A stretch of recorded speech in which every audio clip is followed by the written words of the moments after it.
Last Bus to Woodstock by Colin Dexter. Read by Samuel West. Prelude. "Let's wait just a bit longer, please," said the girl in dark blue trousers and the light summer coat. "I'm sure there's one due pretty soon." She wasn't quite sure, though. And for the third time she turned to study the timetable affixed in its rectangular frame to Fair Stage 5. But her mind had never journeyed with any confidence in the world of columns and figures, and the finger tracing its tentatively horizontal course from the left of the frame had little chance of meeting at the correct coordinate, the finger descending in a vaguely vertical line from the top. The girl standing beside her transferred her weight impatiently from one foot to the other and said, "I don't know about you." Just a minute." She focused yet again on the relevant columns. 4A, not after 1800 hours, 4E, 4X, Saturdays only. Today was Wednesday, that meant if 2 o'clock was 1400 hours, that meant... "Look, sweetheart, you please yourself, but I'm going to hitch it." Sylvia's habit of omitting all final T's seemed irritatingly slack. It, in Sylvia's diction, was little more than the most indeterminate of vowel sounds, articulated without the slightest hint of a consonantal finale. If they ever became better friends, it was something that ought to be mentioned. What time was it now? 6:45 p.m. That would be 18:45. Yes, she was getting somewhere at last. "Come on, we'll get a lift in no time, you see. That's what half these fellas are looking for. A bit of skirt." And in truth, there appeared no reason whatsoever to question Sylvia's brisk optimism. No accommodating motorist could fail to be impressed by her minimal skirting and the lovely invitation of the legs below. For a brief while the two girls stood silently, in uneasy, static truce. A middle-aged woman was strolling towards them, occasionally stopping and turning her head to gaze down the darkening length of the road that led to the heart of Oxford. She came to a halt a few yards away from the girls and put down her shopping bag. "Excuse me," said the first girl. "Do you know when the next bus is?" "There should be one in a few minutes, love." She peered again into the grey distance. "Does it go to Woodstock?" "No, I don't think so. It's just for Yarnton. It goes to the village and then turns round and comes back." "Oh." She stepped out towards the middle of the road, craned her neck and stepped back as a little convoy of cars approached. Already as the evening shaded into dusk, a few drivers had switched on their sidelights. No bus was in sight, and she felt anxious. "We'll be all right," said Sylvia, a note of impatience in her voice. "You'll see, we'll be having a giggle about it in the morning." Another car. And another. Then again the stillness of the warm autumn evening. "Well, you can stay if you like, I'm off." Her companion watched as Sylvia made her way towards the Woodstock roundabout some 200 yards up the road. It wasn't a bad spot for the hitchhiker, for there the cars slowed down before negotiating the busy Ring Road junction. And then she decided, "Sylvia, wait!" And holding one gloved hand to the collar of her lightweight summer coat, she ran with awkward, splay-footed gait in pursuit. The middle-aged woman kept her watch at Fair Stage 5. She thought how many things had changed since she was young. But Mrs. Mabel Jarman was not to wait for long. Vaguely her mind toyed with a few idle, random thoughts, nothing of any moment. Soon she would be home. As she was to remember later on, she could describe Sylvia fairly well. Her long blonde hair, her careless and provocative sensuality. Of the other girl she could recall little. A light coat, dark slacks, what colour, though? Hair, lightish brown? "Please try as hard as you can, Mrs. Jarman. It's absolutely vital for us that you remember as much as you can." She noticed a few cars and a heavy, bouncing articulated lorry burdened with an improbably large number of wheelless car bodies. Men? Men with no other passengers? She would try so hard to recall. Yes, there had been men, she was sure of that. Several had passed her by. At 10 minutes to 7, an oblong pinkish blur gradually assumed its firmer delineation. She picked up her bag as the red corporation bus slowly threaded its way along the stops in the grey mid-distance. Soon she could almost read the bold white lettering above the driver's cab. What was it? She squinted to see it more clearly. Woodstock. Oh dear. She had been wrong then, when that nicely spoken young girl had asked about the next bus. Still, never mind. They hadn't gone far. They would either get a lift or see the bus and manage to get to the next stop, or even the stop after that. How long had they been gone, Mrs. Jarman? She stood back a little from the bus stop, and the Woodstock driver gratefully passed her by. Almost as soon as the bus was out of sight, she saw another, only a few hundred yards behind. This must be hers. The double-decker drew into the stop as Mrs. Jarman raised her hand. At 7:02, she was home. Though a widow now, with her 2 children grown up and married, her pride and poverty semi-detached was still her real home, and her loneliness was not without its compensations. She cooked herself a generous supper, washed up, and turned on the television. She could never understand why there was so much criticism of the programs. She herself enjoyed virtually everything, and often wished she could view 2 channels simultaneously. At 10 o'clock she watched the main items on the news, switched off and went to bed. At 10:30 she was sound asleep. It was at 10:30 p.m. too that a young girl was found lying in a Woodstock courtyard. She had been brutally murdered. Part 1. Search for a Girl. Chapter 1. Wednesday, 29th of September. From St. Giles in the centre of Oxford, 2 parallel roads run due north like the prongs of a tuning fork. On the northern perimeter of Oxford, each must first cross the busy northern ring road, along which streams of frenetic motorists speed by, gladly avoiding the delights of the old university city. The eastern branch eventually leads to the town of Banbury, and thence continues its rather unremarkable course towards the heart of the industrial Midlands. The western branch soon brings the motorist to the small town of Woodstock, some 8 miles north of Oxford, and thence to Stratford-upon-Avon. The journey from Oxford to Woodstock is quietly attractive. Broad grass verges afford a pleasing sense of spaciousness, and at the village of Yarnton, after only a couple of miles, a dual carriageway with a tree-lined central reservation finally sweeps the accelerating traffic past the airport and away from its earlier paralysis. For half a mile immediately before Woodstock, on the left-hand side, a grey stone wall marks the eastern boundary of the extensive and beautiful grounds of Blenheim Palace, the mighty mansion built by good Queen Anne for her brilliant general John Churchill, 1st Duke of Marlborough.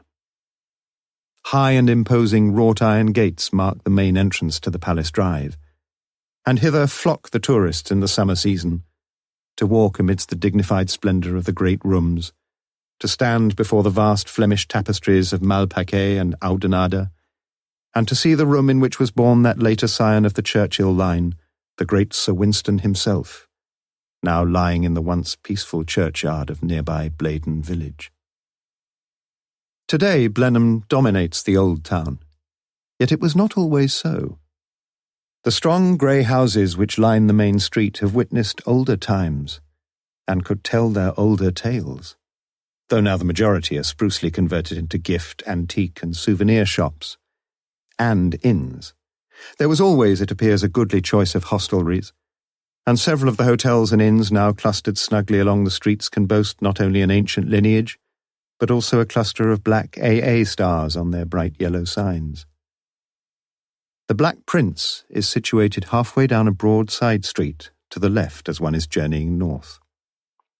Amidst the Woodstock peerage it can claim no ancient pedigree, and it seems highly improbable, alas, that the warrior son of King Edward III had ever laughed or cried or tippled or wenched in any of its precincts.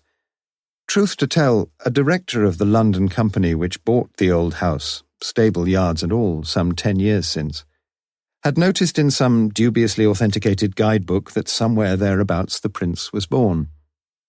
The director had been warmly congratulated by his board for this felicitous piece of research, and not less for his subsequent discovery that the noble prince did not as yet figure in the Woodstock telephone directory. The Black Prince it was, then. The gifted daughter of the first manager had copied out from a children's encyclopedia in suitably antique script a brief, if somewhat romantic, biography of the warrior prince, and put the finished opus into her mother's oven for half an hour at 450 degrees.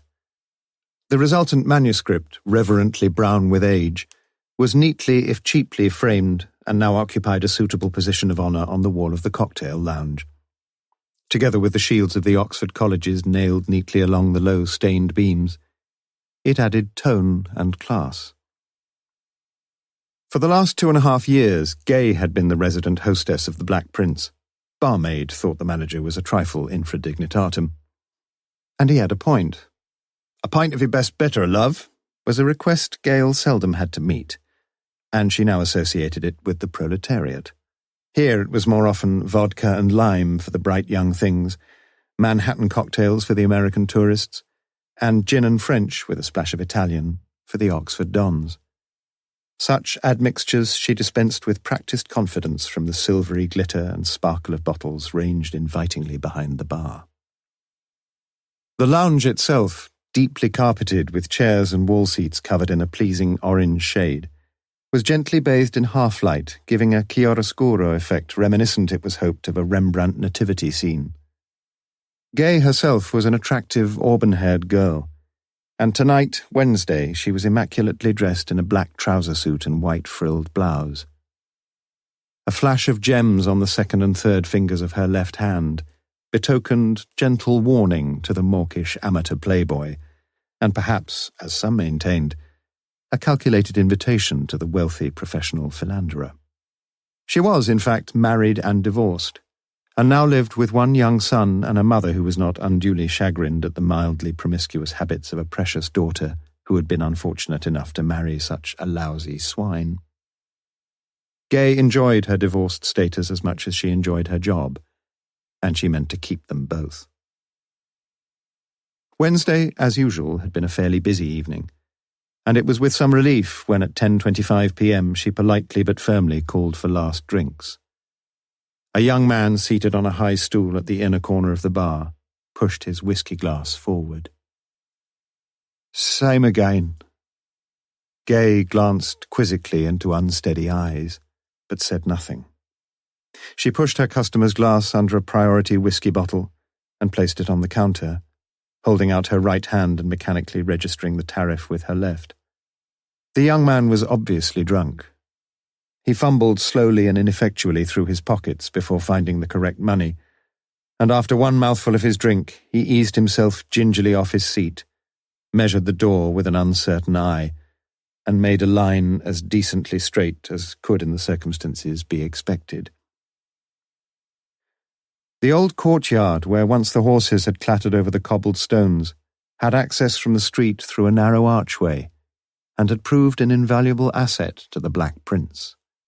A rash of fines for trespassing on the single and double yellow lines which bordered even the most inhospitable and inaccessible stretches of road was breeding a reluctant respect for the law, and any establishment offering patrons-only cars left at owner's risk was quite definitely in business.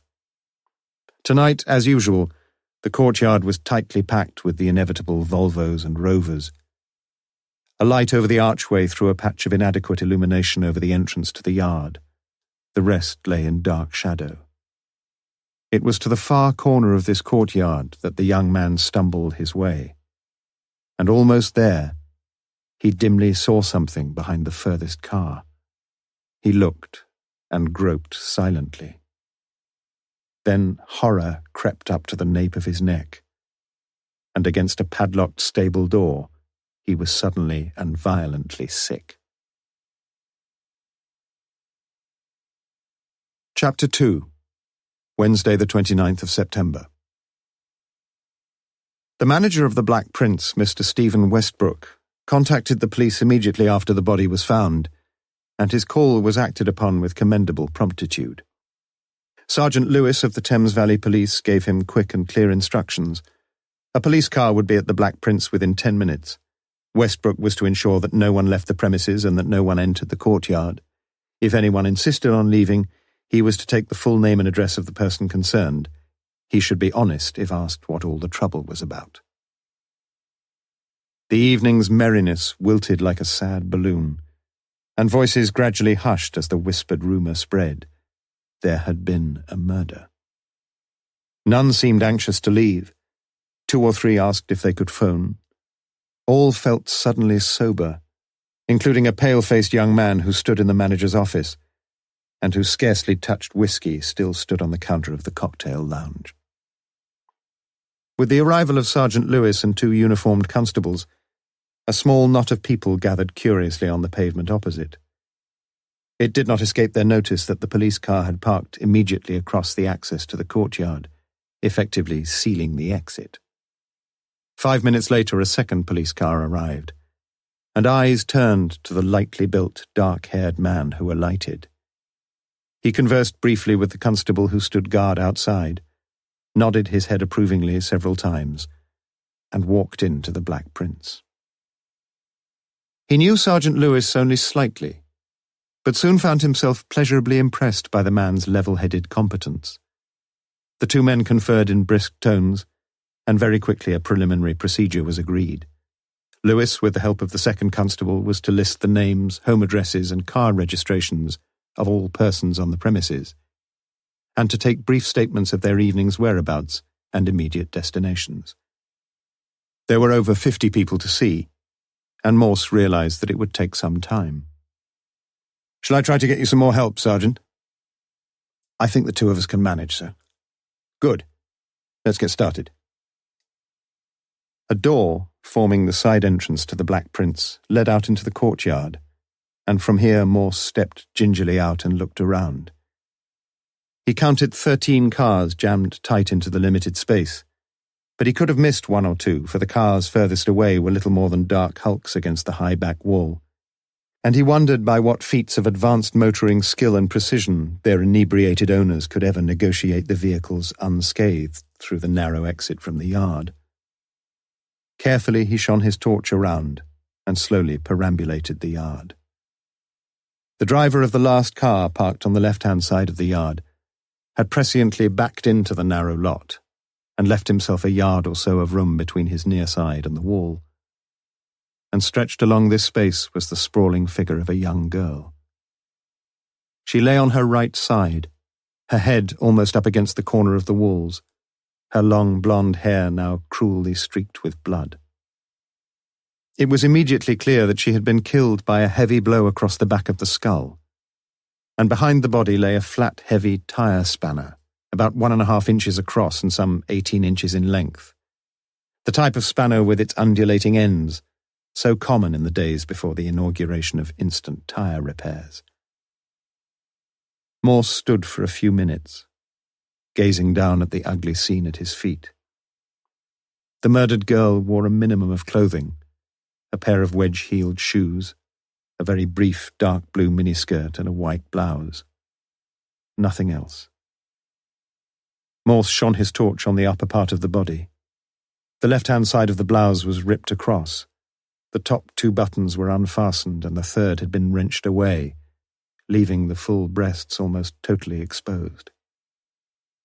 Morse flashed his torch around and immediately spotted the missing button, a small white mother-of-pearl disc winking up at him from the cobbled ground. How he hated sex murders. He shouted to the constable standing at the entrance to the yard. "Yes, sir? We need some arc lamps." "It would help, I suppose, sir." "Get some." "Me, sir?" "Yes, you." "Where should I get—" "How the hell do I know?" bellowed Morse. By 1:45, Lewis had finished his task, and he reported to Morse, who was sitting with the Times in the manager's office, drinking what looked very much like whiskey. "Ah, Lewis." He thrust the paper across. "Have a look at 14 down. Appropriate, eh?" Lewis looked at 14 down. Take in bachelor. It could do 3. He saw what Morse had written into the completed diagram. Bra. What was he supposed to say? He had never worked with Morse before. "A good clue, don't you think?" Lewis, who had occasionally managed the Daily Mirror coffee-time crossword, was out of his depth and felt much puzzled. "I'm afraid I'm not very hot on crosswords, sir." "Bachelor, that's B-A, and take is the letter R, recipe in Latin." "Did you never do any Latin?" "No, sir." "Do you think I'm wasting your time, Lewis?" Lewis was nobody's fool and was a man of some honesty and integrity. "Yes, sir." An engaging smile crept across Morse's mouth. He thought they would get on well together. "Lewis, I want you to work with me on this case." The sergeant looked straight at Morse and into the hard, grey eyes. He heard himself say he would be delighted. "This calls for a celebration," said Morse. "Landlord!" Westbrook had been hovering outside and came in smartly. "A double whiskey." Morse pushed his glass forward. "Would you like a drink, sir?"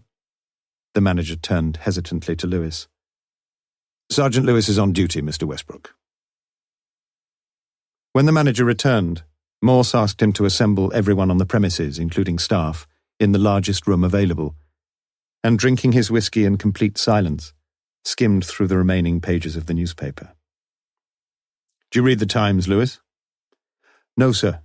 We take the Mirror." It seemed a rather sad admission. "So do I sometimes," said Morse. At midnight, Morse came into the restaurant room where everyone was now gathered. Gay's eyes met and held his briefly as he entered, and she felt a strong compulsion about the man.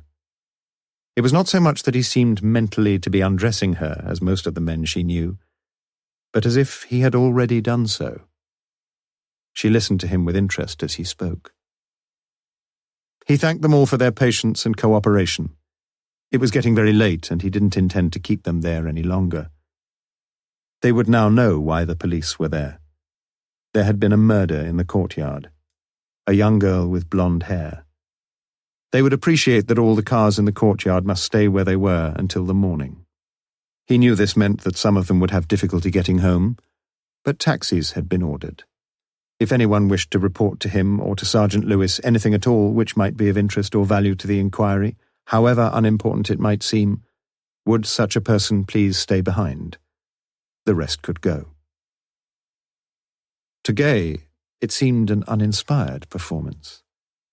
Happening to be on the scene of a murder ought surely to be a bit more exciting than this. She would go home now where her mother and her young son would be fast asleep. And even if they weren't, she couldn't tell them much, could she? Already the police had been there over an hour and a half. It wasn't exactly what she'd come to expect from her reading of Holmes or Poirot, who by this time would doubtless have interviewed the chief suspects and made some startling deductions from the most trivial phenomena. The murmuring which followed the end of Morse's brief address died away as most of the customers collected their coats and moved off. Gay rose too. Had she seen anything of interest or value? She thought back on the evening. There was, of course, the young man who had found the girl. She had seen him before, but she couldn't quite remember who it was he'd been with, or when. And then she had it. Blonde hair. She'd been in the lounge with him only last week. But a lot of girls these days peroxided their hair. Perhaps it was worth mentioning. She decided it was, and walked up to Morse. "You said the girl who had been murdered had blonde hair." Morse looked at her and slowly nodded. "I think she was here last week. She was with the man who found her body tonight. I saw them here. I work in the lounge." "That's very interesting, Mrs. McPhee." "Please forgive me, Mrs. McPhee. I thought you might have been wearing all those rings to frighten off the boys who come to drool at you over the counter." Gay felt very angry. He was a hateful man. "Look, Inspector, whatever your name is, I came to tell you something I thought might be helpful. If you're going—" "Mrs. McPhee," broke in Morse gently, looking at her with an open nakedness in his eyes.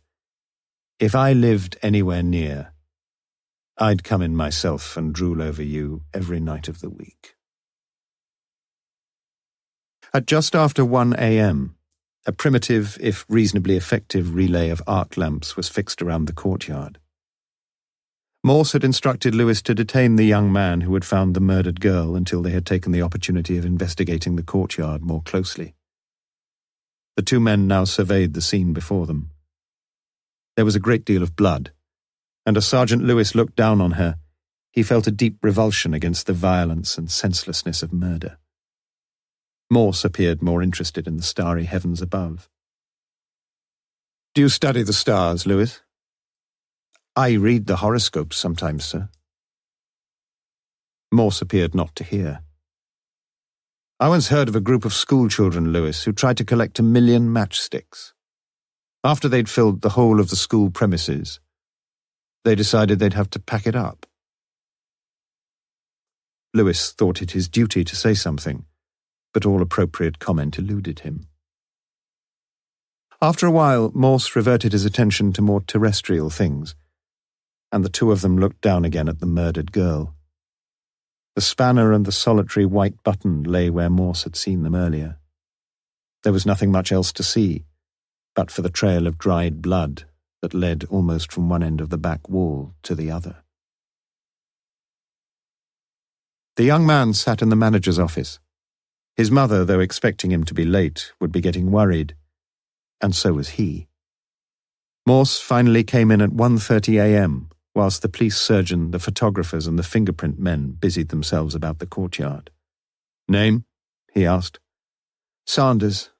John Sanders." "You found the body?" "Yes, sir." "Tell me about it."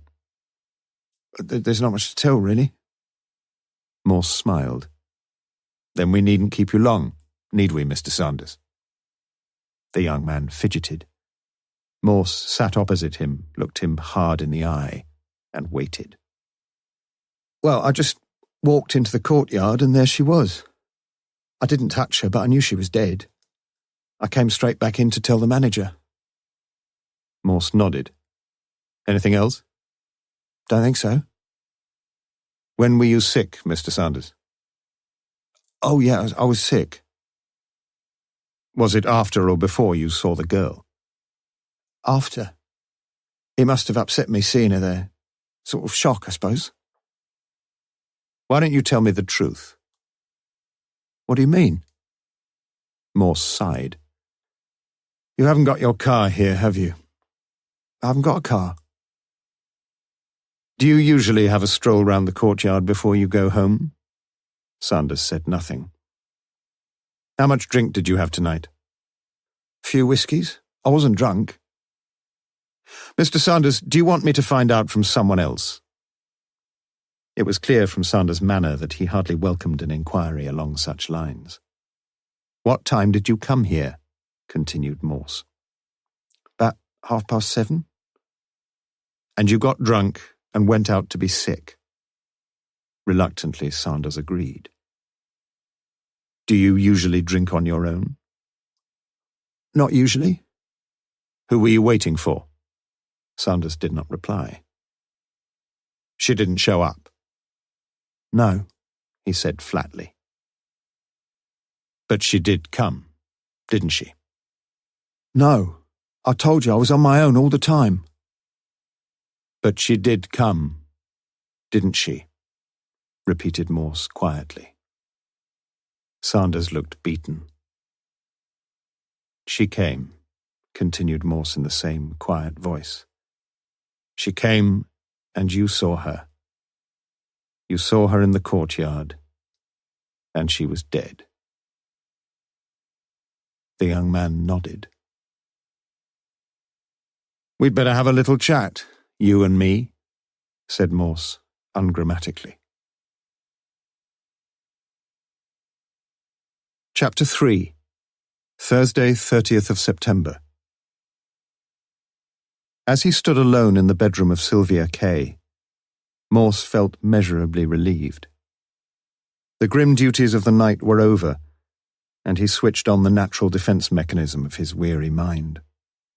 He wished to forget the awakening of Mrs. Dorothy Kay and the summoning of her husband from his night shift in the welding division of the Cowley car plant, the fatuous, coarse recriminations, and the overwhelming hurt of their bitter, empty misery.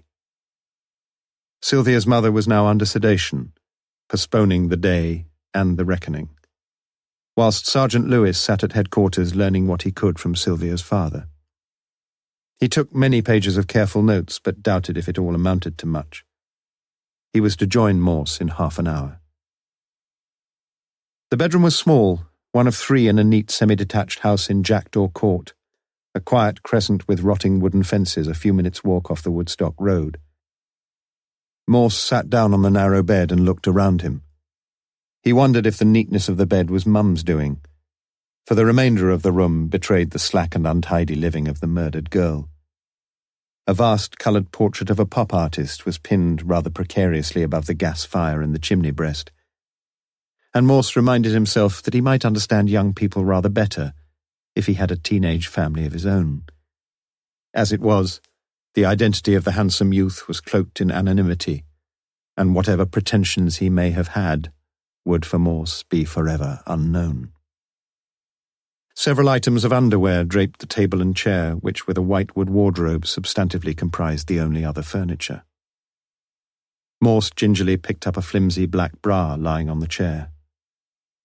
His mind flashed back to that first glimpse of Sylvia Kay, rested there a few seconds, and slowly returned through the tortuous byways of the last unpleasant hours. A pile of women's magazines was awkwardly stacked on the windowsill, and Morse cursorily flicked his way through make-up hints, personal problems, and horoscopes. Not even a paragraph of pornography. He opened the wardrobe door, and with perceptibly deeper interest examined the array of skirts, blouses, slacks, and dresses. Clean and untidy. Mounds of shoes, ultra-modern, wedged, ugly. She wasn't short of money. On the table, Morse saw a travel brochure for package trips to Greece, Yugoslavia, and Cyprus. White hotels, azure seas, and small print about insurance liability and smallpox regulations. A letter from Sylvia's employer explaining the complexities of VAT, and a diary, the latter revealing nothing but a single entry for the 2nd of January. Cold. Went to see Ryan's daughter. Lewis tapped on the bedroom door and entered. "Find anything, sir?" Morse looked at his cheerful sergeant distastefully and said nothing. "Can I?" asked Lewis, his hand hovering above the diary. "Go ahead," said Morse. Lewis examined the diary, turning carefully through the days of September. Finding nothing, he worked meticulously through every page. "Only one day filled in, sir." "I don't even get that far," said Morse. "Do you think cold means it was a cold day, or she had a cold?" "How do I know?" snapped Morse. "And what the hell does it matter?" "We could find out where Ryan's daughter was on in the first week of January," suggested Lewis. "Yes, we could, and how much the diary cost, and who gave it to her, and where she buys her biros from. Sergeant, we're running a murder inquiry, not a stationery shop." "Sorry. You may be right, though," added Morse. "I'm afraid Mr. Kay hadn't got much to tell me either, sir. Did you want to see him?" "No, leave the poor fellow alone." "We're not making very rapid progress, then." "Oh, I don't know," said Morse. "Miss Kay was wearing a white blouse, wasn't she?" "Yes." "What colour bra would your wife wear under a white blouse?" "A lightish-coloured one, I suppose." "She wouldn't wear a black one." "It would show through." "By the way, Lewis, do you know when lighting up time was yesterday evening?" "Afraid I don't offhand," replied Lewis. "But I can soon find out for you." "No need for that," said Morse. "According to the diary you just inspected, yesterday, 29th of September, was St. Michael and All Angels' Day, and lighting up time was 6:40 p.m. Lewis followed his superior officer down the narrow stairs and wondered what was coming next. Before they reached the front door, Morse half turned his head. "What do you think of women's lib, Lewis?"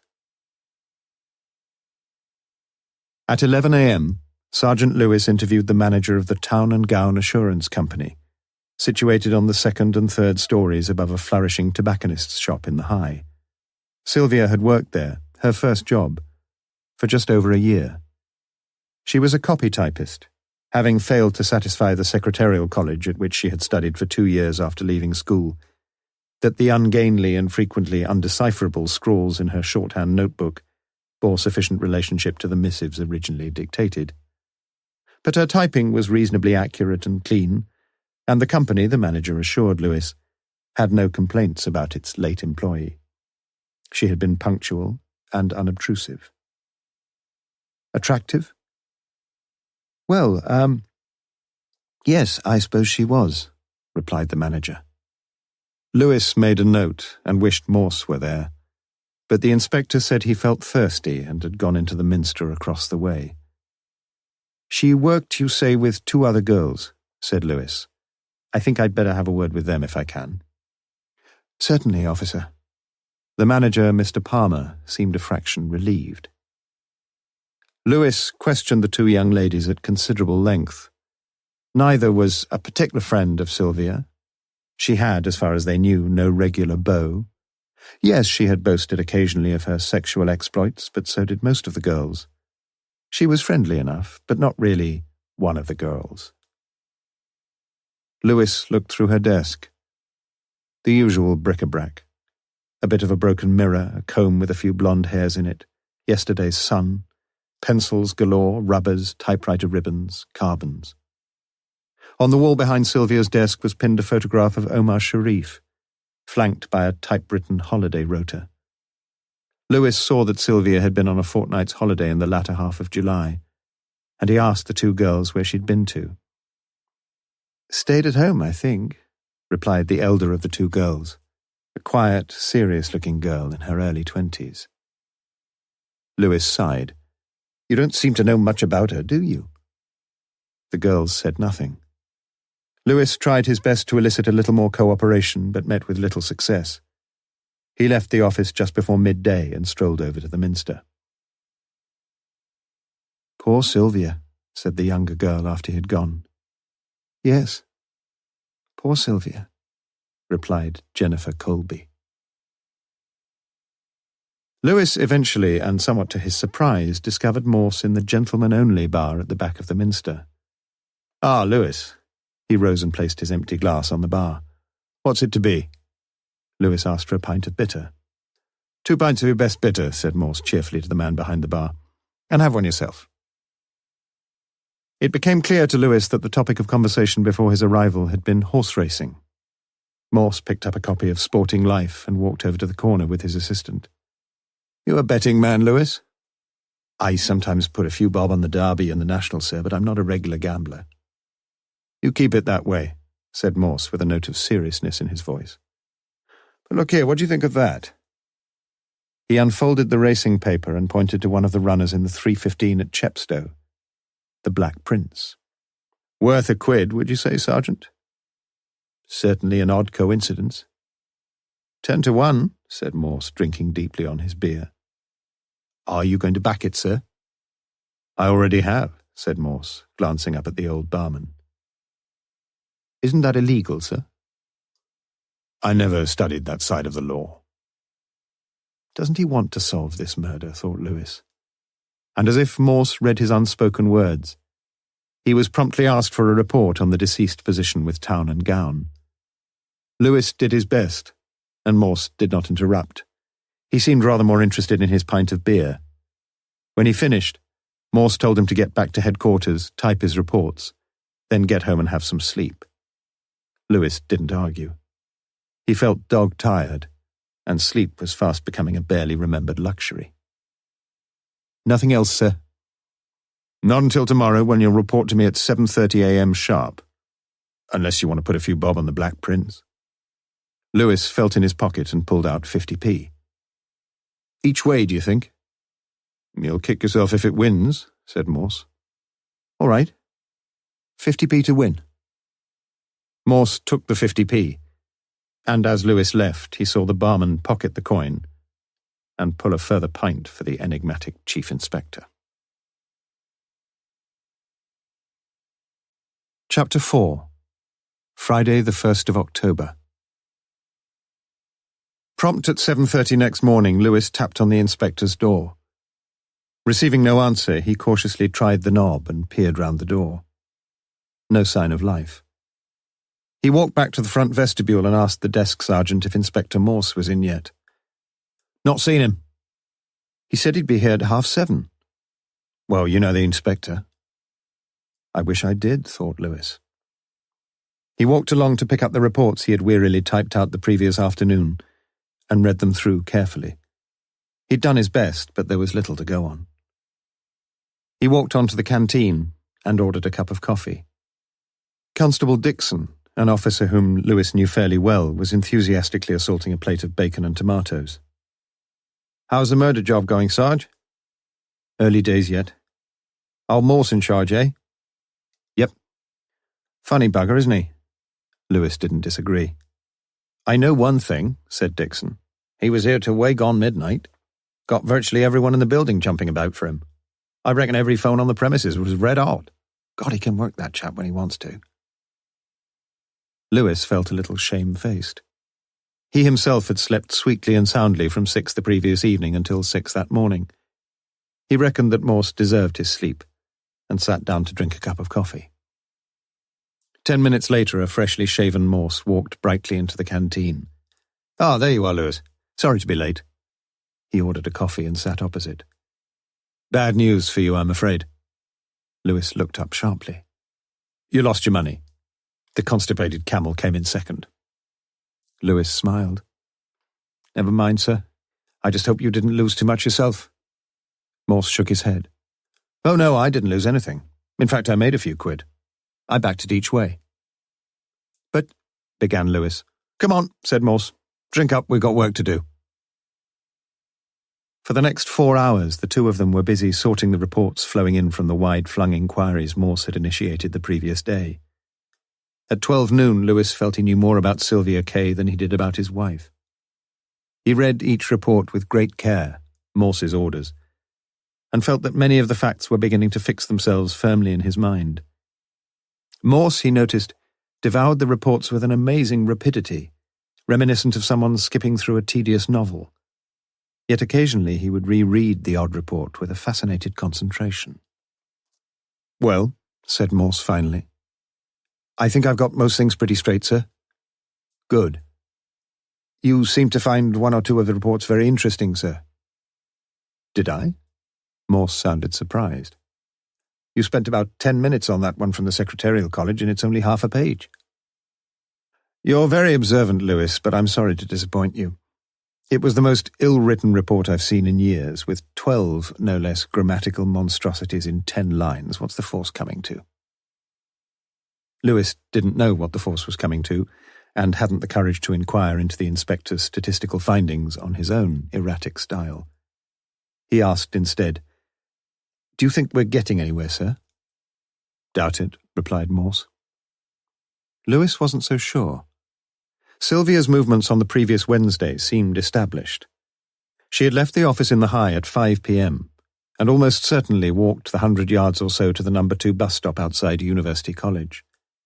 She had arrived home at 5:35 p.m. and had a good meal. She told her mother she might be late home, left the house at roughly 6:30 p.m. wearing, as far as could be established, the clothes in which she was found. Somehow she had got to Woodstock. It all seemed to Lewis a promising enough starting point for a few preliminary inquiries. "Would you like me to get onto the bus company, sir, and see the drivers on the Woodstock run?" "Done it," said Morse. "No good?" Disappointment showed in the sergeant's voice. "I don't think she went by bus." "Taxi, sir?" "Improbable, wouldn't you think?" "I don't know, sir. It might not be all that expensive." "Perhaps not, but it seems most improbable to me. If she'd wanted a taxi, she'd have rung up from home. There's a phone there." "She may have done just that, sir." "She didn't. No phone call was made by any member of the Kay household yesterday." Lewis was experiencing a dangerous failure of confidence. "I don't seem to be much help," he said. But Morse ignored the comment. "Lewis, how would you go from Oxford to Woodstock?" "By car, sir." "She hadn't got a car." "Get a lift with one of her friends?" "You wrote the report. She doesn't seem to have had many girlfriends." "A boyfriend, you think, sir?" "Do you?" Lewis thought a minute. Bit odd if she was going with a boyfriend. Why didn't he pick her up at her house? Why not, indeed? She wasn't picked up at home? No, her mother saw her walking away. You've interviewed her mother then, sir? Yes, I spoke to her last night. Is she very upset?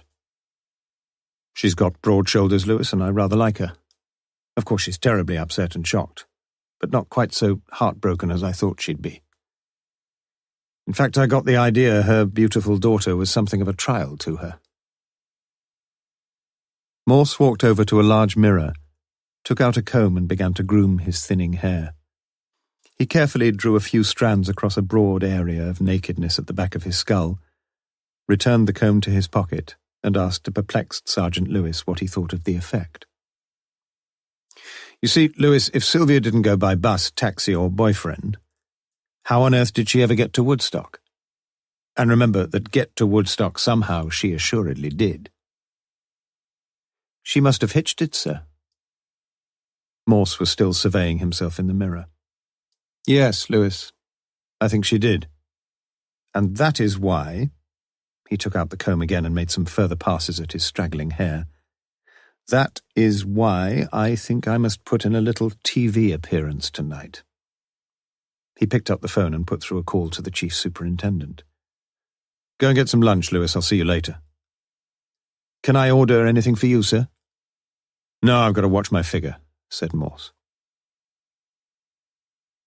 The death of Sylvia Kay had figured dramatically in Thursday afternoon's edition of the Oxford Mail, and prominently in the national press on Friday morning.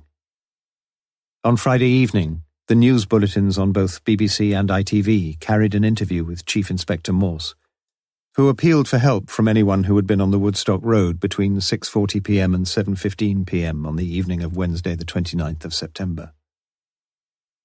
Morse informed the nation that the police were looking for a very dangerous man who might attack again at any time. For the killer of Sylvia Kay, when brought to justice, would face not only the charge of willful murder, but also the charge of sexual assault and rape. Lewis had stood in the background as Morse faced the camera crews and joined him after his performance was over. That damned wind, said Morse, his hair blown into a tufted wilderness. Do you really think he might kill someone else, sir? Doubt it very much, said Morse. Chapter 5. Friday the 1st of October. Each evening of the week, with rare exceptions, Mr. Bernard Crowther left his small detached house in Southdown Road, North Oxford, at approximately 9:40 p.m. Each evening his route was identical. Methodically closing behind him the white gate which enclosed a small patchy strip of lawn, he would turn right, walk to the end of the road, turn right again, and make his way with perceptible purposefulness in his stride towards the lounge bar of the Fletcher's Arms. Though an articulate man, indeed an English don at Lonsdale College, he found it difficult to explain either to his disapproving wife or indeed to himself exactly what it was that attracted him to this unexceptionable pub, with its ill-assorted yet regular and amiable clientele. On the night of Friday the 1st of October, however, Crowther would have been observed to remain quite still for several seconds after closing the garden gate behind him, his eyes downcast and disturbed, as if he were pondering deep and troublous thoughts, and then to turn against his habit and his inclination to his left. He walked slowly to the end of the road, where on the left, beside a row of dilapidated garages, stood a public telephone box. Impatient at the best of times, and this was not the best of times, he waited restlessly and awkwardly, pacing to and fro, consulting his watch and throwing wicked glances at the portly woman inside the kiosk, who appeared ill-equipped to face the triangular threat of the gadgeted apparatus before her, an uncooperative telephone exchange, and her own one-handed negotiations with the assorted coinage in her purse. But she was fighting on, and Crowther, in a generous moment, wondered if one of her children had been taken suddenly and seriously ill with Dad on the night shift and no one else to help. But he doubted whether her call was as important as the one he was about to make. News bulletins had always gripped his attention, however trivial the items reported, and the item he had watched on the BBC News at 9 p.m. had been far from trivial. He could remember verbatim the words the police inspector had used. "We shall be very glad if any motorist—" Yes, he could tell them something, for he had played his part in the terrifying and tragic train of events. But what was he going to say? He couldn't tell them the truth, nor even half the truth. His fragile resolution began to crumble. He'd give that wretched woman another minute. 1 minute, and no longer. At 9:50 p.m. that same evening, an excited Sergeant Lewis put through a call to Chief Inspector Morse. "A break, sir. I think we've got a break." "Oh?" "Yes, a witness, sir. A Mrs. Mabel Jarman. She saw the murdered girl—" "You mean," interrupted Morse, "she saw the girl who was later murdered, I suppose?" "That's it. We can get a full statement as soon as we like." "You mean you haven't got one yet?" "She only rang 5 minutes ago, sir. I'm going over straight away. She's local. I wondered if you wanted to come." "No," said Morse. "All right, sir. I'll have the whole thing typed up and ready for you in the morning." "Good. Bit of luck, though, isn't it? We'll soon get on to this other girl." "What other girl?" said Morse quietly. "Well, you see, sir—" "What's Mrs. Jarman's address?" Morse reluctantly took off his bedroom slippers and reached for his shoes. "Bit late on parade tonight, Bernard? What's it to be?" Bernard was well liked at the Fletcher's Arms, always ready to fork out for his round, and more. All the regulars knew him for a man of some academic distinction, but he was a good listener, laughed as heartily as the next at the latest jokes, and himself occasionally waxed eloquent on the stupidity of the government and the incompetence of Oxford United. But tonight he spoke of neither. By 10:25 p.m. he had drunk 3 pints of best bitter with his usual practised fluency, and got up to go. "Another one before you go, Bernard?" "Thanks, no. I've had just about enough of that horse piss for one night." "You in the doghouse again?" "I'm always in the bloody doghouse." He walked back slowly. He knew that if the bedroom light was on, his wife, Margaret, would be reading in bed, waiting only for her errant husband to return. If there was no light, she would probably be watching TV. He came to a decision as foolish as the ones he had made as a boy when he would race a car to the nearest lamp-post. If she was in bed, he would go straight in. If she was still up, he would ring the police. He turned into the road and saw immediately that the bedroom light was on. Mrs. Jarman gave her testimony in a brisk, if excited fashion. Her memory proved surprisingly clear, and Sergeant Lewis's notes grew fat with factual data. Morse left things to him. He wondered if Lewis had been right in thinking this was the big break, and considered on reflection that he was. He himself felt impatient and bored with the trained and thorough pedanticism with which his sergeant probed and queried the chronology of the bus-stop encounter. But he knew it had to be done, and he knew that Lewis was doing it well. For 3/4 of an hour he left them to it. "Well, I want to thank you very much, Mrs. Jarman." Lewis closed his notebook and looked in a mildly satisfied manner towards his chief. "Perhaps," said Morse, "I could ask you to come to see us in the morning. Sergeant Lewis will have your statement typed out, and we'd like you to have a look through it to see that he got it all right. Just a formality, you know." Lewis stood up to go, but Morse's veiled glance told him to sit down again. "I wonder, Mrs. Jarman," he said, "if you could do us one last favour. I'd just love a cup of tea. I know it's late, but—" "Why, of course, Inspector. I wish you'd said so before." She hurried off, and the policeman heard a spurt of water and a clatter of cups. "Well, Sergeant, you've done a good job." "Thank you, sir." "Now listen, that bus. Get onto it as soon as you can." "But you said you'd check the buses, sir." "Well, check 'em again." "All right." "And," said Morse, "there's that articulated lorry. With a bit of luck we can trace that." "You think we can?" "You've got a definite time. What else do you want, man?" "Anything else, sir?" said Lewis in a subdued voice. "Yes. Stay and make a few more notes. I won't be long." The kitchen door opened and Mrs. Jarman reappeared. "I was just wondering whether you gentlemen would like a little drop of whiskey instead of tea. I've had a bottle since Christmas. I don't usually drink myself." Now, said Morse, "you are a very resourceful woman, Mrs. Jarman." Lewis smiled wanly. He knew what was coming. Déjà vu. "I think a little drop of scotch would do me the power of good. Perhaps you'll have a drop yourself." "Oh, no, sir, I'll have a cuppa if you don't mind." She opened a drawer in the cupboard and brought out 2 glass tumblers. "Just the 1 glass, then, Mrs. Jarman," said Morse. "It's a pity, I know, but Sergeant Lewis is here on duty, and you'll appreciate that a policeman is not allowed to consume any alcoholic drink whilst on duty. You wouldn't want him to break the law, would you?" Lewis muttered to himself. Morse smiled into his liberal dose of whiskey, whilst his assistant soberly stirred a diminutive cup of wickedly dark brown tea. "Mrs. Jarman, I just want to ask you 1 or 2 more questions about what you said to Sergeant Lewis. I hope you don't feel too tired." "Oh, no." "Do you remember how this other girl seemed? Was she a bit cross, a bit nervous?" "I don't think she was... Well, I don't know. Perhaps she was a bit nervous." "A bit frightened?" "Oh, no, not that. A bit sort of, excited. Yes, that's a bit excited." "Excited and impatient?"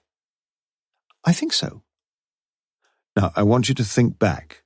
Just close your eyes if you like, and picture yourself at the bus stop again. Can you recall anything at all that she said? She asked you if the next bus went to Woodstock. You've told us that. Anything else?" "I can't remember. I just can't seem to remember." "Now, Mrs. Jarman, don't rush yourself. Just relax and picture it all again. Take your time." Mrs. Jarman closed her eyes, and Morse watched her with keen anticipation. She said nothing. Morse at last broke the embarrassing silence. "What about the girl who was murdered? Did she say anything else? She wanted to hitchhike, you said." "Yes, she kept saying something like, 'Come on.'" "It'll be all right," added Morse. "Yes, it'll be all right. We'll have a giggle about it in the morning." Morse's blood froze. He remained utterly motionless. But Mrs. Jarman's memory had dredged its last. Morse relaxed. "We've kept you up late, but you've been wonderful. And this must be a real priority brand of scotch." "Oh, would you like a little drop more, sir?" "Well, I think I wouldn't perhaps say no, Mrs. Jarman. Yes, a drop of the finest scotch I've tasted in years." As Mrs. Jarman turned her back to refill his glass, Morse sternly motioned Lewis to stay where he was, and for the next half hour he tried with every subtlety he knew to jog the good lady's recollection of her chance encounter with the murdered girl and her companion. But to no avail. "Just one more thing, Mrs. Jarman. When you come to see us in the morning, we shall be holding an identity parade. It won't take more than a minute or 2. "You mean you want me to... Oh, dear." At 11:45 p.m., Morse and Lewis took their leave of Mrs. Jarman.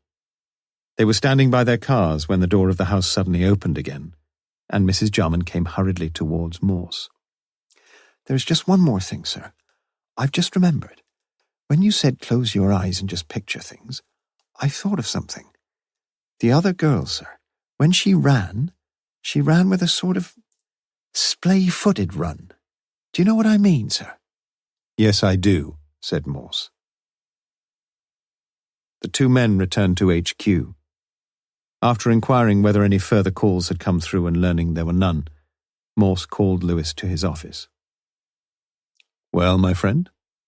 Morse looked pleased with himself. "You told her we're going to have an identity parade?" asked a puzzled Lewis. "We are. Now tell me this. What would you say was the most vital fact we learned from Mrs. Jarman?" "We learned quite a few pieces of valuable information."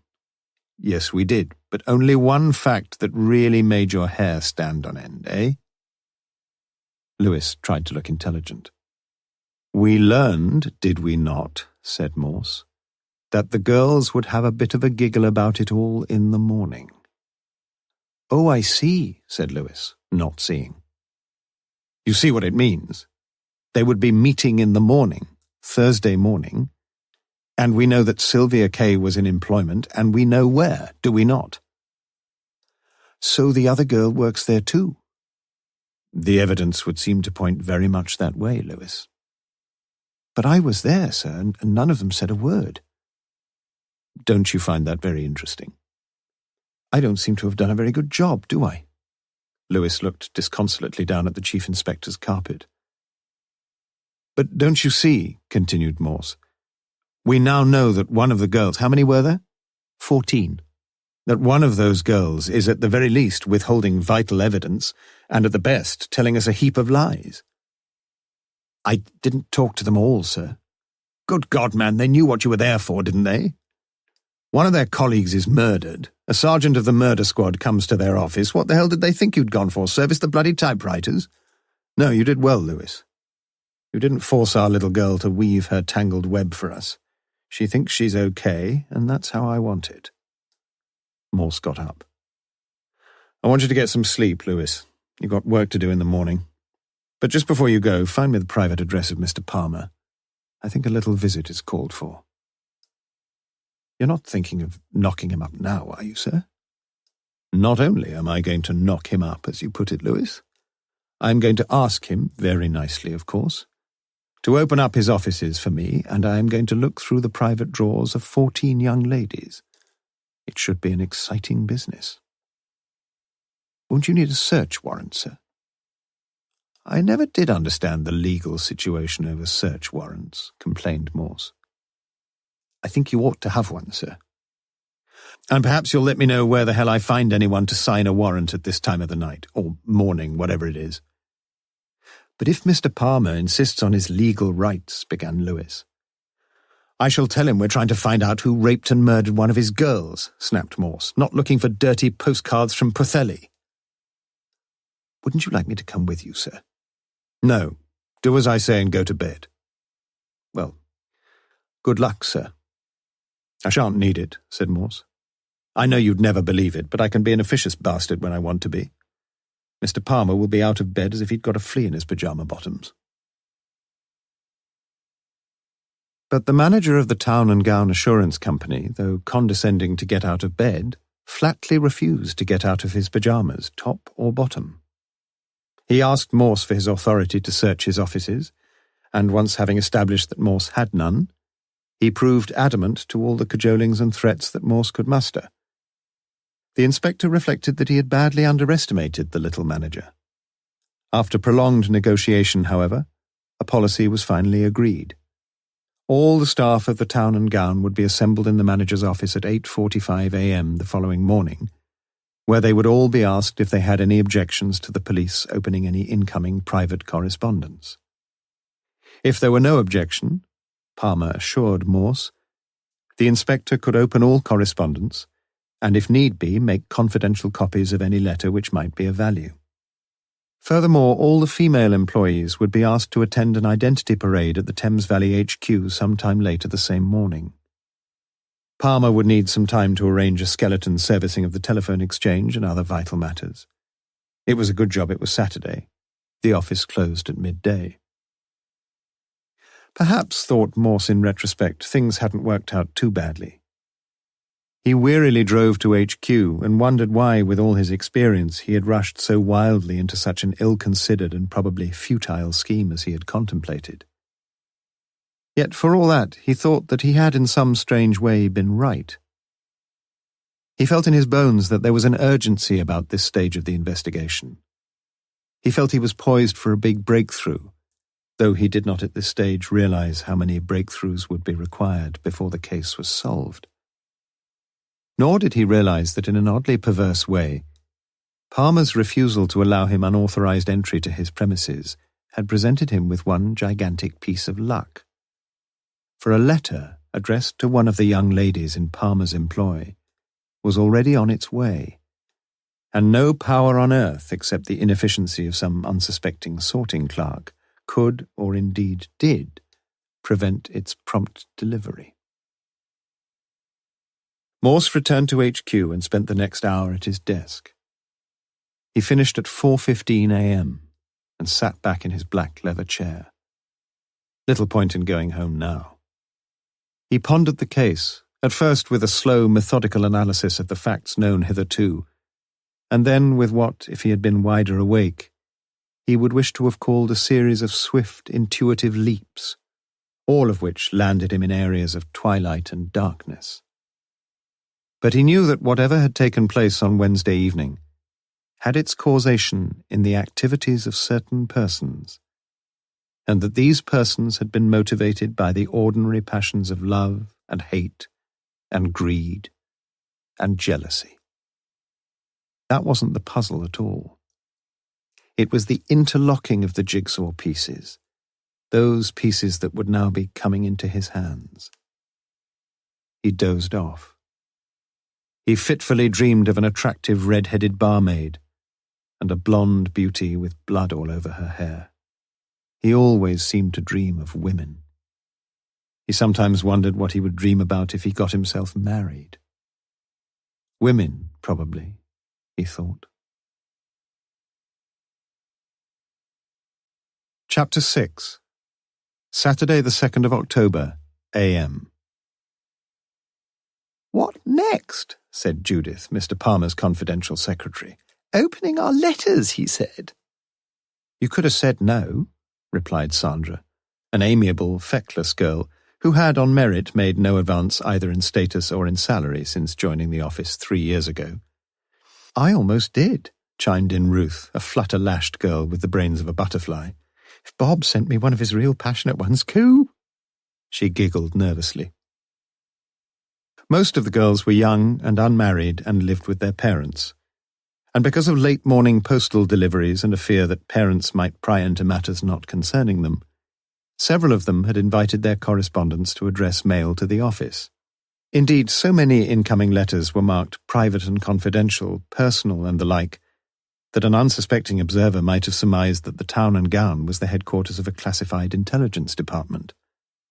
But Palmer countenanced such mild abuse of his establishment with philosophic quietude, whilst at the same time keeping a hawk-like eye on the office telephone accounts. It seemed to him a fair arrangement. Each girl in her own way had been a little overawed by Morse, and his quietly spoken requests were conceded with no audible murmur of dissent. Of course, they all wanted to help. In any case, he was only going to get copies of the mail, and everything would be treated with the utmost confidentiality. Nevertheless, Ruth had given an audible sigh of relief on discovering that this was a morning when Bob had temporarily exhausted his supply of lecherous suggestions. However broad-minded they were, well, "I think we all ought to help them find out about poor old Sylvia," said Sandra. For all her low-geared intellect, she was a girl of ready sensitivity and had been deeply saddened and a little frightened by Sylvia's death. She wished in her own innocent way that she could contribute something to the inquiry, and she sensed disappointment, though little surprise, that no one had written to her. There were 7 personal letters and 2 postcards for Morse to study, and as he cursorily cast his eye over each before placing it in the copying machine, he felt it was all rather foolish. Still, there was the identity parade, of which he had high hopes, although here again in the sobering light of the morning, the expectancy index had already fallen several points. "Have you been on an identity parade before?" said Sandra. "Of course not," replied Judith. "People don't get involved in murders every week, do they?" "Just wondered." "What do we do?" asked Ruth. "We do what we're told." Judith believed passionately in the virtues of authority, and she sometimes wished that Mr. Palmer, though he was very nice, of course, would be just a little firmer and not quite so friendly with 1 or 2 of his employees. "I saw one once at the pictures," said Sandra. "I saw one on the telly," said Ruth. "Will it be like that?" Afterwards they decided it was like that. Disappointing, really. A nondescript woman walked along and looked at each of them as they spoke the words, "Do you know when the next bus is?" You couldn't really be frightened of her. Wouldn't it have been awful, though, if she'd put her hand on your shoulder? But she didn't. She'd walked past all the girls and then walked back, and then walked off. That inspector, he'd been hoping, hadn't he? And that was a bit funny at the end, wasn't it? Running to the door at the far end of the yard. What was all that about? They got the crook in the picture, said Sandra. And on the telly, said Ruth. You shouldn't believe all you see, said Judith. Morse was sitting in his office at midday when Lewis came in. Well, sir? Any good? Morse shook his head. No good at all. She thought 2 or 3 of them might be her. Well, that narrows it down a bit, sir. Not really. I've heard defending counsels make powdered mincemeat out of witnesses who swore on their grandfathers' graves that they were absolutely positive about an identification. No, Lewis, it doesn't help us much, I'm afraid. What about your other idea, sir? You know, the girl had a funny splayed sort of run. Oh, we got them to run all right. Lewis sensed he had landed on a sore point. No good, sir. It was a statement, not a question. That's right, Lewis, no good. And it might just have occurred, Lewis, to members of the crime squad, to me, Lewis, and to you, that all girls run in the same ham-footed bloody way. He blasted the last few words at his sergeant, who waited for the hurricane to subside. You could do with a pint of beer, sir. Morse looked a little happier. You may be right. I've got a bit of news, sir.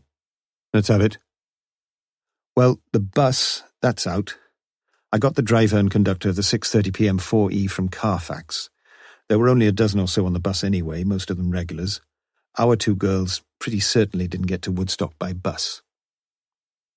We don't know for certain that both of them got to Woodstock anyway, said Morse. But Sylvia got there, didn't she, sir? And the other girl asked for the bus there.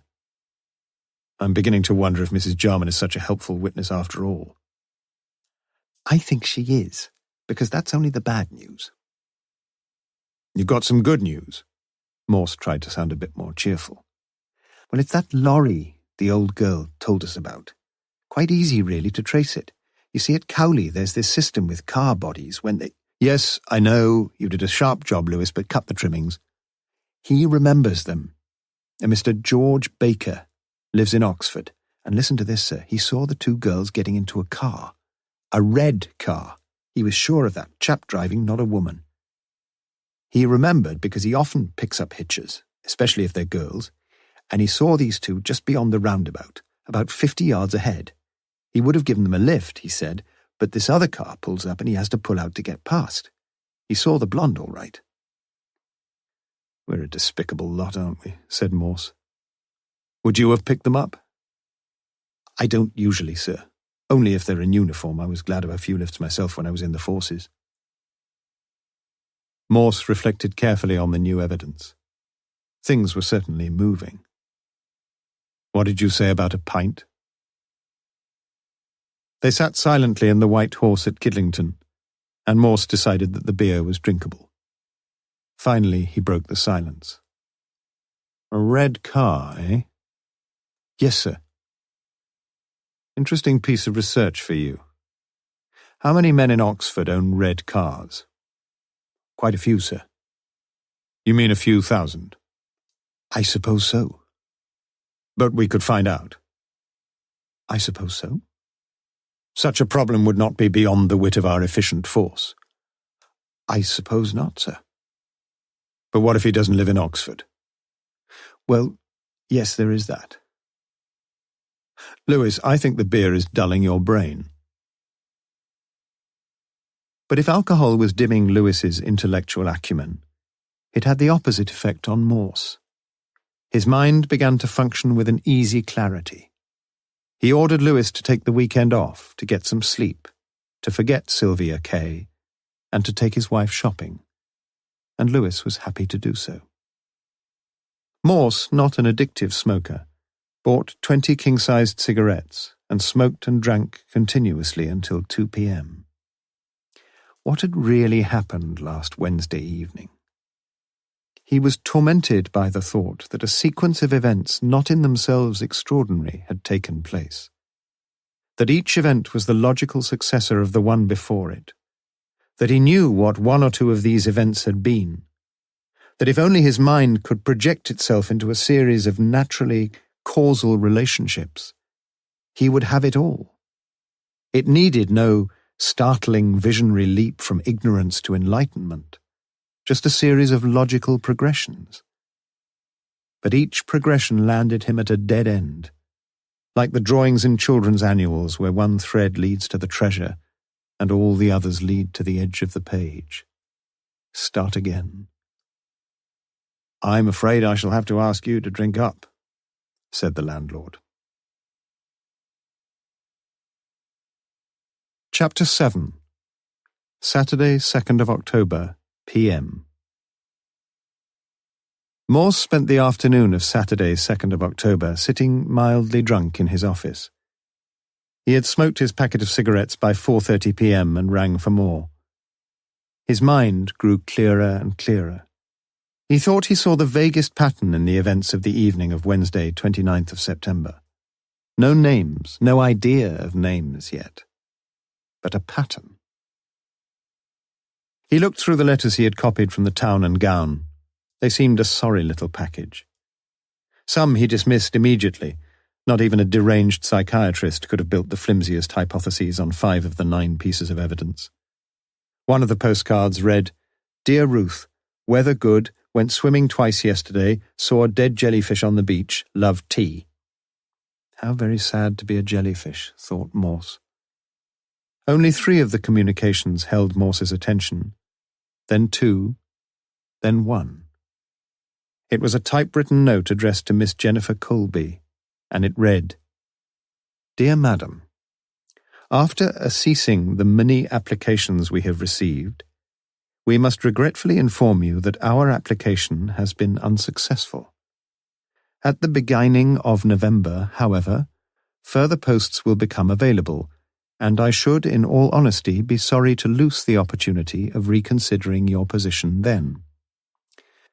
We have now allotted the September quota of posts in the psychology department, yet it is probable that a reliably qualified assistant may be required to deal with the routine duties for the principal's office. Yours faithfully." It was subscribed by someone who did not appear particularly anxious that his name be shouted from the housetops.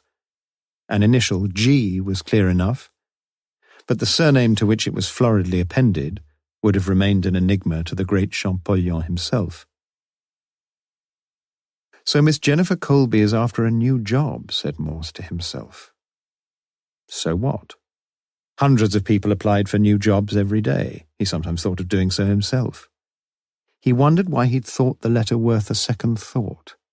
Typically badly written, unforgivable misprints, and misspellings. No one in the schools cared much these days about the bread-and-butter mechanisms of English usage. He'd been brought up in the hard school.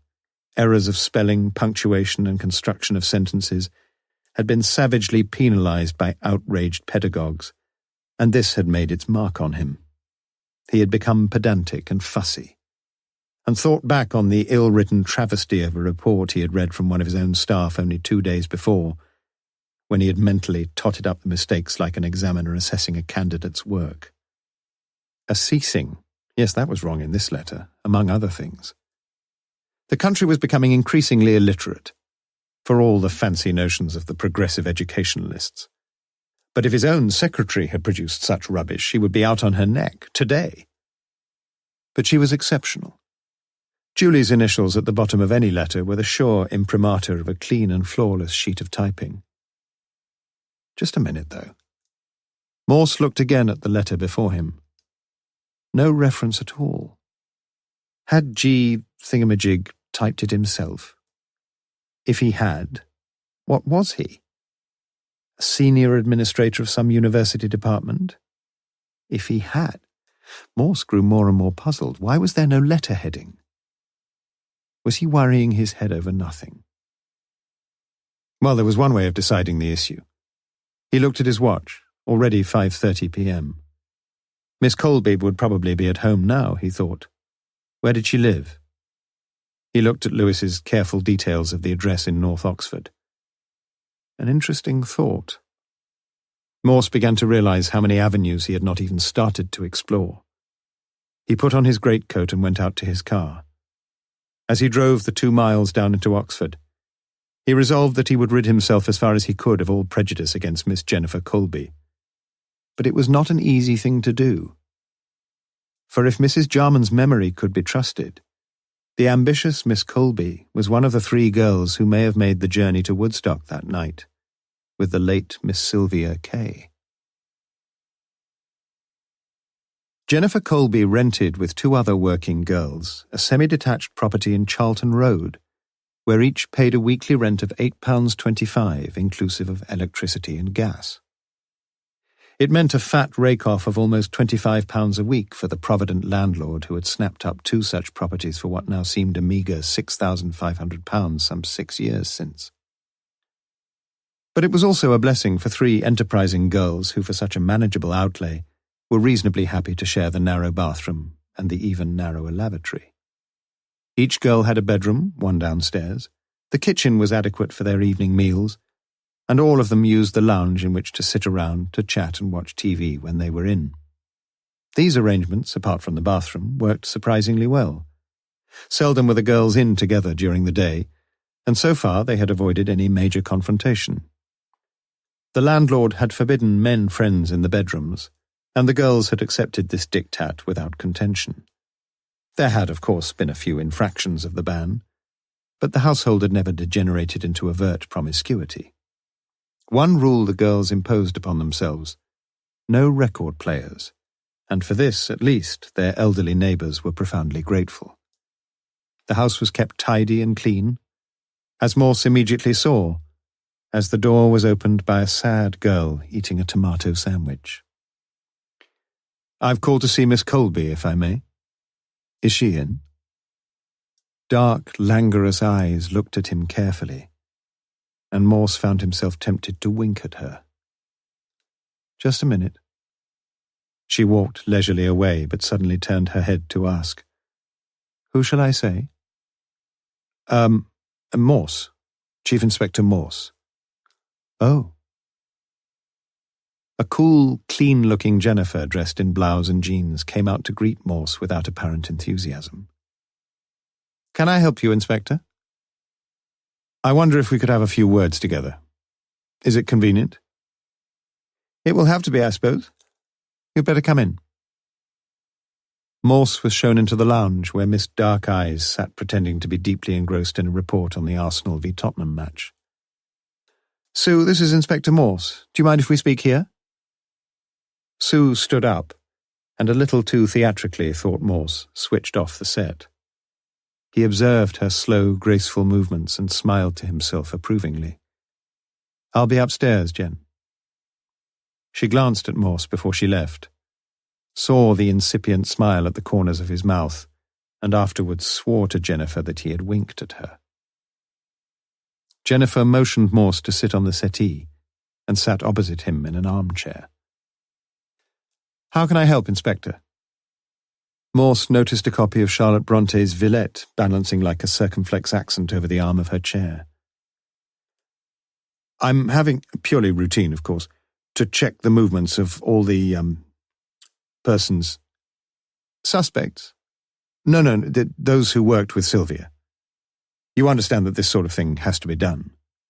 "Of course. I'm surprised you haven't done it before." Morse was a little taken aback. Indeed, why hadn't he done it before? Jennifer continued. "Last Wednesday evening, I got home a bit later than usual. I went round Blackwell's to spend a book token. It was my birthday last week. I got home about 6, I should think. You know what the traffic's like in rush hour." Morse nodded. "Well, I had a bit to eat. The other girls were here, and went out about 6:30, I should think. I got back about 8, perhaps a bit later." "Can you tell me where you went?" "I went to the Summertown Library." "What time does the library close?" 7:30. "You spent about an hour there." "That seems to be a reasonable conclusion, Inspector." "Seems a long time. I usually spend about 2 minutes." "Perhaps you're not very fussy what you read." That's a point, thought Morse. Jennifer spoke with an easy, clear diction. A good education, he thought. But there was more than that. There was a disciplined independence about the girl, and he wondered how she got on with men. He thought it would be difficult to make much headway with this young lady, unless, of course, she wanted to. She could, he suspected, be very nice indeed. "Are you reading that?" She laid a delicately manicured hand lightly upon Villette. "Yes. Have you read it?" "Afraid not," confessed Morse. "You should do." "I'll try to remember," muttered Morse. Who was supposed to be conducting this interview? You stayed an hour." "I've told you that." "Did anyone see you there?" "Well, they'd have a job not to, wouldn't they?" "Yes, I suppose they would." Morse felt he was losing his way. "Did you get anything else out?" He suddenly felt a bit better. "You'll be interested to know that I got that as well." She pointed to a large volume, also lying open, on the carpet in front of the TV set. Mary started to read it. Morse picked it up and looked at the title. Who Was Jack the Ripper? I'm sure you've read that." Morse's morale began to sag again. "I don't think I've read that particular account, no." Jennifer suddenly smiled. "I'm sorry, Inspector, I'm very much of a bookworm myself, and I have far more spare time than you, I'm sure." "Coming back to Wednesday a minute, Miss Colby, you said you were back about 8. "Yes, about then. Could have been 1:15, even 1:30, I suppose." "Was anyone in when you got back?" "Yes, Sue was in, but Mary had gone off to the pictures. Day of the Jackal, I think it was. She didn't get back until 11. "I see. Shall I ask Sue to come down?" "No need to bother." Morse realized he was probably wasting his time, but he stuck it out. "How long does it take to walk to the library?" "About 10 minutes. "But it took you almost an hour, perhaps, if you didn't get back until 8:30. Again the pleasant smile, the regular white teeth, a hint of gentle mockery around the lips. "Inspector, I think we'd better ask Sue if she remembers the time, don't you?" "Perhaps we should," said Morse. When Jennifer left the room, Morse was looking around with sombre, weary eyes, when suddenly a thought flashed through his mind. He was deadly quick as he picked up Villette, turned to the inside of the cover, and deftly replaced it over the arm of the chair. Sue came in, and quickly confirmed that as far as she could remember, Jennifer had been back in the house at some time after 8. She couldn't be more precise. Morse got up to take his leave. He hadn't mentioned the very thing he had come to discuss, and he wasn't going to. That could come later. He sat for a few minutes in the driving seat of his car, and his blood ran hot and cold. He had not quite been able to believe his eyes, but he'd seen it in black and white, or rather, dark blue on white. Morse knew the Oxford Library routine only too well, for he rarely returned his own irregular borrowings without having to pay a late fine. The library worked in weeks, not days, for books borrowed, and the day that every week began was Wednesday. If a book was borrowed on a Wednesday, the date for return was exactly 14 days later, that Wednesday fortnight. If a book was borrowed on Thursday, the date for return was a fortnight after the following Wednesday, 20 days later. The date stamp was changed each Thursday morning. This working from Wednesday to Wednesday simplified matters considerably for the library assistants, and was warmly welcomed by those borrowers who found 700 or 800 pages in excess of assignment inside just 14 days. Morse would have to check, of course, but he felt certain that only those who borrowed books on Wednesday had to return books within the strict 14-day limit. Anyone taking out a book on any other day would have a few extra days' grace. If Jennifer Colby had taken Villette from the library on Wednesday last, the date stamp for return would have read Wednesday, 13th of October. But it didn't.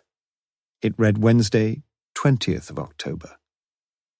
Morse knew beyond any reasonable doubt that Jennifer had lied to him about her movements on the night of the murder. And why?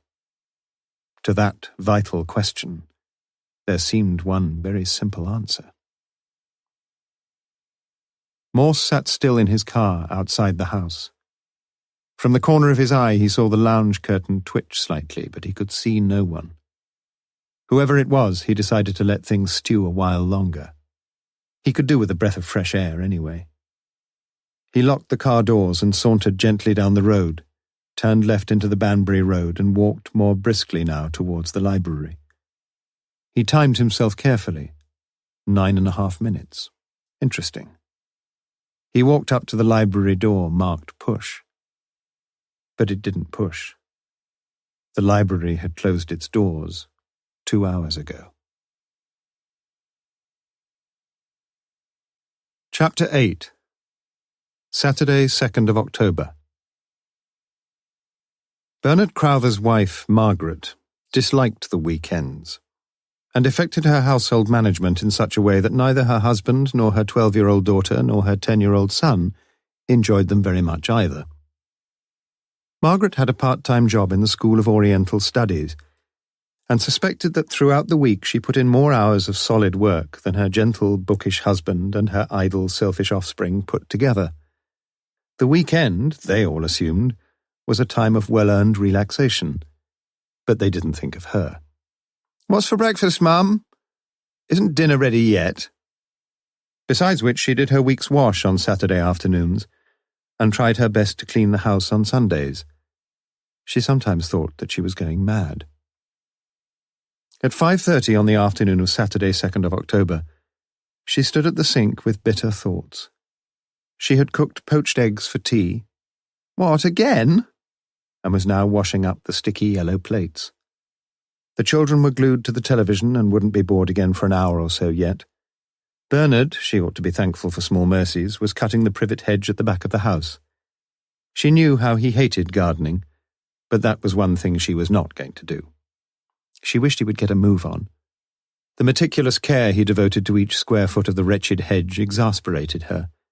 He'd be in soon to say his arms were aching. She looked at him. He was balding now and getting stout, but he was still, she supposed, an attractive man to some women. Until recently she had never regretted that she had married him 15 years ago. Did she regret the children? She wasn't sure.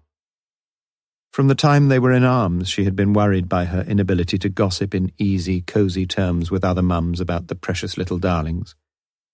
She had read a book on mothercraft, and came to the worrying conclusion that much of motherhood was distasteful to her, even nauseating. Her maternal instincts, she decided, were sadly underdeveloped. As the children grew into toddlers, she had enjoyed them more, and on occasion she had only little difficulty in convincing herself that she loved them both dearly. But now they seemed to be getting older and worse. Thoughtless, selfish, and cheeky. Perhaps it was all her fault. Or Bernard's. She looked out again as she stacked the last of the plates upright on the draining rack. It was already getting dusk after another glorious day. She wondered, like the bees, if these warm days would never cease. Bernard had managed to advance the neatly clipped and rounded hedge by 1/2 foot in the last 5 minutes. She wondered what he was thinking about, but she knew that she couldn't ask him. The truth was, and Margaret had descried it dimly for several years now, that they were drifting apart. Was that her fault too? Did Bernard realize it? She thought he did. She wished she could leave him, leaving everything and go off somewhere and start a new life. But of course she couldn't. She would have to stick it out. Unless something tragic happened. Or was it until something tragic happened? And then she knew she would stand by him, in spite of everything. Margaret wiped the formica tops around the sink, lit a cigarette and went to sit in the dining room. She just could not face the petty arguments and the noise in the lounge. She picked up the book Bernard had been reading that afternoon, The Collected Works of Ernest Dowson. The name was vaguely familiar to her from her school certificate days, and she turned slowly through the poems until she found the lines her class had been made to learn. She was surprised how well she could recall them. I cried for madder music and for stronger wine. But when the feast is finished and the lamps expire, then falls thy shadow, Cinara, the night is thine, and I am desolate and sick of an old passion, yea, hungry for the lips of my desire. I have been faithful to thee, Sinara, in my fashion. She read them again, and for the first time seemed to catch the rhythm of their magical sound. But what did they mean? Forbidden fruits, a sort of languorous, illicit, painful delight. Of course, Bernard could tell her all about it. He spent his life exploring and expounding the beautiful world of poetry. But he wouldn't tell her because she couldn't ask. It must have been an awful strain for Bernard meeting another woman once a week.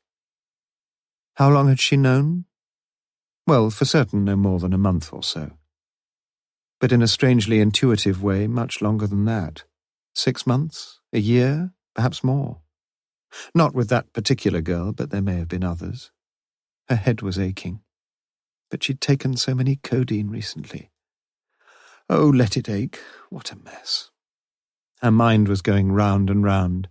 Privet Hedge, poached eggs, Ernest Dowson, Bernard, the tension and deceit of the past 4 days. My God, what was she going to do? It couldn't go on like this.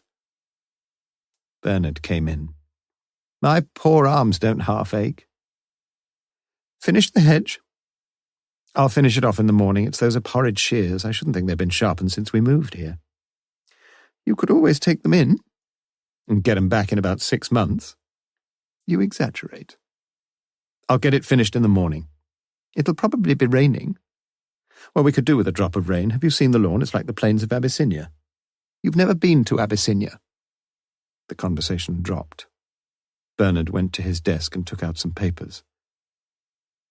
I thought you'd be watching the telly. I can't stick being with the children. Bernard looked at her sharply. She was near to tears. No, he said. I know what you mean. He looked soberly and almost tenderly at Margaret. Margaret, his wife. Sometimes he treated her so thoughtlessly, so very thoughtlessly. He walked across and laid a hand on her shoulder. They're pretty insufferable, aren't they? But don't worry about it, all kids are the same. I'll tell you what. Oh, don't bother. You've made all those promises before. I don't care. I don't care, I tell you. As far as I'm concerned, they can go to hell. And you with them. She began to sob convulsively and ran from the room. He heard her go into their bedroom above and listened as the sobs continued. He put his head in his hands. He would have to do something, and he would have to do it very soon. He was in real danger now of losing everything. He might even have lost it already. Could he tell Margaret everything? She would never, never forgive him. What about the police? He'd almost told them, or at least he'd almost told them part of it. He looked down at Dowson's works and saw where the page was open. He knew that Margaret had been reading it, and his eyes fell upon the same poem. Surely the kisses of her bought red mouth were sweet, but I was desolate and sick of an old passion, when I awoke and found the dawn was grey. I have been faithful to thee, Sinara, in my fashion. Yes, it had been sweet enough. It would be dishonest to pretend otherwise. But how sour it tasted now. It would have been a huge relief to have ended it all long ago. Above all, to have broken free from the web of lies and deceit he had spun around himself. Yet how beguiling had been the prospect of those extramarital delights. Conscience, damned conscience. Nurtured in a sensitive school. Fatal. Though not a believer himself, Bernard conceded the empirical truth of the Pauline assertion that the wages of sin is death. He wanted desperately to be rid of the guilt and the remorse, and remembered vaguely from his school days in the Bible class how lustily they had all given voice to many a chorus on sin. Though your sins be as scarlet, scarlet, scarlet, they shall be whiter, yea, whiter than snow. But he couldn't pray these days. His spirit was parched and desolate. His primitive, eager religiosity was dulled now, and overlaid with a deep and hard veneer of learning, culture, and cynicism. He was well rehearsed in all the theological paradoxes, and the fizz of academic controversy was no longer a delight. Whiter than snow, indeed. More like the driven slush. He walked over to the window which looked out onto the quiet road. Lights shone in most of the windows. A few people walked past. A neighbour was taking his dog to foul some other pavement. An L driver was struggling to turn her car around, and was painfully succeeding, though the line of symmetry through Mac's self-drive Zodiac rarely progressed more than 7 or 8 degrees at any one manoeuvre.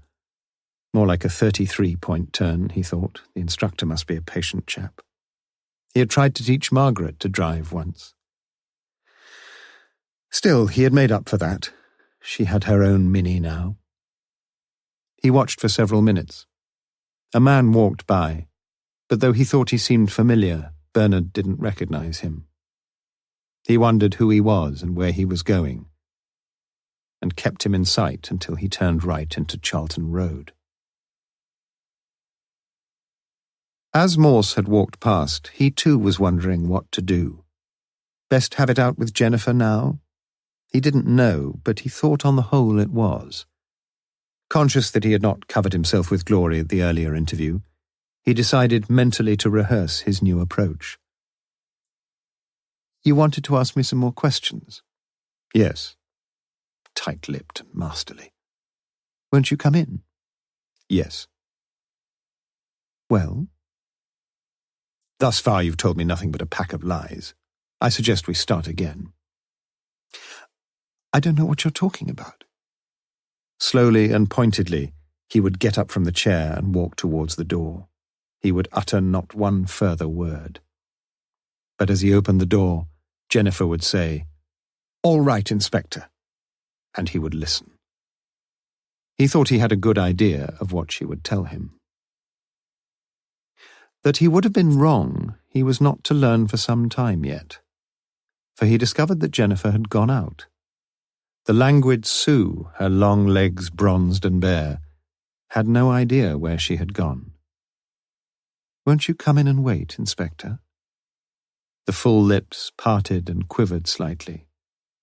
Morse both looked and felt alarmingly vulnerable. He consulted his wristwatch for moral support. "You're very kind, but perhaps I'd better not." Chapter 9. Sunday, 3rd of October. Morse slept soundly for almost 12 hours and awoke at 8:30 a.m. He had returned home immediately after his second call to Charlton Road with a splitting headache and a harassed mind. Now, as he blinked awake, he could scarcely believe how fresh he felt. The last book Morse himself had taken from the library, and which now lay 3 weeks overdue on his writing desk, was Edward de Bono's A 5-Day Course in Lateral Thinking. He had followed the course conscientiously, refused to look at any of the answers in advance, and reluctantly concluded that even the most sympathetic assessment of his lateral potential was gamma minus minus. But he had enjoyed it. Moreover, he had learned that a logical, progressive, vertical assault upon a sticky problem might not always be the best. He had not really understood some of the jargon too well, but he had grasped the substantial points. How can one drive a car up a dark alley if the headlights are not working? It didn't matter what the answer was. The thing to do was to suggest anything a driver might conceivably do. Blow the horn, take the roof rack off, lift the bonnet up, it didn't matter. The mere contemplation of futile solutions was itself a potent force in reaching the right conclusion, for sooner or later one would turn on a blinker, and, hey presto, the light would dawn.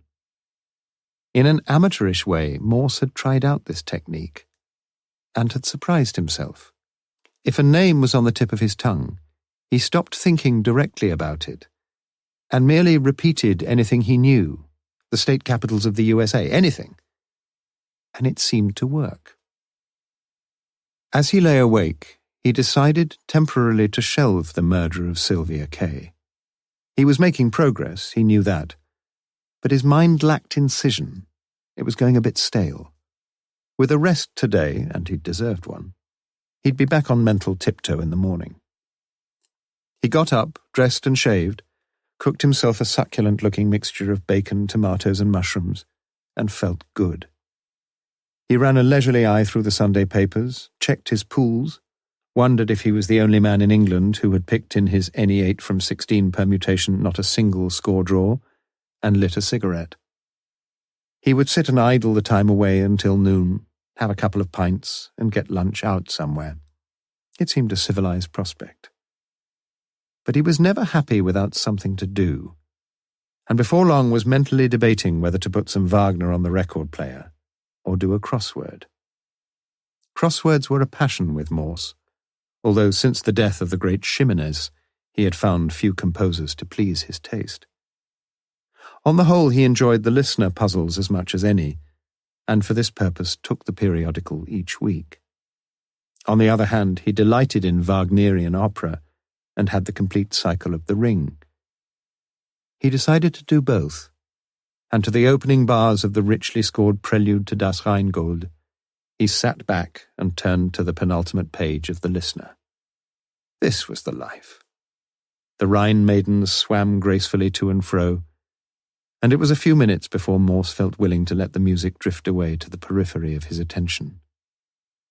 He read the preamble to the crossword. Each of the across clues contains in the definition a deliberate misprint. Each of the down clues is normal, although the words to be entered in the diagram will contain a misprint of a single letter. Working from 1 across to 28 down, the misprinted letters form a well-known quotation, which solvers... Morse read no more. He leapt to his feet. A solo horn expired with a dying groan as he switched off the record player and snatched his car keys from the mantelpiece. His in-tray was high with reports, but he ignored them. He unlocked his cabinet, took out the file on the Sylvia Kay murder, and extracted the letter addressed to Jennifer Colby. He knew there had been something wrong with the whole thing. His mouth was dry, and his hand trembled slightly, like a schoolboy opening his O-level results. Dear Madam, after assessing the many applications we have received, we must regretfully inform you that our application has been unsuccessful. At the beginning of November, however, further posts will become available, and I should in all honesty be sorry to lose the opportunity of reconsidering your position then. We have now allotted the September quota of posts in the psychology department, yet it is probable that a reliably qualified assistant may be required to deal with the routine duties for the principal's office. Yours faithfully. How wrong-headed he had been. Instead of thinking, as he had done, with such supercilious arrogance of the illiteracy and incompetence of some poor blockhead of a typist, he should have been thinking exactly the opposite. He'd been a fool. The clues were there. The whole thing was phony. Why hadn't he spotted that before? When you boiled it down, it was a nonsense letter. He had first made the mistake of concentrating upon individual mistakes, and not even bothering to see the letter as a synoptic whole. But not only that, he had compounded his mistake, for if he had read the letter as a letter, he might have considered the mistakes as mistakes, deliberate mistakes. He took a sheet of paper and started. Assessing, S omitted, money, A omitted, beguiling, N omitted, loose, O inserted, psychology, H omitted, sano, whatever that signified. Look again. Our, shouldn't that be your? Y omitted. Root knee, N and I transposed. What did that give him? Say no knee. Hardly promising. Try once more. Allotted, surely 2 T's, T omitted. And there it was, staring him in the face. The G, of course, from the signature, the only recognizable letter therein. Say nothing. Someone had been desperately anxious for Jennifer not to say a word. and Jennifer, it seemed, had got the message. It had taken Morse 2 minutes, and he was glad that Jennifer had been out the previous evening. He felt sure that, faced with her lies about the visit to the library, she would have said how sorry she was and that she must have got it wrong. It must have been Thursday, she supposed. It was so difficult to think back to events of even the day before, wasn't it? She honestly couldn't remember, but she would try very hard to. Perhaps she had gone for a walk. On her own, of course. But she would find things more awkward now. Strangely, Morse felt little sense of elation. He had experienced an odd liking for Jennifer when they had met, and in retrospect he understood how difficult it must have been for her. But he must look the fact squarely in the face. She was lying. She was shielding someone. That someone who in all probability had raped and murdered Sylvia. It was not a pretty thought. Every piece of evidence now pointed unequivocally to the fact that it was Jennifer Colby who had stood at Fair Stage 5 with Sylvia on the night of the 29th. That it was she who had been given a lift by a person or persons unknown, pretty certainly the former, as far as Woodstock. That there she had witnessed something about which she had been warned to keep her silence. In short, that Jennifer Colby knew the identity of the man who had murdered Sylvia Kay. Morse suddenly wondered if she was in danger. And it was this fear which prompted his immediate decision to have Jennifer held on suspicion of being an accessory to the crime of murder. He would need Lewis in. He reached for his outside phone and rang his sergeant's home number. Lewis. Speaking. Morse here. I'm sorry to ruin your weekend, but I want you here. Straight away, sir. If you can. I'm on my way. Morse looked through his in-tray. Reports, reports, reports. He crossed through his own initials immediately, barely glancing at such uncongenial titles as the drug problem in Britain, the police and the public, and the statistics for crimes of violence in Oxfordshire, second quarter. At the minute he was interested only in one statistic, which would doubtless in time appear in the statistics of violent crime in Oxfordshire, third quarter. He'd no time for reports. He suspected that about 95% of the written word was never read by anyone anyway. But there were 2 items which held his attention. A report from the forensic lab on the murder weapon, and a supplementary report from the pathology department on Sylvia Kay. Neither did more than confirm what he already knew, or at any rate suspected. The tire lever proved to be a singularly unromantic specimen. Morse read all about its shape, size, weight. But why bother? There was no mystery about the lever at all. The landlord of the Black Prince had spent the afternoons of Tuesday 28th and Wednesday 29th tinkering with an ancient sunbeam, and had unwittingly left his toolkit outside the garage on the right at the back of the courtyard where he kept the car. There were no recognizable prints, just the ugly evidence at one of the lever's curving ends that it had crashed with considerable force into the bone of a human skull. There followed a gory analysis, which Morse was glad to skip. It was only a few minutes before Lewis knocked and entered. Ah, Lewis. The gods, methinks, have smiled weakly on our inquiries. He outlined the developments in the case. I want Miss Jennifer Colby brought in for questioning. Be careful, take policewoman Fuller with you if you like. Just held for questioning, you understand? There's no question at all of any formal arrest. If she prefers to ring up her legal advisers, tell her it's Sunday and they're all playing golf. But I don't think you'll have much trouble. On the latter point at least, Morse guessed correctly. Jennifer was sitting in interrogation room 3 by 3:45 p.m.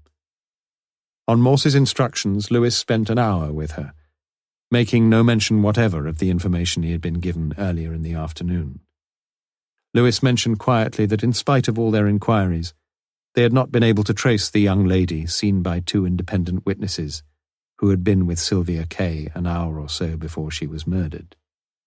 You must be patient, Sergeant. Lewis smiled weakly like the gods. Oh, we're patient enough, miss, and I think with a little cooperation we shall get there. Aren't you getting any cooperation? Would you like a cup of tea, miss? I'd prefer coffee. Policewoman Fuller hurried off. Jennifer moistened her lips and swallowed. Lewis brooded quietly. In the tug-of-war silence which ensued, it was Lewis who finally won. You think I'm not cooperating, Sergeant? Are you? Look, I've told the inspector what I know. Didn't he believe me? Just what did you tell the inspector, miss? You want me to go over all that again? Jennifer's face showed all the impatience of a schoolgirl asked to rewrite a tedious exercise. We shall have to have a signed statement in any case. Jennifer sighed. All right. You want me to account for my movements, I think that's the phrase, isn't it, on Wednesday night? That's right, miss. On Wednesday night... Laboriously, Lewis began to write. Shall I write it out for you? Asked Jennifer. I think I ought to get it down myself, miss, if you don't mind. I haven't got a degree in English, but I'll do my best. A quick flash of caution gleamed in Jennifer's eyes. It was gone immediately, but it had been there, and Lewis had seen it. Half an hour later, Jennifer's statement was ready. She read it, asked if she could make 1 or 2 amendments, only spelling, Sergeant, and agreed that she could sign it. I'll just get it typed out, miss. How long will that take? Oh, only 10 minutes. Would you like me to do it? It'll only take me about 2. I think we ought to do it ourselves, miss, if you don't mind. We have our regulations, you know. Just thought I might be able to help. Jennifer felt more relaxed. Shall I get you another cup of coffee, miss? That would be nice. Lewis got up and left. Policewoman Fuller seemed singularly uncommunicative, and for more than 10 minutes Jennifer sat in silence. When the door finally opened, it was Morse who entered, carrying a neatly typed sheet of foolscap. "Good afternoon, Miss Colby." "Good afternoon." "We've met before." The tide of relaxation which had reached high watermark with Lewis's departure quickly ebbed and exposed the grating shingle of her nerves. "I walked down to the library after I left you yesterday," continued Morse. "You must enjoy walking." "They tell me walking is the secret of perpetual middle age." With an effort, Jennifer smiled. "It's a pleasant walk, isn't it?" "It depends which way you go," said Morse. Jennifer looked sharply at him, and Morse, as Lewis earlier, noted the unexpected reaction. "Well, I would like to stay and talk to you, but I hope you'll let me sign that statement and get back home. There are several things I have to do before tomorrow." "I hope Sergeant Lewis mentioned that we have no authority to keep you against your will." "Oh yes, the sergeant told me." "But I shall be very grateful if you can agree to stay a little longer." The back of Jennifer's throat was dry. "What for?" Her voice was suddenly a little harsher. "Because," said Morse quietly, "I hope you will not be foolish enough to sign a statement which you know to be false." Morse raised his voice. "And which I know to be false." He gave her no chance to reply. "This afternoon I gave instructions for you to be held for questioning, since I suspected, and still suspect, that you are withholding information which may be of very great value in discovering the identity of Miss Kay's murderer. That is a most serious offence, as you know. It now seems that you are foolish enough to compound such stupidity with the equally criminal and serious offence of supplying the police with information which is not only inaccurate but demonstrably false." Morse's voice had risen in crescendo, and he ended with a mighty thump with his fist upon the table between them. Jennifer, however, did not appear quite so abashed as he had expected. "You don't believe what I told you?" "No." "Am I allowed to ask why not?" Morse was more than a little surprised. It was clear to him that the girl had recovered whatever nerve she may have lost. He clearly and patiently told her that she could not possibly have taken out her library books on Wednesday evening, and that this could be proved without any reasonable doubt. "I see." Morse waited for her to speak again, If he had been mildly surprised at her previous question, he was flabbergasted by her next. "What were you doing at the time of the murder last Wednesday evening, Inspector?" What was he doing? He wasn't quite sure, but any such admission would hardly advance his present cause. He lied. "I was listening to some Wagner." "Which Wagner?" Das Rheingold. "Is there anyone who could back up your story? Did anyone see you?" Morse surrendered. No. In spite of himself, he had to admire the girl. "No," he repeated. "I live on my own. I seldom have the pleasure of visitors. Of either sex." "How very sad." Morse nodded. "Yes. But you see, Miss Colby, I am not as yet suspected of dressing up in women's clothes and standing at the top of the Woodstock Road hitching a lift with Sylvia Kay." "And I am?" "And you are." "But presumably I'm not suspected of raping and murdering Sylvia." "I hope you will allow me a modicum of intelligence." "You don't understand." "What's that supposed to mean?" "Hasn't it occurred to you that Sylvia probably enjoyed being raped?" There was bitterness in her tone, and her cheeks were flushed. "That seems to assume that she was raped before she died, doesn't it?" said Morse quietly. "I'm sorry, that was a horrid thing to say." Morse followed up his advantage. "My job is to discover what happened from the moment Sylvia and her friend, and I believe that was you, got into a red car on the other side of the Woodstock roundabout. For some reason, this other girl has not come forward, and I don't think the reason's very hard to find. She knew the driver of the car, and she's protecting him. She's probably frightened stiff. But so was Sylvia Kay frightened stiff, Miss Colby. More than that, she was so savagely struck on the back of the head that her skull was broken in several places and lumps of bone were found in her brain. Do you like the sound of that? It's an ugly, horrible sight, is murder. And the trouble with murder is that it usually tends to wipe out the only good witness of the crime, the victim. That means we've got to rely on other witnesses, normal, ordinary people, most of them, who accidentally get caught up at some point in the wretched business. They get scared, okay. They'd rather not get mixed up in it, okay. They think it's none of their business, okay. But we've got to rely on some of them having enough guts and decency to come forward and tell us what they know. And that's why you're here, Miss Colby. I've got to know the truth." He took the statement that Jennifer had made and tore it into pieces, but he could not read her mind. As he had been speaking, she had been gazing through the window of the little office into the outside yard, where the day before she had stood with her office colleagues. "Well?" "I'm sorry, Inspector. I must have caused you a lot of trouble. It was on Thursday that I went to the library." "And on Wednesday?" "I did go out. And I did go on the road to Woodstock. But I didn't get as far as Woodstock. I stopped at the Golden Rose at Begbrook. That's, about 2 miles this side of Woodstock. I went into the lounge and bought a drink. A lager and lime. I drank it out in the garden, and then went home." Morse looked at her impatiently. "In the dark, I suppose?" "Yes, about 7:30. "Well, go on." "What do you mean, go on? That was all."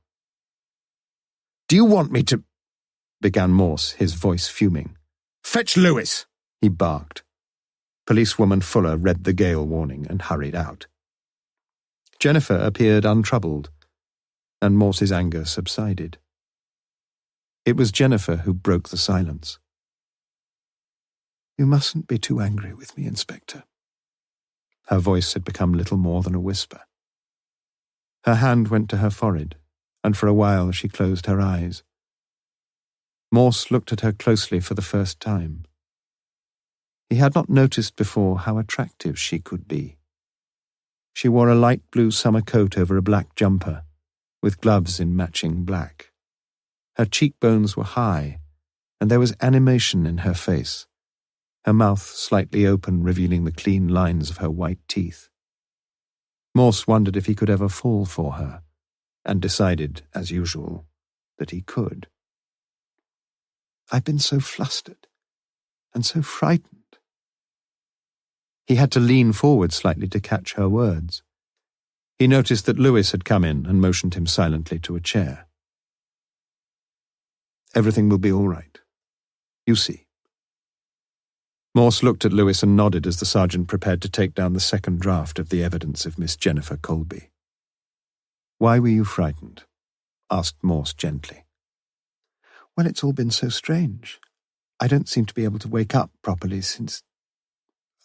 I don't seem to know what's real and what's not. So many funny things seem to be happening." She was still sitting with her head in her hand, looking blankly at the top of the table. Morse glanced at Lewis. Things were almost ready. "What do you mean, funny things?" "Just everything, really. I'm beginning to wonder if I know what I am doing. What am I doing here? I thought I'd told you the truth about Wednesday, and now I realized I didn't. And there was another funny thing." Morse watched her keenly. "I had a letter on Saturday morning telling me I'd not been chosen for a job, and I don't even remember applying for it. Do you think I'm going mad?" So that was going to be her story. Morse experienced the agony of a bridge player whose ace has just been covered by the deuce of trumps. The two policemen looked at each other, and both were conscious that Jennifer's eyes were on them. "Well now," Morse hid his disappointment and disbelief as well as he was able. "Let's just get back to Wednesday night, shall we? Can you repeat what you just told me? I want Sergeant Lewis to get it down." His voice sounded exasperated. Jennifer repeated her brief statement, and Lewis, like the inspector before him, looked temporarily bewildered. "You mean," said Morse, "that Miss Kay went on to Woodstock, but that you only went as far as Begbrook?" "Yes, that's exactly what I mean." "You asked this man to drop you at Begbrook?" "What man are you talking about?" "The man who gave you a lift." "But I didn't get a lift to Begbrook." "You what?" shrieked Morse. "I said I didn't get a lift. I would never hitchhike anyway. I think you ought to know something, Inspector. I've got a car." While Lewis was getting the second statement typed, Morse retreated to his office. Had he been wrong all along? If what Jennifer now claimed was true, it would certainly account for several things. On the same road, on the same night, and one of her own office friends murdered, of course she would feel frightened. But was that enough to account for her repeated evasions? He reached for the phone and rang the Golden Rose at Begbrook. The jovial-sounding landlord was anxious to help. His wife had been on duty in the lounge on Wednesday. Could she possibly come down to Kidlington Police HQ? Yes. The landlord would drive her himself. Good. Quarter of an hour, then. "Do you remember a young lady coming into the lounge last Wednesday? On her own, about 7:30 time?" The richly ringed and amply bosomed lady wasn't sure. "But you don't often get women coming in alone, do you?" "Not often, no. But it's not all that unusual these days, Inspector. You'd be surprised." Morse felt that little would surprise him any more. "Would you recognize someone like that, someone who just dropped in one night?" "I think so, yes." Morse rang Lewis, who was still waiting with Jennifer in the interview room. "Take her home, Lewis." The landlady of the Golden Rose stood beside Morse at the inquiry desk as Jennifer walked past with Lewis. "That her?" he asked. It was his penultimate question. "Yes, I think it is." "I'm most grateful to you," lied Morse. "I'm glad I could help, Inspector." Morse showed her to the door. "I don't suppose you happen to remember what she ordered, do you?" "Well, as a matter of fact, I think I do, Inspector. It was lager and lime, I think." Yes, lager and lime. It was half an hour before Lewis returned. "Did you believe her, sir?" "No," said Morse. He felt more frustrated than depressed. He realized that he had already landed himself in a good deal of muddle and mess by his own inadequacies. He had refused the offer of the auxiliary personnel available to him, and this meant that few of the many possible leads had yet been checked and documented. Sanders, for example, surely to any trained officer the most obvious target for immediate and thorough investigation, he had thus far almost totally ignored. Indeed, even a superficial scrutiny of his conduct of the case thus far would reveal a haphazardness in his approach almost bordering upon negligence. Only the previous month he had himself given a lecture to fellow detectives on the paramount importance in any criminal investigation of the strictest and most disciplined thoroughness in every respect of the inquiry from the very beginning.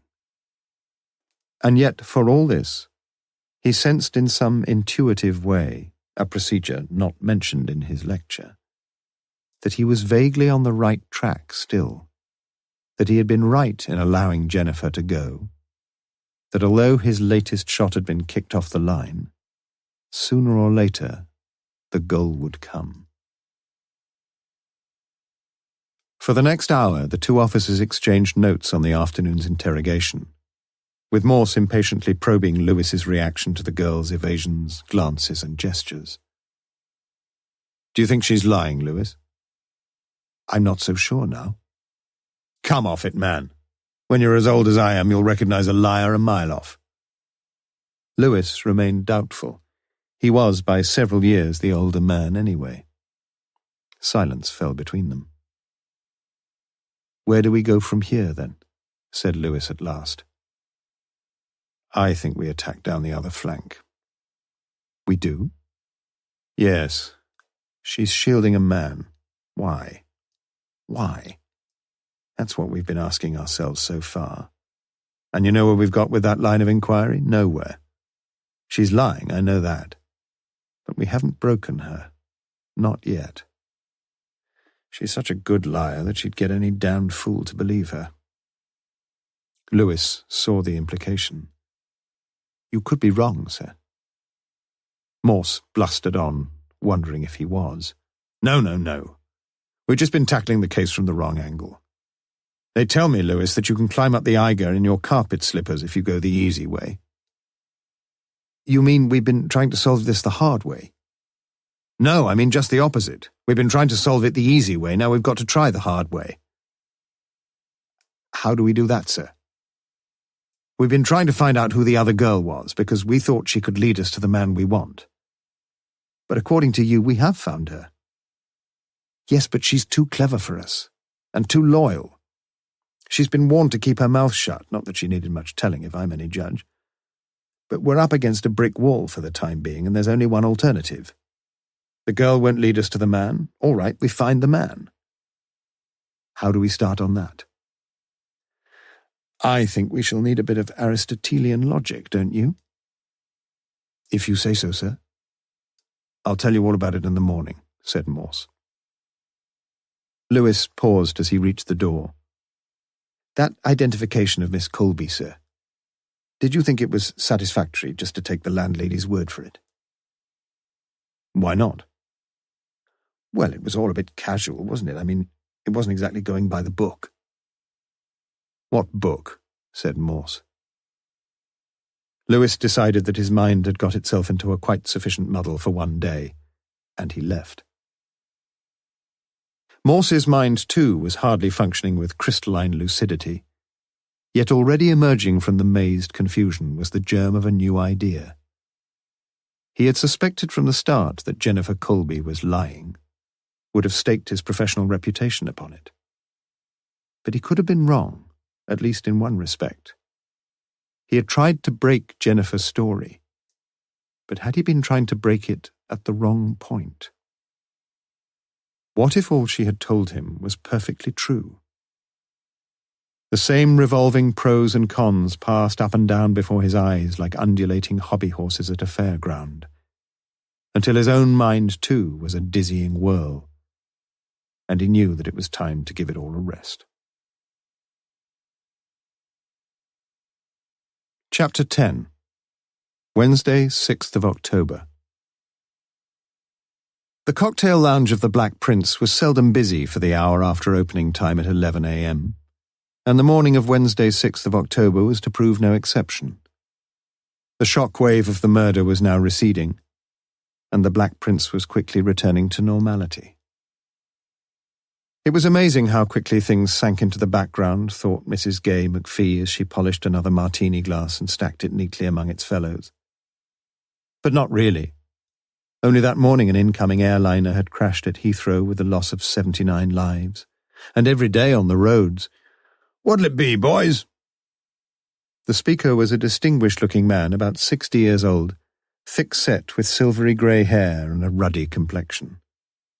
Gay had served him many times before and knew him to be Professor Tomsit, Felix to his friends, who were rumoured not to be legion, Emeritus Professor of Elizabethan Literature at Oxford University, and the recently retired Vice Principal of Lonsdale College. His two companions, one a gaunt, bearded man in his late 20s, the other a gentle-looking, bespectacled man of about 45, each ordered gin and tonic. 3 gin and tonics. Tomsit had an incisive, imperative voice, and Gay wondered if he got his college scout to stir his morning coffee. "Hope you're going to enjoy life with us, young Melhuish." Tomsit laid a broad hand on his bearded companion's shoulder, and was soon engrossed in matters which Gay was no longer able to follow. A group of American servicemen had come in, and were losing no time in quizzing her about the brands of lager, the menu, the recent murder, and her home address. But she enjoyed Americans, and was soon laughing good-naturedly with them. As usual, the lager pump was producing more froth than liquid substance, and Gay noticed, waiting patiently at the other end of the bar, the bespectacled member of the Oxford Triumvirate.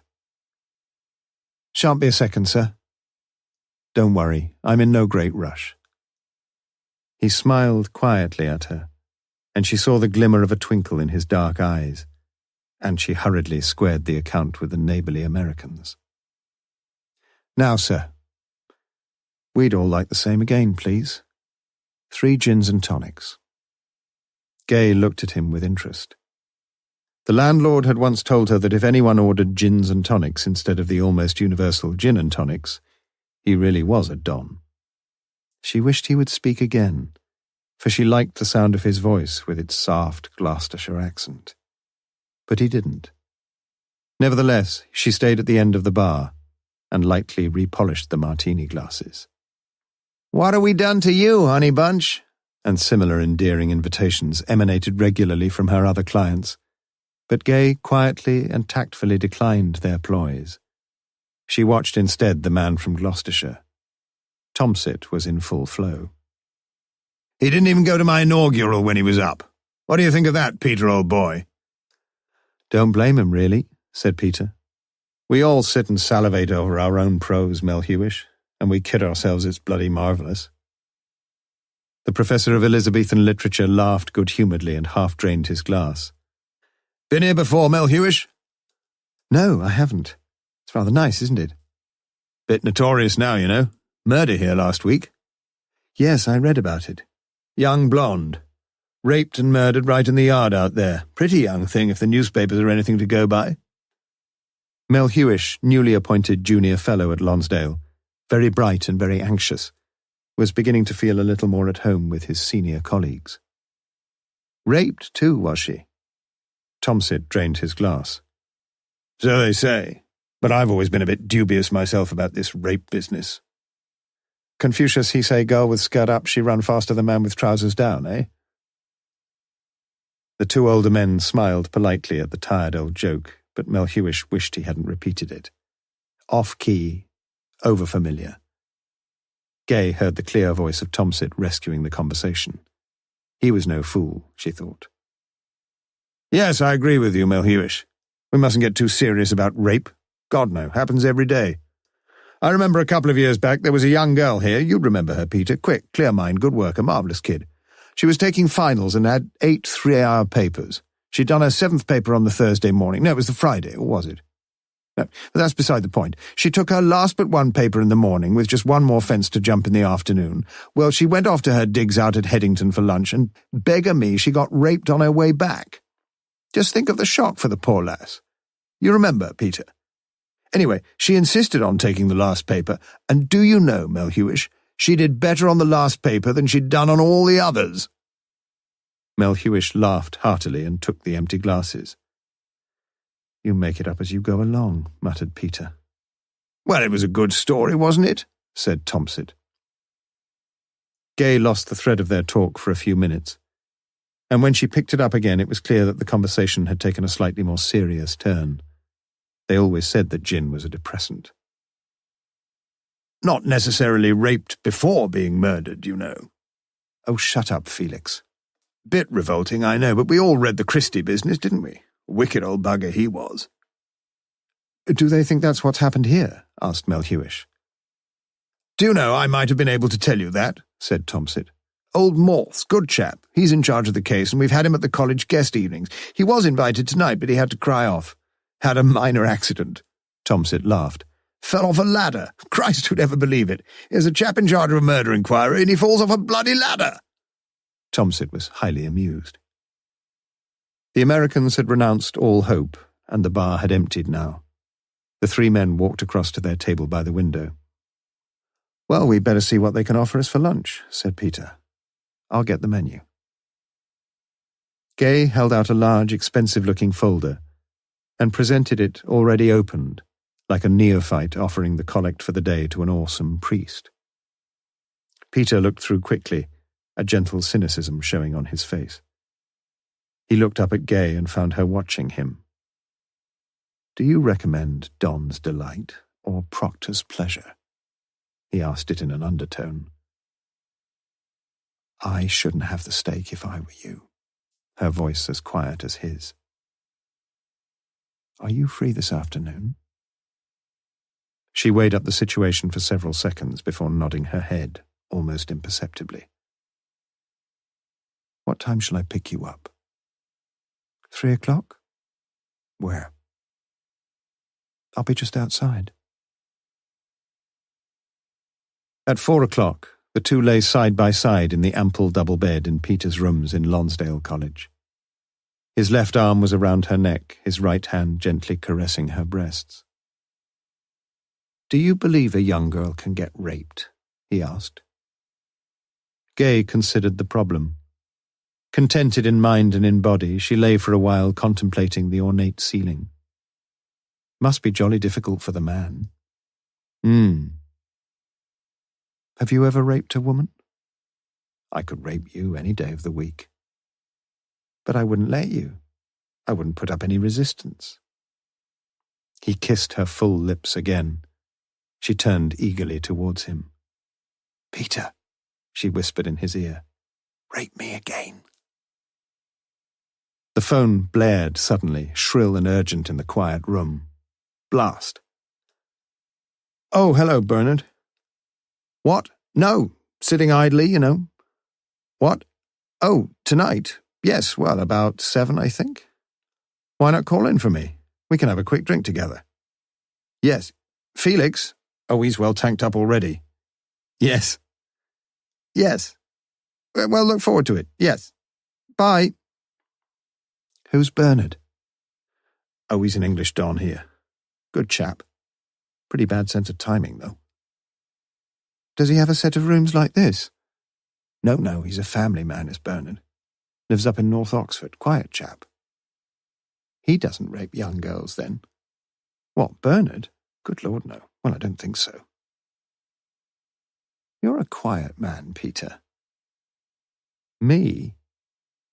She fondled him lovingly, and abruptly terminated all further discussion of Mr. Bernard Crowther, quiet family man of North Oxford. Part 2. Search for a Man. Chapter 11. Wednesday, 6th of October. Beginning its life under a low, headroom 12 feet railway bridge, and proceeding its cramped and narrow way for several hundred yards past shabby rows of terraced houses that line the thoroughfare in tight and mean confinement, the Botley Road gradually broadens into a spacious stretch of dual carriageway that carries all westbound traffic towards Farringdon, Swindon, and the sundry hamlets in between. Here the houses no longer shoulder their neighbours in such grudging proximity, and hither several of the Oxford businessmen have brought their premises.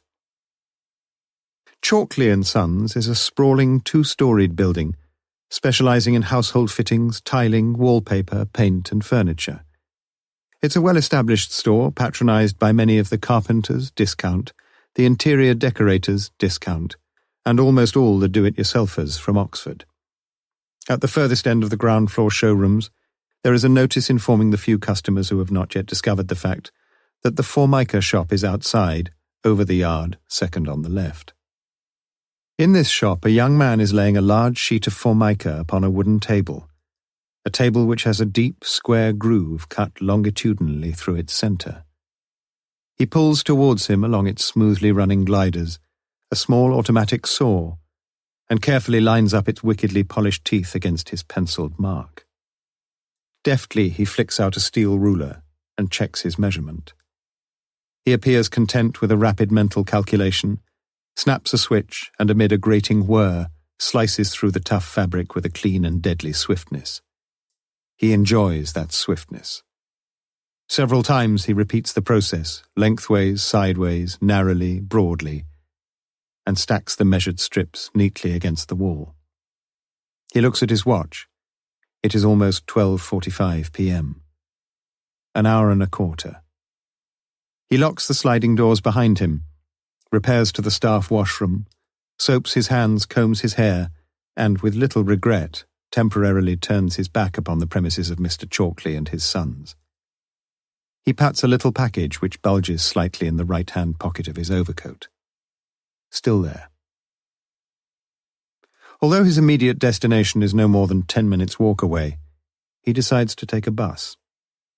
He crosses the road and traverses in the process as many lines, continuous, broken, broad, narrow, yellow, white, as one may find in the key to an ordnance survey map. For the Oxford City Council has escalated its long war of attrition against the private motorist, and has instituted a system of bus lanes along the Botley Road. A bus arrives almost immediately, and the Dua Pakistani one-man crew silently discharges his manifold duties. The young man always hopes that the bus is fairly full, so that he may sit beside one of the mini-skirted, knee-booted young girls returning to the city, but today it is almost empty. He sits down and looks mechanically around him. He alights at the stop before the railway bridge, where the bus must make a right-hand detour to avoid a scalping from the iron girders, threads his way to a dingy street behind the shabby rows of houses, and enters a small shop. The legend above the door of Mr. Baines's grimy, peeling shopfront reads, "Newsagent and Tobacconist." But such is the nature of Mr. Baines's establishment, that he employs no cohorts of cheeky boys and girls to deliver his morning and evening newspapers, nor does his stock of tobacco run to more than half a dozen of the more popular brands of cigarettes. He sells neither birthday cards nor ice cream nor confectionery. Mr. Baines, yes, he is a shrewd man, calculates that he can make as much profit from one swift, uncomplicated transaction as from the proceeds of one day's paper rounds, or from the sale of 1,000 cigarettes. For Mr. Baines is a dealer in hard pornography. Several customers are standing along the right-hand side of the narrow shop. They flick their way through a bewildering variety of gaudy, glossy, girly magazines, with names that ring with silken ecstasies, skin and skirt and lush and lust and flesh and frills. Although the figures of the scantily clad models which adorn the covers of these works are fully and lewdly provocative, the browsers appear to riffle the pages with a careless, casual boredom. But this is the appearance only. A notice in Mr. Baines's own hand warns every potential purveyor of these exotic fruits that the books are to be bought, and Mrs. Baines sits on her hard stool behind the counter and keeps her hard eyes upon each of her committed clients. The young man throws no more than a passing glance at the gallery of thrusting nakedness upon his right, and walks directly to the counter.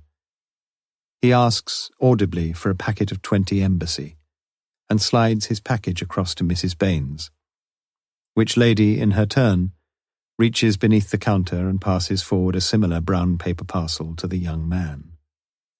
How Mr. Baines himself would approve. It is a single, swift, uncomplicated transaction. The young man stops at the Bookbinder's Arms across the road and orders bread and cheese and a pint of Guinness. He feels his usual nagging impatience, but gloats inwardly in expectation. 5 o'clock will soon be here, and the journey to Woodstock is infinitely quicker now with the opening of the new stretch of the Ring Road complex.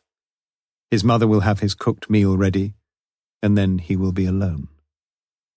In his own perverted way, he has grown almost to enjoy the anticipation of it all. For over the last few months it has become a weekly ritual. Expensive, of course, but the arrangement is not unsatisfactory, with half price back on everything returned. He drains his Guinness. Sometimes he still feels guilty, a little, though not so much as he did. He realizes well enough that his dedication to pornography is coarsening whatever sensibilities he may once have possessed, that his craving is settling like some cancerous, malignant growth upon his mind, a mind crying out with ever-increasing desperation for its instant, morbid gratification. But he can do nothing about it. Prompt at 2 p.m. on Wednesday, 6th of October, Mr. John Sanders is back in the Formica shop. And once more the gyrating saw, whining in agony, can be heard behind the sliding doors. On Wednesday evenings during term time, the Crowther household was usually deserted from 7 p.m. to 9 p.m. Mrs. Margaret Crowther joined a small group of earnest middle-aged culture vultures in a WEA evening class on classical civilization. Weekly, the children, James and Caroline, swelled the oversubscribed membership of the Wednesday disco at the nearby community centre. Mr. Bernard Crowther disliked both pop and Pericles. On the night of Wednesday, 6th of October, Margaret left the house at her usual time of 6:30 p.m. Her classes were held about 3 miles away in the further education premises on Headington Hill, and she was anxious to secure a safe and central parking lot for the proudly sparkling Mini 1000 which Bernard had bought for her the previous August. Diffidently, she backed out of the garage. Bernard had agreed to leave his own 1100 to face the winter's elements in the drive, and turned into the quiet road. Although still nervous about her skills, especially in the dark, she relished the little drive. There was the freedom and independence of it all. It was her car. She could go wherever she wanted.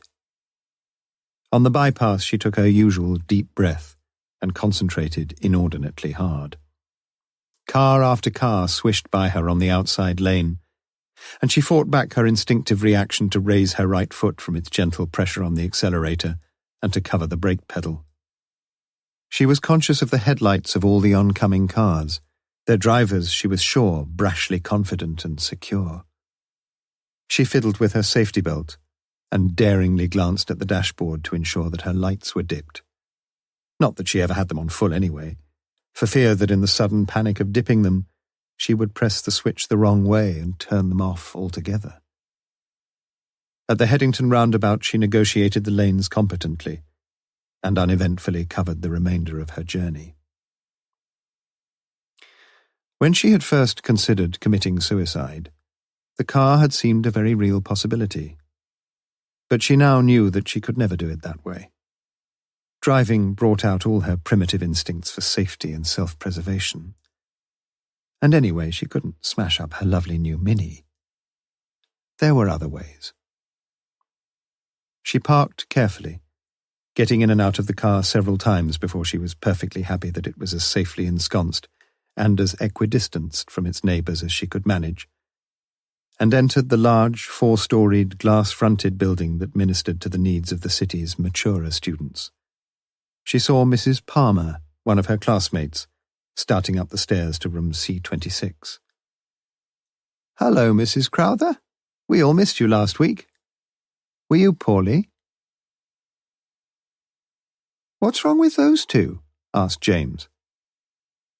A quarter of an hour after Margaret's departure, Bernard Crowther had caught the bus down to Lonsdale College, where he dined 1 or 2 nights a week. The children were alone. "It's not unusual, is it?" said Caroline. "They hardly talk to one another. I expect all married people get like that." "Didn't used to be like that." "You don't help much." "Nor do you." "What do you mean?" "Ah, shut up. You misery. F off!" These days their conversations seldom lasted longer. With a few minor permutations and in the presence of Mum and Dad a few concessions to conventional middle-class morality, their parents had heard it many times. It worried Margaret deeply and infuriated Bernard, and each wondered secretly if all children were as vicious, ill-tempered and uncooperative as their own. Not that James and Caroline were uppermost in either parent's mind this Wednesday evening. As one of the senior fellows of his college, Bernard had naturally been invited to the memorial jamboree for the ex-vice principal who had retired the previous summer. The dinner was to begin at 7:30 p.m, and Bernard arrived in Peter's room with half an hour to spare. He poured himself a gin and vermouth and sat back in a faded armchair. He thought he liked Felix Thomsett, the old sod. Certainly he ate too much and drank too much, and if many-tongued rumour could be believed, why not? He had done a lot of other things too much. But he was a good college man.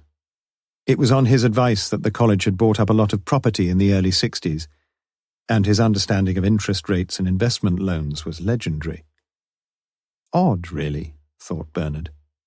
He finished his gin and shrugged into his gown. Pre-prandial sherry would be flowing in the senior common room, and the two friends made their way thither. "Well, Bernard, how are you, old boy?" Felix's smile beamed a genuine welcome to his old colleague. "Can't grumble," replied Bernard lamely. "And how's that lovely wife of yours?" Bernard grabbed a sherry. "Oh, fine, fine." "Lovely woman," Felix mused on.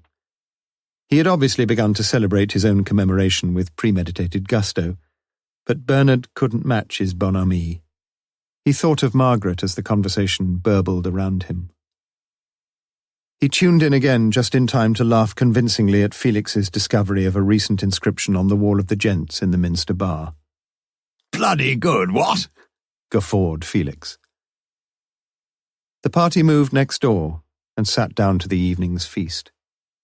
Bernard always felt that they had far too much to eat, and tonight they had far, far too much to eat. As he struggled his way through the grapefruit cocktail, the turtle soup, the smoked salmon, the tornados rossini, the gatto, the cheese and the fruit, he thought of the millions in the world who had not eaten adequately for weeks or even months, and saw in his mind the harrowing pictures of the famine victims of Asia and Africa. "You're quiet tonight," said the chaplain, passing Bernard the claret. "Sorry," said Bernard. "Must be all this food and drink." "You must learn to take the gifts the good Lord showers upon us, my boy. You know, as I get older, I must confess to the greater appreciation of two things in life, natural beauty and the delights of the belly." He leaned back and poured half a glass of vintage claret towards his vast stomach. Bernard knew that some men were naturally fat, all to do with the metabolic rate or something. But there were no fat men in Belsen. But whatever other confessions the good chaplain may have been about to divulge were cut short by the toast to Her Majesty and the clearing of the principal's throat as he rose to his feet to begin his encomium of Felix Thomsett. They had all heard it all before. A few necessary alterations in the hackneyed, hallowed phrases, but basically the same old stuff. Felix would be leaving holes in so many aspects of college life, it would be difficult to fill the holes. Bernard thought of Margaret. Why not leave the bloody holes unfilled? One of the foremost scholars of his generation. Bernard looked at his watch. 9:15 p.m. He couldn't go yet. Anecdotes and laughter. Bernard felt pretty sure they would all be reminded of that incident when a disgruntled undergraduate had pissed all over Felix's carpet 2 years ago. Back to the academic stuff, top of the head, phony.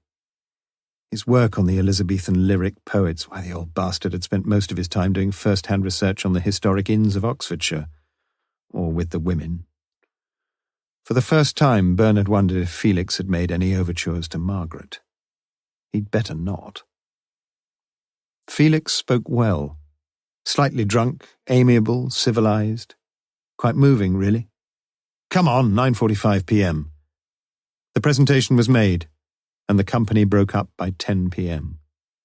Bernard rushed out of college and ran through the Broad to St. Giles, where he found a taxi immediately. But even before the taxi stopped, he saw some movement outside the darkened house. His heart raced in panic-stricken despair. James and Caroline stood beside the front door. "You might have," began Caroline. Bernard hardly heard. "Where's your mother?" His voice was hard and urgent. "Don't know. We thought she must have been with you." "How long have you been waiting?" He spoke with a clipped authority the children had seldom heard. "About half an hour. Mum's always been here before." Bernard opened the front door. "Ring up the tech at Headington. Ask if they've finished." "You do it, Caroline." Bernard brought his right hand with vicious force across James's face. "Do it," he hissed. He went to the gate. No one. He prayed for the sound of a car, any car. Car! A cold sweat formed on his forehead as he darted to the garage. The door was locked. He found the key. His hand shook convulsively. He opened the door. "What on earth are you doing?" Bernard started, and in his heart blessed all the gods that were and are to be. "Where the hell have you been?" In a fraction of a second, his terrible, agonized fear had flashed to anger, relieved, fierce, beautiful anger. "As a matter of fact, the starter motor's gone on the Mini. I couldn't get anyone to fix it, and in the end I had to catch a bus." "You could have let me know." "Oh, yes, of course. You want me to ring round all the garages, then you, and then presumably the kids." Margaret herself was becoming very angry. "What's all the fuss about? Just because I'm late for a change?" "The children have been waiting no end of time." "So what?" Margaret stormed into the house, and Bernard heard the high-pitched voices within.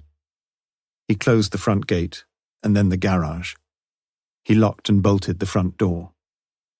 He felt happy. Happier than he had felt for many days and many hours. Chapter 12. Wednesday, Thursday, 6th, 7th of October. Morse did not know what had persuaded him, after 7 months of promises and prevarications, to fill in the ragged, gaping hole above the kitchen door where the electrician had led in the wires for a new power point. Everything had been wrong from the start anyway. The polyfiller powder, purchased some 2 years previously, had hardened into a solid block of semi-concrete within its packet. The spatula he used for cracking eggs and filling cracks had mysteriously vanished from the face of the earth, and the primitive household steps never had stood 4 square on their rickety legs. Perhaps he had taken inspiration from Mr. Edward de Bono and his recipe for lateral thought. But whatever the motive for his sudden urge to see the wretched hole filled in, Morse had taken a vertical plunge, like some free-fall parachutist, from the top of the steps, when the cord restraining the uprights to a functional 30-degree angle suddenly snapped, and the whole apparatus collapsed into a straight line beneath him. Like Hephaestus thrown o'er the crystal battlements, he landed with an agonizing jolt upon his right foot, lay with a feeling of nausea for 2 or 3 minutes, wiping the cold sweat which formed upon his brow, and finally limped his way to the front room and lay breathing heavily on the settee. After a while the foot was a little easier, and he felt somewhat reassured. But half an hour later the swelling began, and a fitful, sharp pain nagged away at his instep. He wondered if he could drive, but he knew it would be foolish to try. It was 8:30 p.m. on Tuesday, 5th of October. Only one thing for it. He hobbled and hopped across to the telephone and rang Lewis. and within the half-hour he was sitting disconsolately in the accident room of the Radcliffe Infirmary, waiting for the result of the X-ray. A young boy sitting on the bench next to Morse was wringing his left hand in some agony, car door, and 2 men badly injured in a road accident were wheeled by for priority treatment. He felt a little less depressed. He was finally seen by an almost unintelligible Chinese doctor who held up his X-ray pictures to the light with the disinterestedness of a bored guest having a casual glance at one of the holiday slides of his host.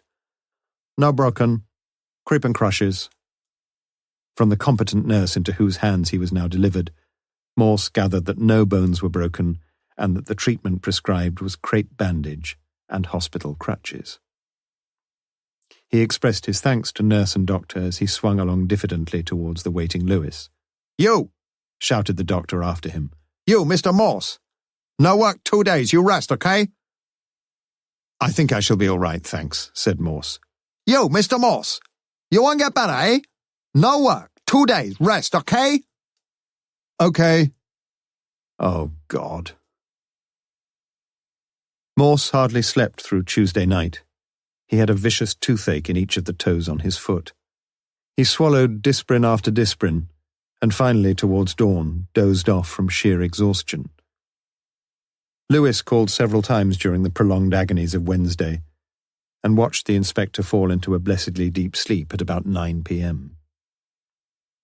When Lewis greeted him the next morning, Morse felt better, and because he felt better, his mind reverted to the murder of Sylvia Kay, and because his mind was not now wholly preoccupied with the tribulations of his right foot, he felt a great depression grow upon him.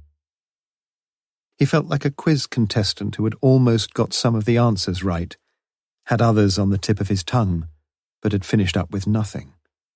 One always longed to start again. He lay with these troubled thoughts on his mind. Lewis was fussing around. Good old Lewis. They'd all be having a good laugh at the station, he thought. Humiliating falling off a ladder. Well, he hadn't fallen off a ladder. He'd fallen through one. "Lewis, you told everybody what happened, I suppose?" "Yes, sir." "Well, they think you're making it up. They think you've got gout, really. You know, too much port." Morse groaned. He could picture himself limping round with every other person stopping him to inquire into the circumstances of the disaster. He'd write it all out, have it photocopied, and distribute the literature around the station. "Still painful, sir?" "Of course it bloody well is. You've got millions of nerve endings all over your bloody toes. You know that, don't you?" "I had an uncle, sir, who had a beer barrel run over his toes." "Shut up," winced Morse. The thought of anything, let alone a beer barrel, being within 3 feet of his injured foot was quite unbearable. Beer barrel, though. Morse was getting better. "Are the pubs open yet?" "Fancy a drink, sir?" Lewis looked pleased with himself. "Wouldn't mind a jar."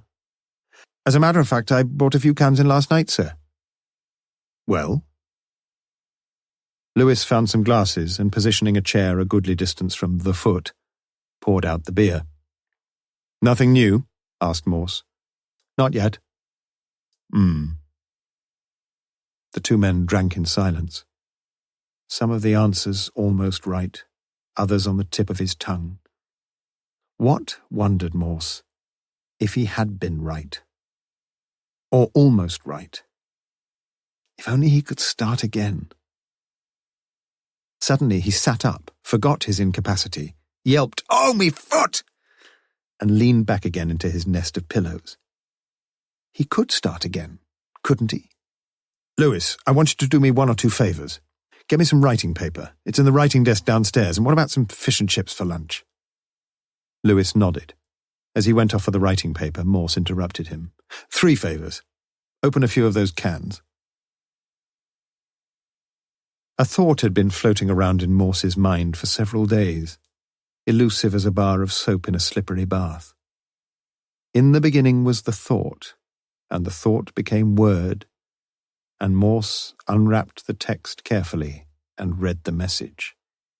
Im Anfang war die Hypothese. In the beginning was the hypothesis. But before formulating any hypothesis, even of the most modest order, Morse decided that he would feel sharper in body, mind and spirit with a good wash and a shave. Slowly and painfully he got out of bed, tacked crabwise around the walls, and ended up by hopping over the last few feet of the bathroom floor. It took him almost an hour to complete his toilet, but he felt a new man. He retraced his irregular progress and gently heaved his right foot into a comfortable niche alongside a spare pillow stuffed down at the bottom of the bed. He felt exhausted but wonderfully refreshed. He closed his eyes and fell fast asleep. Lewis wondered if he should wake him, but the pungent smell of fried batter and vinegar saved him the trouble. "What's the time, Lewis? I've been asleep." 1:15, sir. "Do you want the fish and chips on a plate? Me and the wife always eat 'em off the paper. Seems to taste better somehow."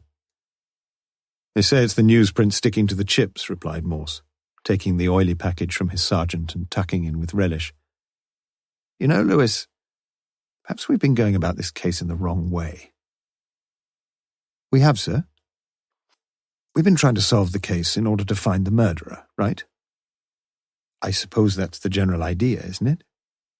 "Ah, but we might get better results the other way round." "You mean—" But though Morse waited, it was clear that Lewis had no idea whatsoever what he meant. "I mean, we ought to find the murderer in order to solve the case." "I see," said Lewis, unseeing. "I'm glad you do," said Morse. "It's as clear as daylight, and open some of these bloody curtains, will you?" Lewis complied.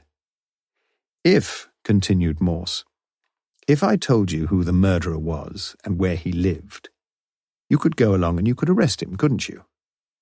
Lewis nodded vaguely and wondered if his superior officer had caught his skull on the kitchen sink before landing on his precious right foot. "You could, couldn't you? You could bring him here to see me, you could keep him at a safe distance from my grievous injury, and he could tell us all about it, eh? He could do all our work for us, couldn't he?" Morse jabbered on, his mouth stuffed with fish and chips, and with genuine concern Lewis began to doubt the inspector's sanity. Shock was a funny thing. He'd seen it many times in road accidents. Sometimes 2 or 3 days afterwards some of the parties would go completely gaga. They'd recover, of course. Or had Morse been drinking? Not the beer. The opened cans were still unpoured. A heavy responsibility seemed suddenly to descend on Lewis's shoulders. He was sweating slightly. The room was hot, the autumn sun bright upon the glass of the bedroom window. "Can I get you anything, sir?" "Yup, flannel and soap and towel." "By Jove, your wife's right, Lewis. I'll never eat him off a plate again." A quarter of an hour later, a bewildered sergeant let himself out of the front door of Morse's flat. He felt a little worried, and would have felt even more so if he had been back in the bedroom at that moment to hear Morse talking to himself, and nodding occasionally whenever he particularly approved of what he heard coming from his own lips. "Now, my first hypothesis, ladies and gentlemen, and as I see things the most vital hypothesis of all, I shall make many, oh yes, I shall make many, is this, that the murderer is living in North Oxford. You will say that this is a bold hypothesis, and so it is. Why should the murderer not live in Didcot or Sidcup or even Southampton? Why should he live in North Oxford? Why not coming nearer home? Why not just in Oxford? I can only repeat to you that I am formulating a hypothesis, that is, a supposition, a proposition, however wild, assumed for the sake of argument, a theory to be proved or disproved, yes, we must concede that, by reference to facts, and it is with facts and not with airy-fairy fancies that I shall endeavour to bolster my hypothesis. Im Anfang war die Hypothese, as Goethe might have put it. And please let it not be forgotten that I am Morse of the detective, as Dickens would have said. Oh yes, a detective. A detective has a sensibility towards crime. He feels it. He must feel it before he can detect it. There are indications which point to North Oxford. We need not review them all here, but the ambiance is right in North Oxford. And if I am wrong, why, no harm is done to our investigation. We are propounding a hypothesis, that is, a supposition, a proposition, however wide. No, I've said all that before, though. Where was I now? Oh, yes. I wish you to accept provisionally, dubiously, hopelessly, if needs be, my premier hypothesis. The murderer is a resident of North Oxford. Now, I mentioned facts, and I shall not disappoint you. Aristotle classified the animals, I believe, by subdividing them, and subdivision will be our method of procedure. Aristotle, that great man, divided and subdivided species, subspecies, genera. Morse was getting lost. Genera, species, subspecies, and so on until he reached, what did he reach? The individual specimen of the species. That sounded better. I, too, will divide. In North Oxford, there are, let us say, X number of people. Now, we further hypothesize that our murderer is a male. Why can we be confident of this fact? Because, ladies and gentlemen, the murdered girl was raped. This is a fact, and we shall bring forward at the trial the evidence of eminent medical personnel to... Morse was tiring a little and fortified himself with another can of beer. As I was saying, our murderer is male. We can therefore divide our number X by, let us say, 4, leaving the women and children out of our reckoning. Now, can we subdivide again, you will ask? Indeed we can. Let us guess at the age of our murderer. I put him, I am diffident, and you will accuse me of formulating sub-hypotheses, between 35 and 50. Yes, there are reasons. But Morse decided to skip them. They weren't all that convincing, perhaps, but he had reasons, and he wished to sustain the impetus of his hypothesis. We may then further subdivide our number X by 2. That seems most reasonable, does it not? Let us continue. What else can we reasonably hypothesize? I believe, for reasons which I realize may not be fully acceptable to you all, that our suspect is a married man. Morse was feeling his way with an increasing lack of confidence, but the road ahead was already clearing. The fog was lifting and dissipating in the sun, and he resumed with his earlier briskness. Now this means yet a further diminution in the power of X. Our X is becoming a manageable unit, is it not? But not yet is the focus of our camera hypothetica fixed with any clear delineation upon our unsuspecting quarry. But wait! Our man is a regular drinker, is he not?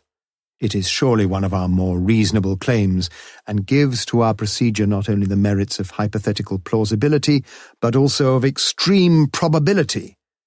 Our case is centred upon the Black Prince, and one does not visit the Black Prince in order to consult the tax inspector. Morse was wilting again. His foot was throbbing again with rhythmic pain, and his mind wandered off for a few minutes. Must be those Disprin. He closed his eyes and continued his forensic monologue within his brain. He must, too, surely he must, figure in at least the top 5% of the IQ range. Jennifer wouldn't fall for an ignorant buffoon, would she? That letter, clever chap, well schooled. If he wrote it. If. Carry on. Where's our X now? Go on. He must be attractive to women. Yet who can say what attracts these lovely creatures? But yes, say yes, subdivide. Cars. God, he'd forgotten cars. Not everyone has a car. About what proportion? Never mind. Subdivide. Just a minute. Red car. He felt slightly delirious. Just a fraction longer. That really would be a significant subdivision. The X was floating slowly away, and now was gone. The pain was less vicious. Comfortable. Almost comfortable. He was woken at 4 p.m. by Lewis's inability to manage the front door without a disturbing clatter. And when Lewis anxiously put his head round the bedroom door, he saw Morse scribbling as furiously as Coleridge must have scribbled when he woke up to find full-grown within his mind the whole of Kubla Khan. "Sit down, Lewis. Glad to see you." He continued to write with furious rapidity for 2 or 3 minutes. Finally, he looked up.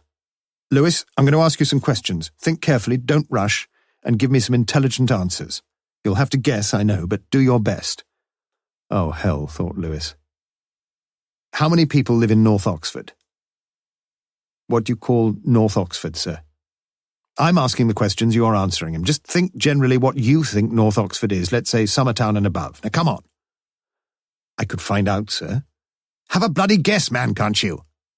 Lewis felt uncomfortable.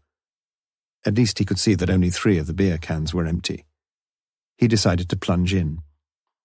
10,000.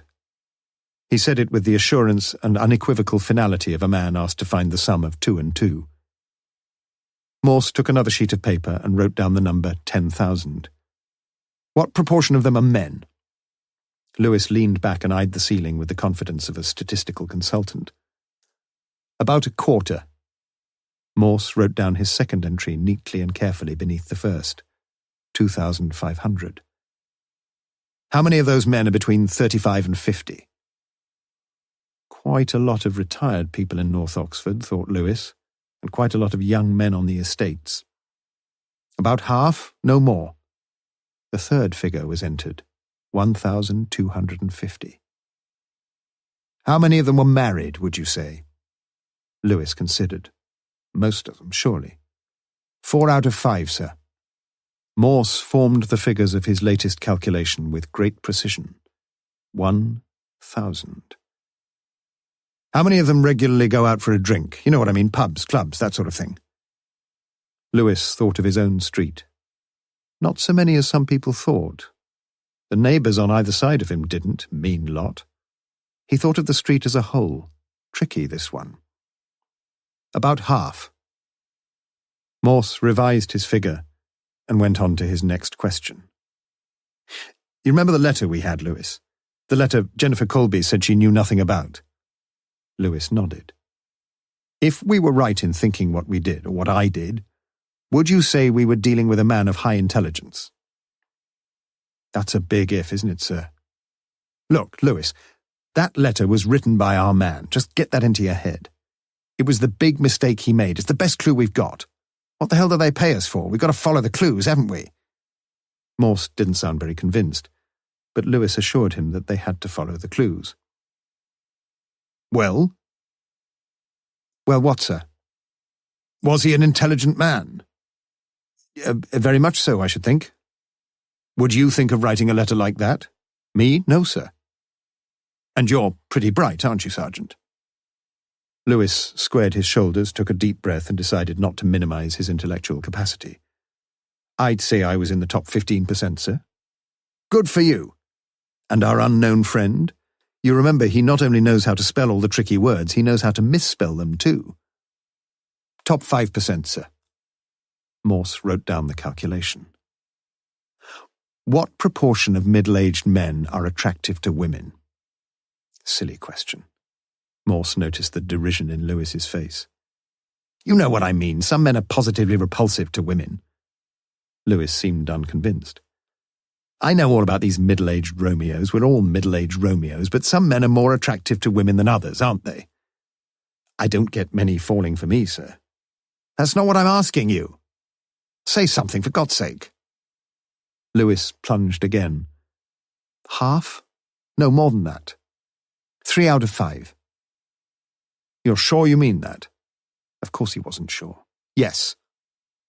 Another figure. "How many men of this age group have cars?" 2 out of 3. What the hell did it matter? Morse wrote down his penultimate figure. "One more question. How many people own red cars?" Lewis went to the window and watched the traffic going by. He counted. 2 black, 1 beige, 1 dark blue, 2 white, 1 green, 1 yellow, 1 black. 1 in 10, sir." Morse had shown a growing excitement in his manner for the last few minutes. "Phew! Who would have believed it? Lewis, you're a genius." Lewis thanked him for the compliment and asked wherein his genius lay.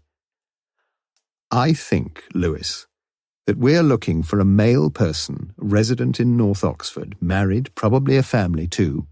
He goes out for a drink fairly regularly, sometimes to Woodstock. He's a well-educated man, may even be a university man. He's about 35 to 45 as I see him, with a certain amount of charm. Certainly I think a man some of the young ladies could fall for. Finally, he drives a car, to be precise, a red car.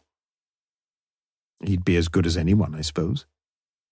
Well, even if we're a bit out here and there, I'd bet my bottom dollar he's pretty likely to fit into most of those categories. And do you know, Lewis, I don't think there are many who fall into that category. Look here. He passed over to Lewis the sheet of paper containing the figures. North Oxford, 10,000. Men, 2,500. 35 to 50, 1,250. Married, 1,000. Drinker, 500. Top 5%, 25. Charm, 15. Car, 10. Red car, 1. Lewis felt a guilty sense of responsibility for the remarkable outcome of these computations. He stood by the window in the fading light of afternoon and saw 2 red cars go by one after the other. How many people did live in North Oxford? Was he really in the top 15%, 25% more likely?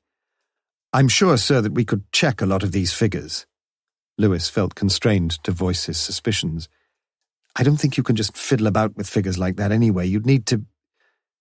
He had a dim recollection of the need for some statistical laws operating on data. The categories had to be ordered and reduced in logical sequence. He couldn't quite remember. But it was all little more than an elaborate game to amuse a fevered brain. Morse would be up in a day or so. Better look after him and humour him as best he could. But was there any logic in it? Was it all that stupid? He looked again at the paper of figures and another red car went by. There were 9 ifs. He stared gloomily out of the window and mechanically counted the next 10 cars. Only one red one. North Oxford was, of course, the biggest gamble. But the fellow had to live somewhere, didn't he? Perhaps the old boy was not so cuckoo as he'd thought. He looked at the sheet yet again. The other big thing was that letter. If the murderer had written it. What do you think then, Lewis? Might be worth a go? How many men do you want? We'd need to do a bit of thinking first, wouldn't we? What do you mean? The local authorities could help a good deal.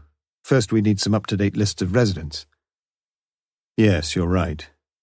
We need to think it through before we do anything. That's what I thought, sir.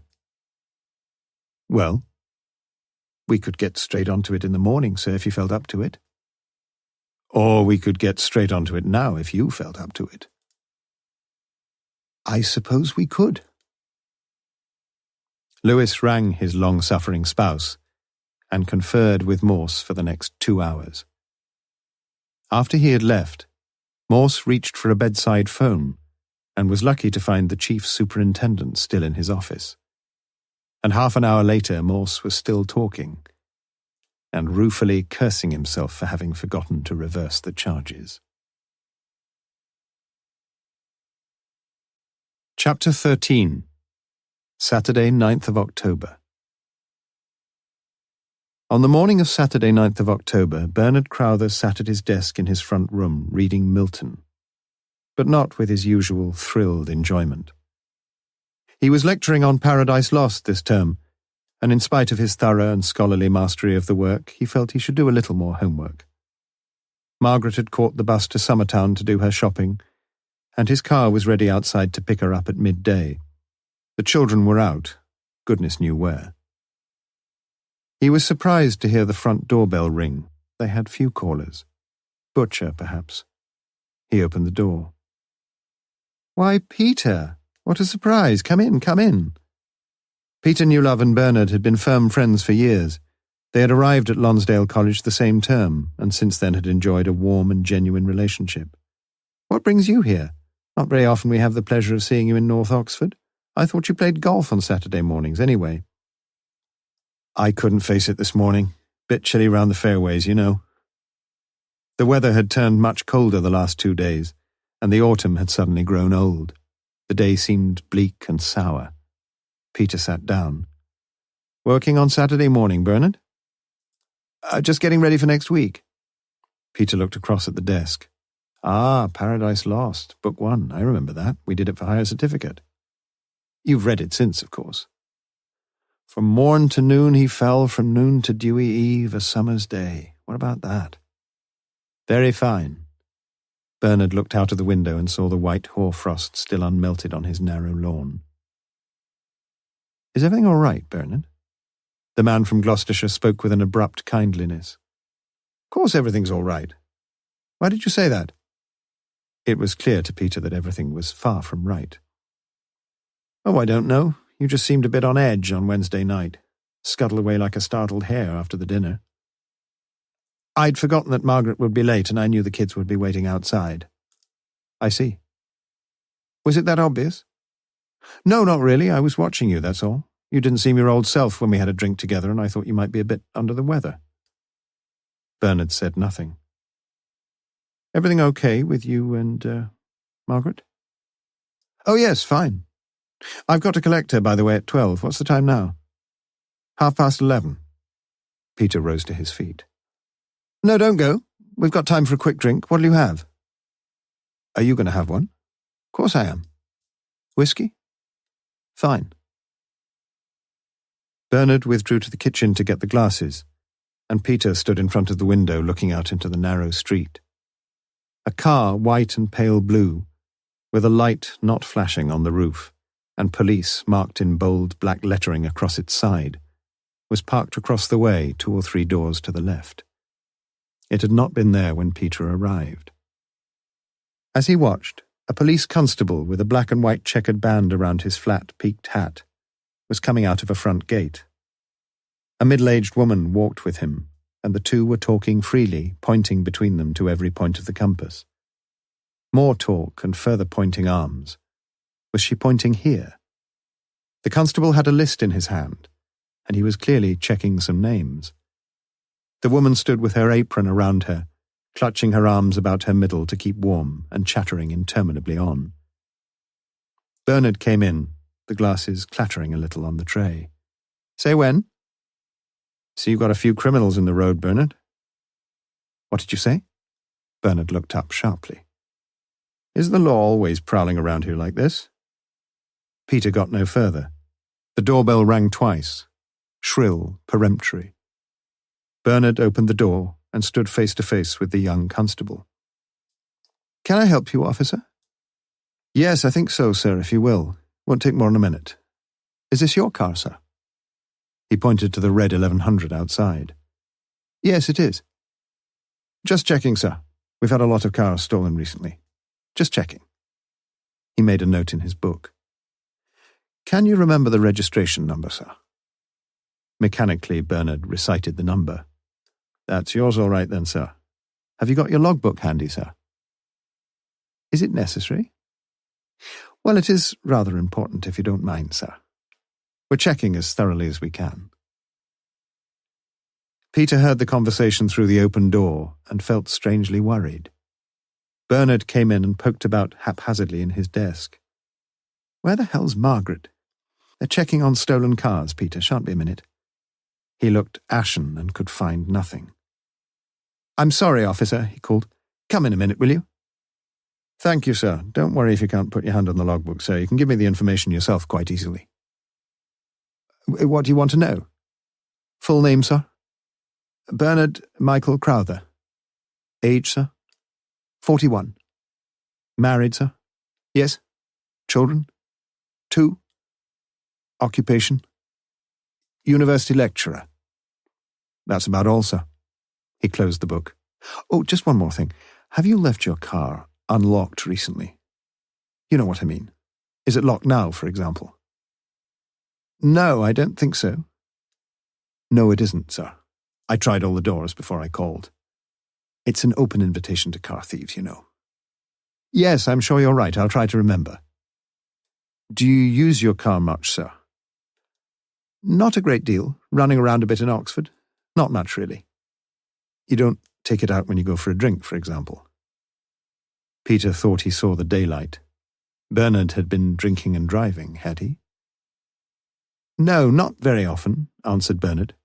I usually go round to the Fletchers. It's not far. I always walk there. Would you take the car if you went drinking outside Oxford, sir? I'm afraid I would, said Bernard slowly in a helpless sort of way. Well, don't drink too much, sir, if you're driving. But I'm sure you know all about that. The constable glanced quickly round the room and looked dryly at the 2 large tumblers of whisky. But he said nothing more until he reached the door. You don't know anyone else in the road who's got a red car, do you, sir? I've got to make a few more inquiries. Bernard thought, but his mind was swimming. He couldn't think of anybody. He closed his eyes and put his left hand on his forehead. Every day in term time he walked to the far end of the road. Red car, red car. His was the only one, he was pretty sure of that. Well, don't worry, sir, I'll just make 1 or 2 more, Anyway, thank you for your help, sir. He was gone, but not, Peter noticed, to make any more inquiries in that particular road. He walked straight to the police car, left unlocked, and immediately accelerated away. Some 10 minutes later, as he drove along to Woodstock, Peter Newlove was glad he'd never married. The same woman, 30, 40, 50 years? Not for him. He couldn't imagine poor old Bernard jumping into bed that afternoon for a riotous half-hour romp with Margaret. Whereas, he thought of Gay undressing, and his right foot pressed hard upon the accelerator. An immensely excited Constable Macpherson rushed across the forecourt of the Thames Valley HQ, where earlier the same morning he had seen poor old Morse staggering painfully along, his arms encircling the shoulders of 2 of his burly mates. Wow! Macpherson felt like a man with 8 drawers up on the treble chance pool. As he had driven the few miles from North Oxford to Kidlington, he sensed a feeling of unprecedented elation. For the last 4 years, his uniformed career had been uniformly undistinguished. He had apprehended no significant villain, he had witnessed no memorable breach of either the civil or the criminal code.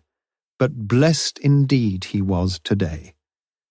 As he had neared the Banbury Road roundabout, he had switched on the wailing siren and the winking blue light, and had delighted in the deference accorded to him by his fellow motorists. He felt mightily important. Why not?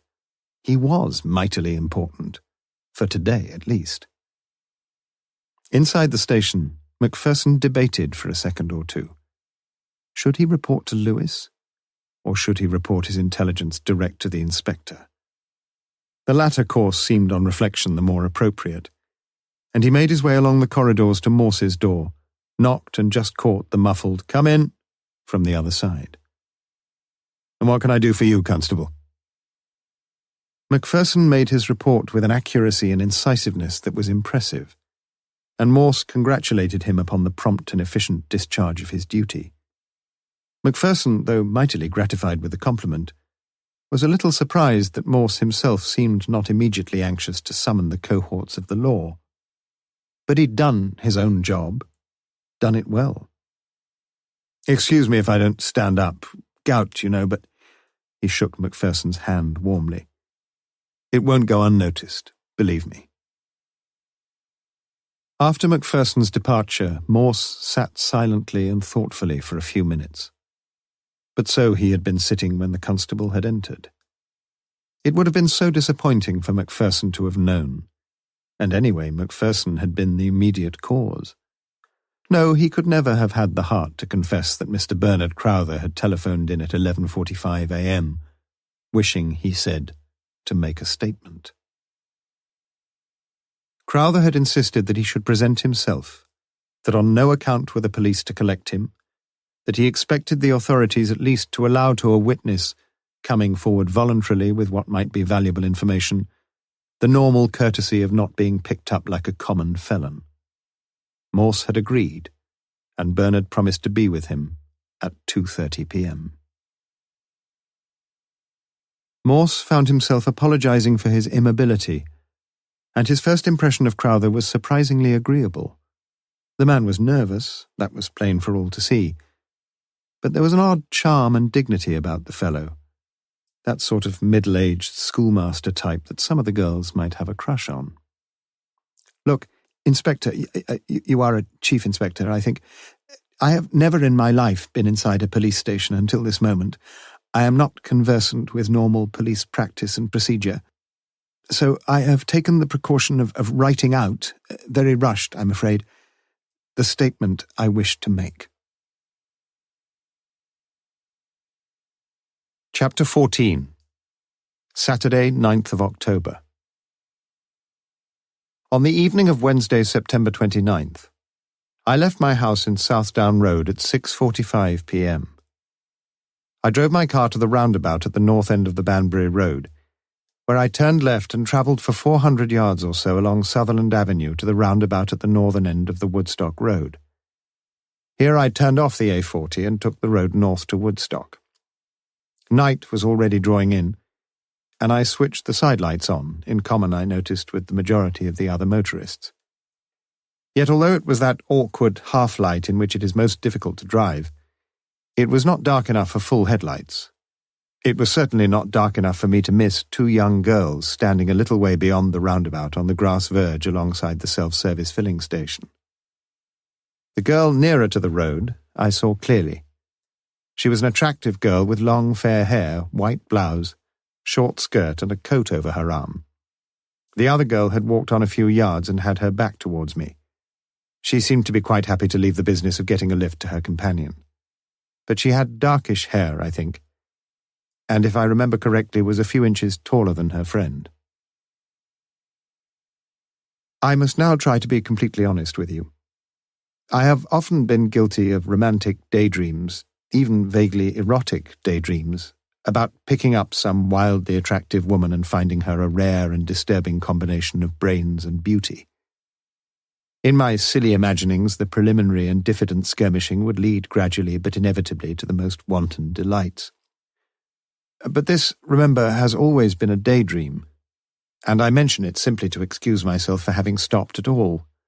I shouldn't feel guilty and apologetic about such things. Yet in all honesty I do feel so, and have always felt so. But that is by the way. I leaned over and opened the near-side front door and said that I was going to Woodstock, if that would help. The blonde girl said something like, "Oh, super." She turned round to her companion and said, I think, "What did I tell you?" and got into the front seat beside me. The other girl opened the rear door and got in also. What conversation there was desultory and disappointing. The girl beside me reiterated at intervals that this was a real bit of luck.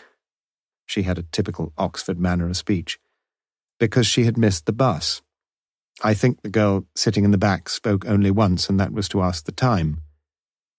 I mentioned, as we passed the gates of Blenheim Palace, that this was about it, and I understood that it would do them fine. I dropped them as soon as we reached the main street, but I didn't notice where they went. It was natural for me to believe, as I did, that they were going to meet their boyfriends. There is little more to say. What I have written above is a true record of the events which, as I now realize, later in the evening led up to the murder of one of the girls I had driven. I have just reread what I have written, and am conscious that it perhaps says little which can help your investigation. I am also aware that my statement will give rise to two questions. First, why was I myself going to Woodstock on the night of the 29th of September? And second, why did I not come forward earlier with my evidence? The two questions are really one, and I shall feel a great weight off my shoulders to be able to answer it. Nevertheless, it is my earnest hope that what I have to say can be treated by the police with the strictest confidentiality, since other people, themselves completely innocent, would be hurt beyond telling if it were to become generally known. For the last 6 months or so, I have been having an affair with another woman. We have been able to meet regularly once a week, almost always on Wednesday evenings when my wife and children are away from home, and when no awkward questions are likely to arise. On Wednesday 29th, I was on my way to meet this woman by the side gates of Blenheim Palace at 7:15 p.m. I parked my car outside the Bear Hotel and walked there. She was waiting. We walked into Blenheim Gardens, beside the lake, and through the trees. It is a most beautiful spot. It was, of course, dangerous for us, since so many people from Oxford go out for a meal in Woodstock.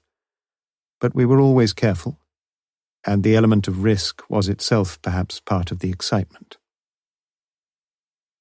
I need say no more.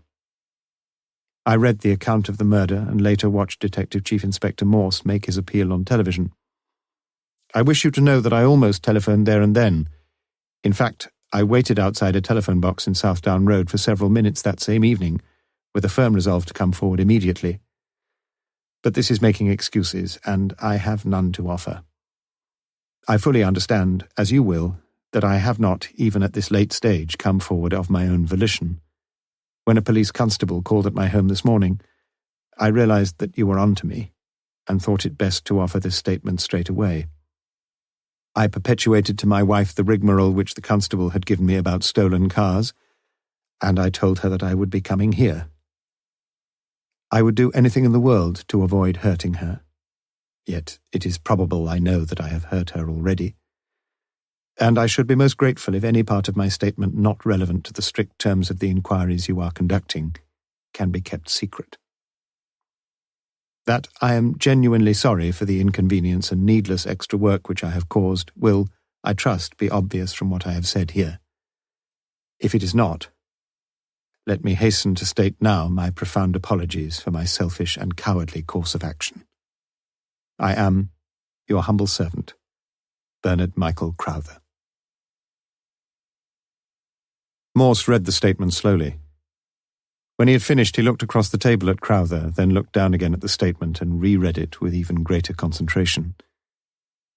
When he had finished, he leaned back in his black leather chair, carefully picked up his injured right foot, put it across his left knee, and rubbed it lovingly. "I've hurt my foot, Mr. Crowther." "Have you? I'm sorry to hear that. My medical friends say that feet and hands are about the worst things to knock about, something to do with the multiplicity of nerve endings." He had a pleasant voice and manner. Morse looked him fully in the eyes. For several seconds neither man flinched, and Morse thought he saw a basic honesty in the man. But he could not conceal from himself a draining sense of disappointment and anticlimax. Like Constable Macpherson, he had thought of a big pools win, only to find that instead of telegrams required, the forecast was very low. Yes. He picked up the conversation. "I shan't be walking round Blenheim Park tonight, sir." "Nor shall I," said Bernard. "Very romantic, I should think, having a bit on the side like that." "You make it sound very crude." "Wasn't it?" "Perhaps so." "Are you still seeing her?" "No, my philandering days are over now, I hope." "Have you seen her since that night?" "No, it's all off. It seemed better." "Does she know that you picked the two girls up?" "Yes." "Is she upset? That it's all over, I mean." "I suppose so. A bit." "What about you?" "To be truthful, it's a great relief. I'm not a very accomplished Casanova, and I hated all the lying." "You realize, of course, that it would help a great deal if this young lady— Is she young, by the way?" For the first time, Bernard hesitated. "Fairly young."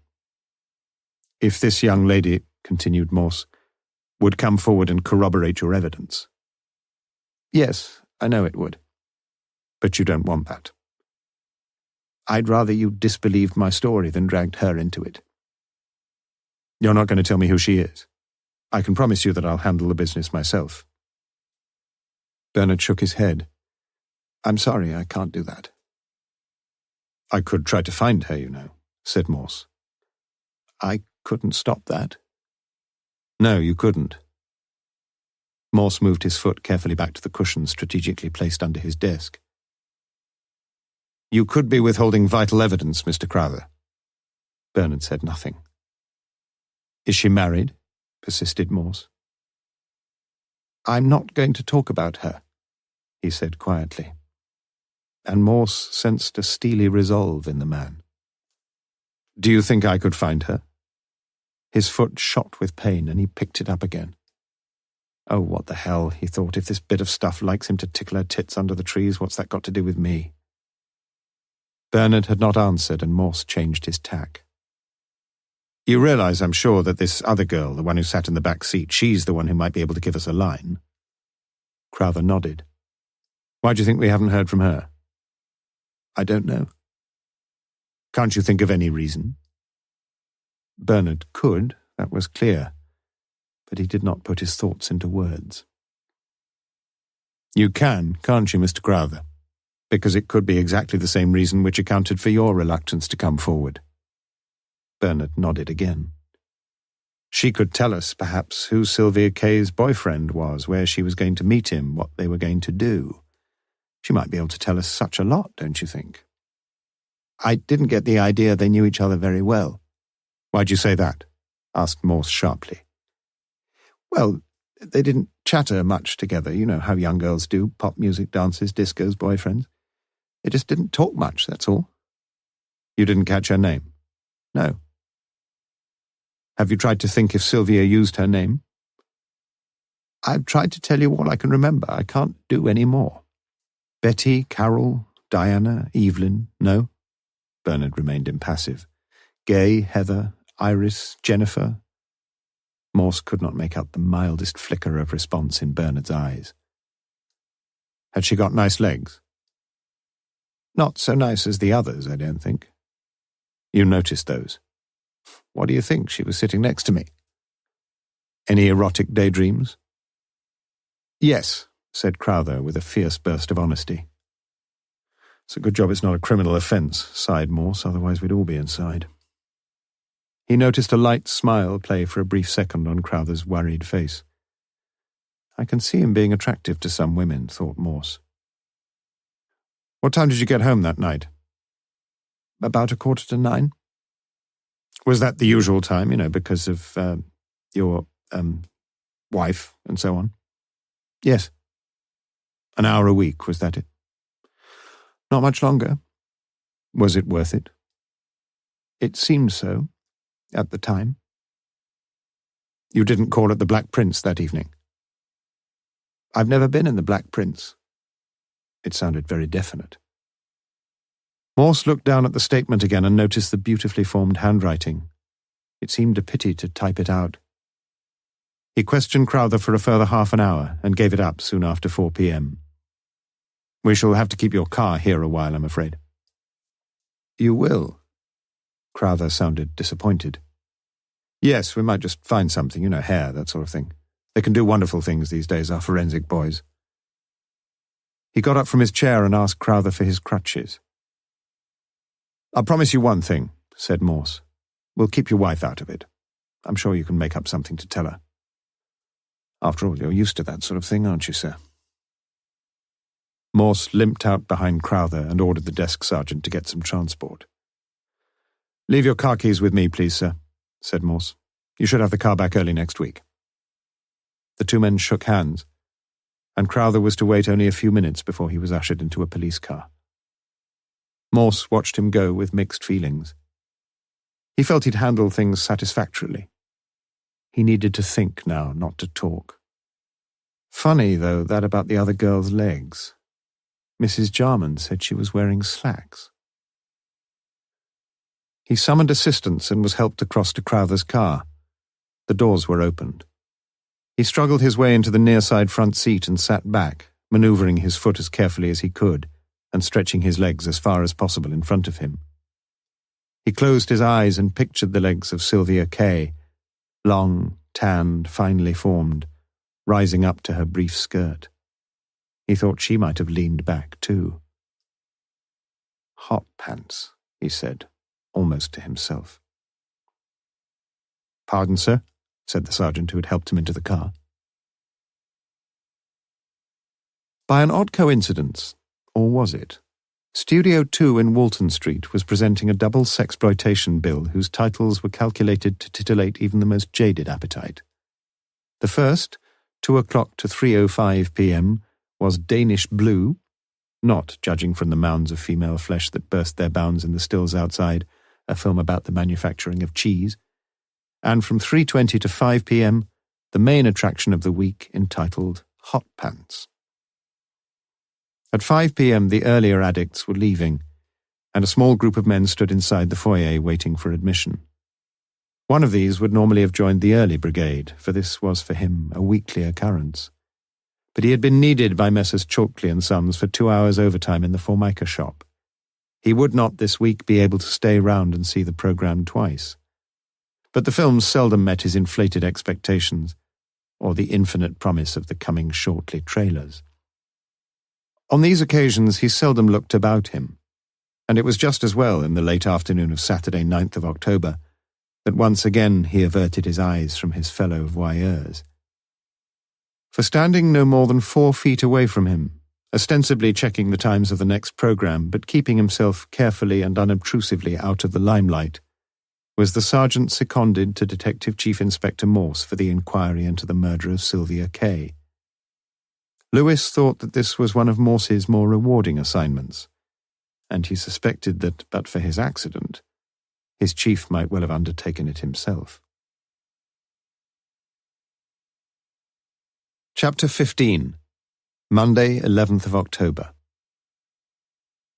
The weekend drifted by, and the leaves continued to fall. Morse was feeling more cheerful. He could now put a good deal of weight onto his foot, and on Monday morning, deciding that he could exchange his crutches for a pair of sticks, he arranged for Macpherson to drive him down to the Radcliffe Infirmary Outpatients Accident Department. He questioned Macpherson closely as they drove. What impression had he formed of Crowther? What had been Crowther's immediate reaction? What was he like at home, did he think? What had he been doing when Macpherson called? Morse found the young constable surprisingly intelligent and observant, and told him so. Furthermore, he found a good deal in the information he had been given that interested him and aroused his curiosity. What had he been reading? Did you manage to see? No, sir, but books on literature, I think, poetry. Morse let it pass. He had a writing desk, you say? Yes, sir, papers all over it. Morse mentally resolved not to count up the you-knows he'd had so far, and the you-knows he was surely going to get. Was there a typewriter there? He said it casually enough. Yes, one of those portable things. Morse said no more. Waved through the narrow yards of the infirmary that seemed in conspiracy to prevent too many injured citizens from gaining immediate access to the outpatients department, the police car parked itself with no objections from porters, orderlies, or traffic wardens on a broad stretch of concrete marked ambulances only. A policeman's parking lot was sometimes not an unhappy one. Morse had foreseen the swapping of crutches for sticks as a straightforward transaction, but it was not to be. There appeared to be an unbreached egalitarianism in the world of all injured brothers, and Morse was constrained to take his proper place and wait his proper time, whilst the proper formalities were completed. He sat on the same bench, skipped through the same old edition of Punch, and felt the same impatience. He heard the same Chinese doctor, his sang-froid seemingly disturbed by the inability of a little boy to sit still. You want to get better, little boy? You better sit still. Morse stared gloomily at the floor and found himself watching the nurse's legs go by. Not much to make the blood boil, really, except one pair. Beautiful. Morse would like to have seen the rest of the delicious damsel, but she had walked swiftly past. Fat, so-so, thin, so-so, and then those legs again, and this time they stopped miraculously in front of him. I hope you're being looked after all right, Inspector Morse. The inspector was visibly stunned. He looked up slowly, straight and deep into the sad, come-hither face of darling dark eyes, co-resident of the cool Miss Jennifer Colby. You remember me? Said Morse, a little illogically, thought the girl standing directly above him. Don't you remember me? She asked. "How could I forget you?" said the inspector, slipping at last into a smooth forward gear. How lovely she was. "You work here?" "If I may say so, Inspector, you must have asked a great many more intelligent questions in your time." She wore her uniform becomingly, and Morse always thought a nurse's uniform did more for a girl than all the fine feathers of the fashion houses. "No, not very bright, was it?" he confessed. She smiled, delightfully. "Have a seat," said Morse. "I'd like to have a chat with you. We didn't say much before, did we?" "I'm sorry, Inspector, I can't do that. I'm on duty." "Oh," he was disappointed. "Well, just stay a minute," said Morse. "You know, I really would like to see you, sometime. Can I see you when you come off duty?" "I'm on duty until 6. "Well, I could meet..." "At 6, I shall go home and have a quick meal, and then at 7... "You've got a date." "Well, let's say I'm busy." "Lucky bugger," mumbled Morse. "Tomorrow?" "Not tomorrow." "Wednesday?" Morse wondered mournfully if the progression through the remaining days of the week was anything more than a hollow formality. But she surprised him. "I could see you on Wednesday evening, if you like." "Could you?" Morse sounded like an eager schoolboy. They arranged to meet in the Bird and Baby in St. Giles at 7:30 p.m. Morse tried to sound more casual. "I can take you home, of course, but perhaps it would be better not to pick you up. You can get a bus all right?" "I'm not a child, Inspector." "Good. See you then." She turned away. "Oh, just a minute," called Morse. She walked back to him. "I don't know your name yet, Miss Widdowson. But you can call me Sue." "Is that just for special friends?" "No," said Miss Widdowson. "Everyone calls me Sue." For the first week of the case, Morse had felt confident in his own abilities, like a schoolboy with a tricky problem in mathematics to work out who had the answer book secretly beside him. From the very beginning of the case, he thought he had glimpsed a grand design. He would have to juggle about a bit with the pieces of evidence that came to hand, but he knew the pattern of the puzzle. For this reason, he had not, he realized, considered the evidence qua evidence, but only in relation to his own prejudiced reconstruction of events. And having failed to work out an answer to his problem which bore the faintest similarity to the agreed solution in the answer book, he was now beginning seriously to wonder if, after all, the answer book was wrong. Sometimes on the eve of a big horse race, he had read through the list of runners and riders, closed his eyes and tried to visualize the headlines on the sports page of the following morning's newspaper. He'd had little success with that either. Yet he still thought he was on the right track. He was, as he saw himself, a persevering man, although he was wide awake to the possibility that to Lewis, sitting across the table now, his perseverance might well be considered stubbornness, and to his superiors, sheer pig-headedness. In fact, Lewis was not at that moment considering the stubbornness of his chief at all. He was contemplating with great distaste the orders he had just received. "But do you think it's proper to do it this way, sir?" "I doubt it," said Morse. "But it's not legal, surely?" "Probably not." "But you want me to do it?" Morse ignored the non-question. "When?" "You'd have to make sure he was out first."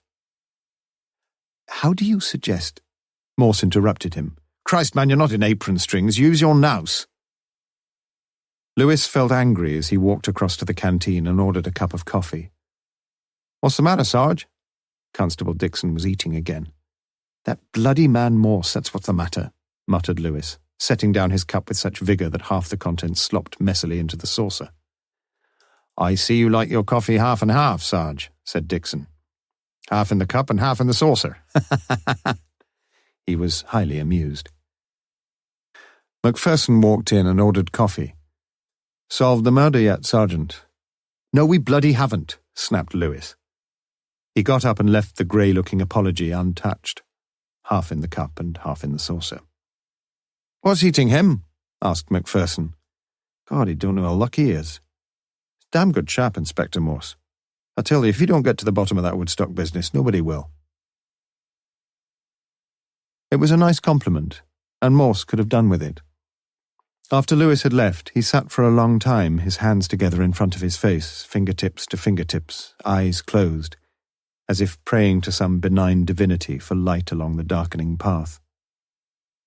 But Morse had long ago, albeit unwillingly, discounted the existence of any supernatural agency. He was fishing patiently in the troubled waters of his mind. He got his bite about 4:30 p.m. and limped across to the file on the Woodstock murder. Yes, they were both there. He took them out and read them again, for the umpteenth time, it seemed. He must be right. He had to be. But still he wondered if he was. The first thing, but it was a minnow, not a shark, that arrested his attention was that in both the letter from the pretty certainly bogus employer and in the statement made by Crowther, the writer had used the form "I should." Morse, not as conversant as he should have been with some of the niceties of English grammar, more often than not, almost always now he thought of it, used the form "would." He could hear himself dictating, "Dear sir, I would be very glad to—" Ought he to have said "I should"? He reached for Fowler's modern English usage. There it was. The verbs like, prefer, care, be glad, be inclined, etc., are very common in first-person conditional statements, I should like to know, etc. In these, should, not would, is the correct form in the English idiom. Well, thought Morse, we learn something new every day. But somebody knew all about it already. So he should, though. He was an English don, wasn't he? What about Mr. G, undecipherable, who had something to do with a misspelt psychology department? Blast, he'd not even checked that yet. But Mr. G was a university man too, wasn't he? Said a still, small voice at the back of Morse's mind. A very little minnow. Interesting, though. He read the documents yet again. Just a minute. Hold on. Yes.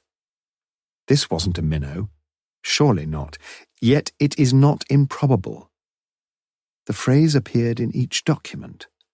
A mannered phrase.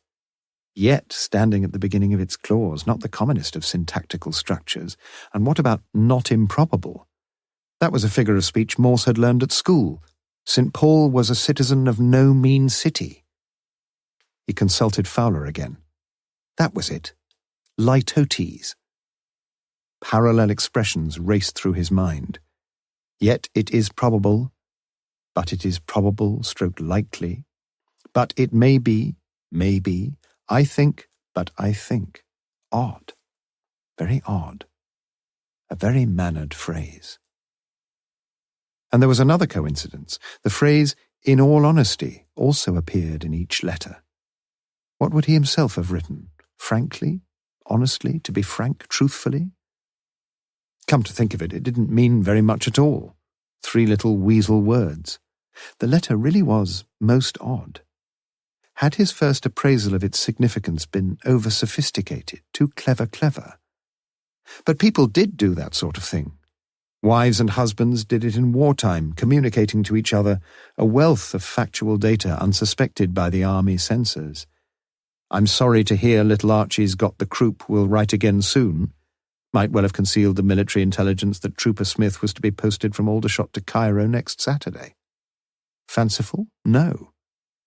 Morse believed that he had been right. The evening shadows fell across his desk, and he replaced the Woodstock file and locked the cabinet. The answer was slowly coming, and it seemed to be the answer in the answer book.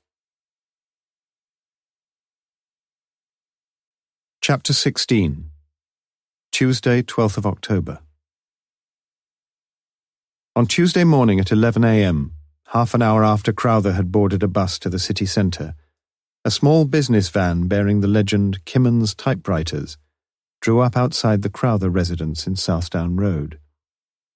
A man wearing a lightweight grey jacket with Kimmons embroidered across the pocket alighted from the van and walked through the white gate past the scraggy lawn and knocked. Margaret Crowther, wiping her hands on her apron, opened the door. Yes? Mr. Crowther live here, please? Yes? Is he in? No, not at the moment. Oh. You Mrs. Crowther? Yes? Your husband rang to ask us to look at his typewriter. He said the carriage was getting stuck. Oh, I see. Come in, will you? The typewriter man rather ostentatiously took from his pocket a small box, containing, one must have supposed, the requisite tools of the trade, stepped with an obvious diffidence into the narrow hallway, and was ushered into the room off the right-hand side of the hall, where Bernard Crowther spent so much of his time considering the glories of the English literary heritage. He spotted the typewriter immediately. Do you need me? Mrs. Crowther seemed anxious to resume her culinary duties. No, shan't be more than a few minutes, unless it's really wonky. His voice sounded strained. Well, call me when you've finished. I'm only in the kitchen. He looked carefully around, made a few perfunctory tappings on the typewriter, slid the carriage tinkling to and fro several times, and listened carefully. He could hear the clink of plates and saucers. He felt fairly safe and very nervous. Quickly he slid open the top drawer on the right of the small desk. Paper clips, biros, rubbers, elastic bands, nothing very suspicious. Systematically he tried the two lower drawers, and then the three on the left, all pretty much the same. Wadges of notes clipped together, bulky agendas for college meetings, file cases, writing paper, more writing paper, and yet more, ruled, plain, headed, foolscap, folio, quarto. He repeated his pathetic little pantomime, and heard in welcome counterpoint an answering clatter of crockery. He took one sheet from each of the piles of writing paper, folded them carefully and put them into his inside pocket. Finally, taking one sheet of quarto, he stood it in the typewriter, twiddled the carriage, and quickly typed 2 lines of writing. After ceasing the many applications we have received, we must regretfully inform you that our application. Mrs. Crowther showed him to the door. Well, that should be all right now, Mrs. Crowther. Dust in the carriage bearings, that's all. Lewis hoped it sounded all right. Do you want me to pay you? No, don't bother about that now. He was gone.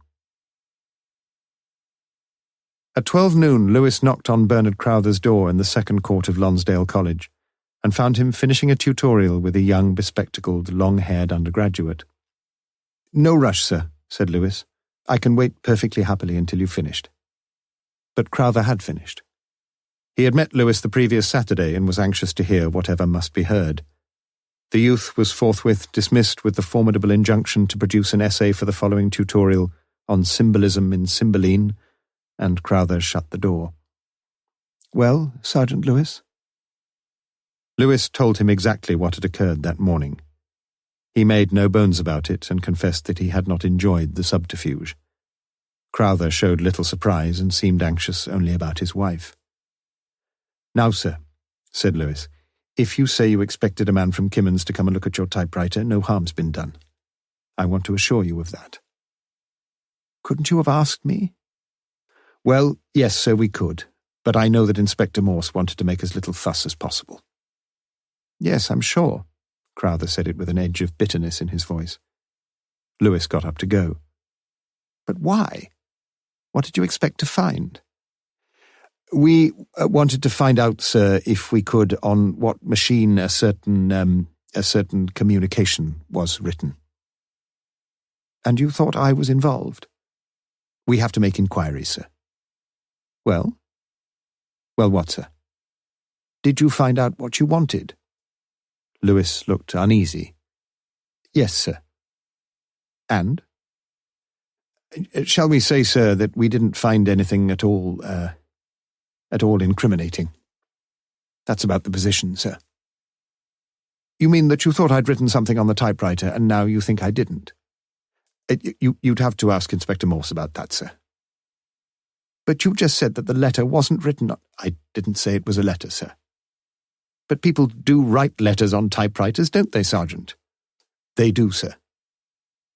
You know, Sergeant, you're beginning to make me feel guilty. I'm sorry, sir, I didn't mean to do that. But in a job like ours, you've got to suspect everybody, really. I've told you all I can, sir. Whatever typewriter we're looking for wasn't the one in your house. But there's more than one typewriter in the world, isn't there, sir? Crowther did not contest the truth of the assertion. A large bay window gave a glorious view onto the silky grass of the second court, smooth and green as a billiard table. Before the window stood a large mahogany desk, littered with papers and letters and essays and books. And in the centre of this literary clutter, there sat, foursquare upon the desk, a large, ancient, battered typewriter. On his way back to Kidlington, Lewis drove through the broad tree-lined sweep of St. Giles and took the right fork to follow the Banbury Road up through North Oxford. As he passed the large engineering block on his right, he saw a tallish woman in dark slacks and a long heavy coat walking along, every few steps sticking out a thumb in what seemed a particularly demoralised and pessimistic way. She had long blonde hair, natural by the look of it, reaching halfway down her back. Lewis thought of Sylvia Kay. Poor kid. He passed the blonde just as she turned her head, and he blinked hard. What a world we live in. For the lovely blonde had a lovely beard, and side whiskers down to his chin. Interesting thought. Morse had been unable to conceal his exasperation when Lewis had reported to him earlier, and when, with ridiculous rapid certitude, he had established that the letter on which he had pinned his faith had neither been written on Crowther's personal typewriter nor on any of the brands of writing paper so carefully filched from Crowther's personal store. His one worry, then, had been to paper over the cracks of irregularity in police procedure, and it was for this reason that he had immediately dispatched Lewis to talk to Crowther. To the report of this interview he listened with care, if without enthusiasm, when Lewis returned at 1 p.m. "Not the happiest of mornings, then, Sergeant?" "No, I'd rather not do that sort of thing again, sir." Morse sympathised. "I don't think we've done any harm, though, have we, Lewis? I'm not worried so much about Crowther. He's hardly been above board with us, has he? But Mrs. Crowther could have been tricky. Thanks, anyway." He spoke with genuine feeling. "Never mind, sir. At least we tried." Lewis felt much better. "What about a drink?" said Morse. The two men went off in lighter spirits. It had occurred to neither of the policemen that women of the intelligence and experience of Mrs. Margaret Crowther would do anything but automatically and unquestioningly accept the bona fides of any Tom, Dick and Harry of a tradesman. Furthermore, Mrs. Crowther had herself been a confidential secretary before she married Bernard.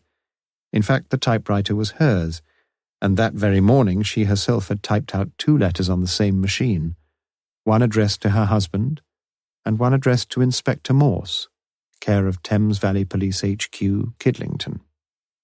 The typewriter was in perfect order, she knew that, and she had seen the nervous man from Kimmon's typewriters as he had slid open the drawers of Bernard's desk. She wondered what he was looking for, but she didn't really care. In a gaunt, weary way, she had even smiled as she closed the door behind him. She would fairly soon be ready to post the 2 letters. But she wanted to be sure. Morse worked at his desk through most of the afternoon. The report on Crowther's car had come in, but appeared to signify little. One long blonde hair, heavily peroxided, was found on the floor behind the near-side driving seat, but that was about it. No physical traces whatsoever of the second girl. Several other reports, but again nothing that appeared to advance the progress of the investigation. He turned his attention to other matters. He had to appear the next morning in the magistrate's court. There were briefs and memorandums to read. His mind was grateful to have, for a change, some tangible data to assimilate, and he worked through the material quite oblivious to the passage of time. When he looked at his watch at 5 p.m., he was surprised how swiftly the afternoon had gone by. Another day over, almost. New day tomorrow. For some reason he felt contented, and he wondered to himself if that reason had anything to do with Wednesday and Sue Widdowson. He rang Lewis, who was about to go home. Yes, of course he could come along. Perhaps he could just ring his long-suffering wife. She'd probably just got the chips in the pan. You say, Lewis, that Crowther's got another typewriter in his rooms in college. I think we ought to check. Well? Anything you say, sir? But you'd like to do it straight this time, wouldn't you? I think that would be best, sir. Anything you say, Lewis? Morse knew the principal of Lonsdale College fairly well, and he rang him up there and then. Lewis was a little surprised at Morse's request. The chief really was doing it properly this time. He listened to the monologue. How many typewriters would there be? Yes, including those. Yes. As many as that? But it could be done. Well, that would be an enormous help, of course. You'd rather it that way? No, it doesn't matter to me. By the end of the week. Good. Most grateful. Now, listen carefully. Morse gave his instructions, iterated his thanks at inordinate length, and beamed at his sergeant when he finally cradled the phone. Cooperative chap, that, Lewis. Not much option, had he? Perhaps not, but it will save us a lot of time and trouble. You mean save me a lot of time and trouble? Lewis, my friend, we're a team, you and me, are we not? Lewis nodded a grudging assent. By the end of the week, we shall have evidence from every typewriter in Lonsdale College. What about that? Including Crowther's? Of course. Wouldn't it have been a bit easier to fire straight at the bullseye? It would. But you said you wanted to do this in accordance with the great unprejudiced principles of English law, did you not? We haven't got a thing on Crowther. He's probably as innocent as my Aunt Frida. Since Lewis had never seen or heard of the said Aunt Frida, he refrained from direct comment. Do you think Crowther's our man, sir? Morse stuck his thumb in the corner of his mouth. I don't know, Lewis. I just don't know. I had a bit of an idea today, sir, said Lewis after a pause. I saw what I thought was a girl, and when I got close and she turned round, she wasn't a she was a he. You explain yourself very succinctly, Sergeant. But you know what I mean. Yes, I do. When we were boys, we tried to look like boys. If you looked like a girl, you were a sissy. Nowadays, you've got young fellows with eye makeup and handbags. Makes you wonder. But Morse hadn't quite seen his point, and Lewis filled in the picture. He was no ideas man, he'd always realized that, and felt great diffidence in putting his notion forward. You see, sir, I was just thinking, we know Mrs. Jarman saw the two girls. He needn't have gone on, but Morse held his peace. At the bus stop. She must have been right, surely. She actually spoke to one of them, and the other one was Sylvia Kay. All right. The next thing is that the lorry driver, Baker, saw the girls being picked up at the other side of the roundabout by a man in a red car. But it was getting dark. He said they were two girls. But he might have been wrong. I could have sworn I saw a girl this morning, but I was wrong. Everybody's been dazzled by Sylvia. All the eyes were on her, and no wonder. But what if the lorry driver had seen Sylvia and another person, and what if this other person looked like a girl, but wasn't? The other person could have been a man. Remember, sir, the other girl Mrs. Jarman saw was wearing slacks, and the descriptions we had from Baker fitted so well, we thought they must be the same two people. But what if the other girl decided in the end not to hitchhike to Woodstock? What if she caught up with Sylvia, told her she wasn't going to bother to go to Woodstock after all, and what if Sylvia met up with some man, probably someone she knew anyway, who'd been waiting for a lift before she got there, and the two of them hitched together? I know you've probably thought of this anyway, sir. Morse gave no indication either way. He hadn't. But I thought I ought to mention it. We've been trying to find the man who did this, and I just thought he might have been in the car with Sylvia all along. We've got Crowther's evidence, you know, Sergeant, said Morse slowly. I know, sir. I'd like to see that again if I could. As I remember it, he didn't have much to say about his second passenger, did he? No, that's true, admitted Morse. And I can't help thinking he knows more than he's told us anyway. He walked over to the filing cabinet, took from his files the statement of Bernard Crowther, read the first sheet, passed it over to Lewis, and read the second. When both men had finished, they looked at each other over the table. Well, sir? Morse read it out. The girl nearer to the road I saw clearly. She was an attractive girl with long fair hair, white blouse, short skirt, and a coat over her arm. The other girl had walked on a few yards and had her back towards me. She seemed to be quite happy to leave the business of getting a lift to her companion. But she had darkish hair, I think, and if I remember correctly, was a few inches taller than her friend. What do you think? It's not very definite, is it, sir? Morse searched for the other relevant passage. I think the girl sitting in the back spoke only once, and that was to ask the time. You may have got something, you know, said Morse. Lewis warmed to his theory. I've often heard, sir, that when a couple are hitching, the girl shows a leg, as it were, and the man keeps out of the way. You know, suddenly shows himself when the car stops and it's too late for the driver to say no. Well, that didn't happen here, though, Sergeant. No, I know that, sir, but it fits a bit, doesn't it? Seemed quite happy to leave the business of getting a lift to her companion. Lewis felt he should quote his evidence too. But if you're right, what happened to the other girl? She could have gone home, sir. Could have gone anywhere. But she wanted to go to Woodstock very badly, didn't she, according to Mrs. Jarman? She could have got to the bus stop. The conductor doesn't remember her. But when we asked him, we were thinking of two girls, not one. Might be worth checking again. And another thing, sir. The tide was coming in inexorably and was lapping already at the sand castles of Morse's grand design. Yes? I hope you don't mind me mentioning it, sir, but Crowther said that the other girl was a few inches taller than Sylvia. Morse groaned, but Lewis continued, remorseless as the tide. Now, Sylvia Kay was 5'9", if I remember it right. If the other girl was Jennifer Colby, she must have been wearing stilts, sir. She's only about 5'6", isn't she? But don't you see, Lewis, that's the sort of thing he would lie about. He's trying to put us off. He wants to protect this other girl.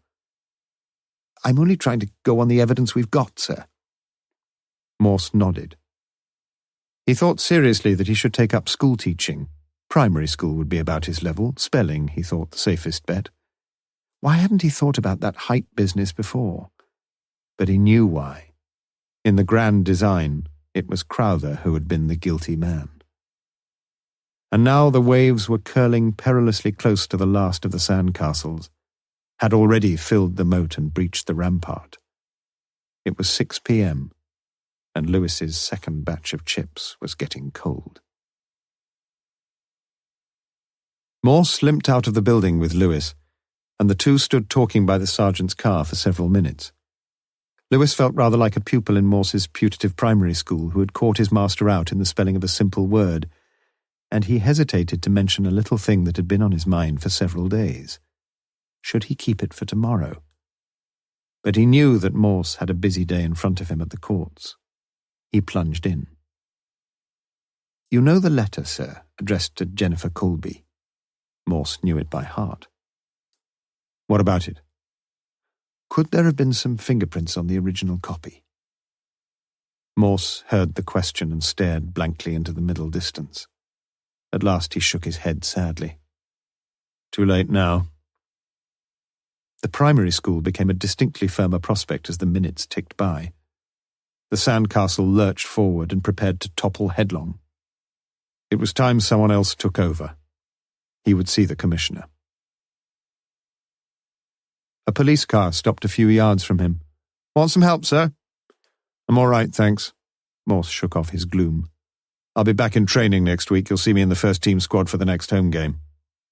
The constable laughed. Bit of a nuisance, though, especially when you can't drive. Morse had almost forgotten his car. It had been locked up for over a week now. Constable, jump in the front with me, will you? It's high time I had a try. He climbed into the driving seat, waggled his right foot over the brake and accelerator, pushed the foot with firmness on the brake pedal, and decided he could cope. He started the engine, drove off round the yard, tested his ability to do the right things, came to a stop, got out, and beamed like an orphan handed a teddy bear. Not bad, eh? The constable helped Morse into the building and along to his office. You'll be able to use your car again tomorrow, won't you, sir? I think I shall, said Morse. He sat down and thought of tomorrow. The commissioner. In the afternoon would be best, perhaps. He rang the commissioner's number, but there was no reply. He was seeing someone else, too, in the evening. He was looking forward to seeing Sue Widdowson. It was little use pretending he wasn't. But what a mess he'd made of it. The bird and baby, indeed. Why on earth hadn't he invited her to the Elizabeth, or the Sorbonne, or the Sheridan? And why hadn't he arranged to pick her up, like any civilized man would have done? Hang Jennifer Colby. It wasn't too late, though, was it? She would be home by now. He looked at his watch. 6:30 p.m. The Oxford Mail lay on his desk, and he scanned the entertainments page. Hot Pants and Danish Blue, he noticed, had been retained for a second week by public demand. He could have taken her to the pictures, of course. Perhaps not to Studio 2, though. Restaurants, not much there. Then he spotted it. Sheridan Dinner Dance. Double ticket, £6, 7:30 to 11:30 p.m. Bar, dress informal. He rang the Sheridan. Yes, a few double tickets still available, but he would have to collect them tonight. Could he ring back in a quarter of an hour or so? Yes, they would keep a double ticket for him. Jennifer Colby's telephone number was somewhere in the file, and he soon found it. He thought over what he was to say. Miss Widdowson, that would be best. He hoped that Sue would answer. Brr, brr.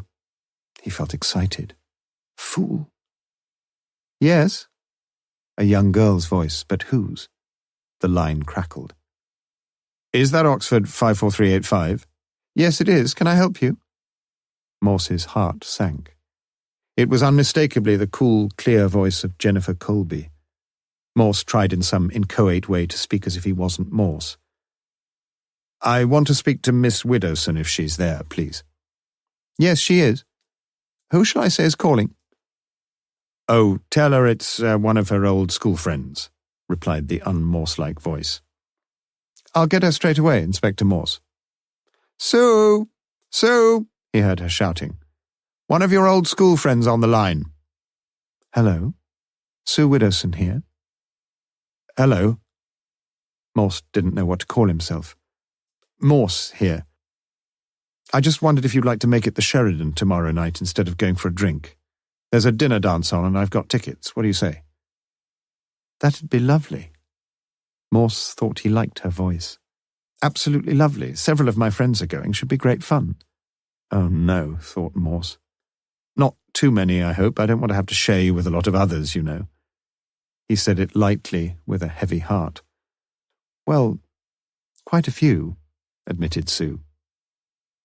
Let's make it some other place, shall we? Do you know anywhere? Oh, we can't do that. You've got the tickets anyway. We'll enjoy it. You'll see. Morse wondered if he would ever learn to tell the truth. All right. Now, I can pick you up if you like. Would that suit you? Oh, yes, please. Jenny was going to run me down in her car, but if you... All right, I'll pick you up at 7:15. 7:15 it is, then. Is it long dresses? Morse didn't know. Never mind, I can easily find out. From one of your many friends, doubtless, thought Morse. Good. Looking forward to it. Me too. She put down the receiver, and Morse's own endearing adieu was left unspoken. Was he really looking forward to it? They were usually a bit of an anticlimax, these things.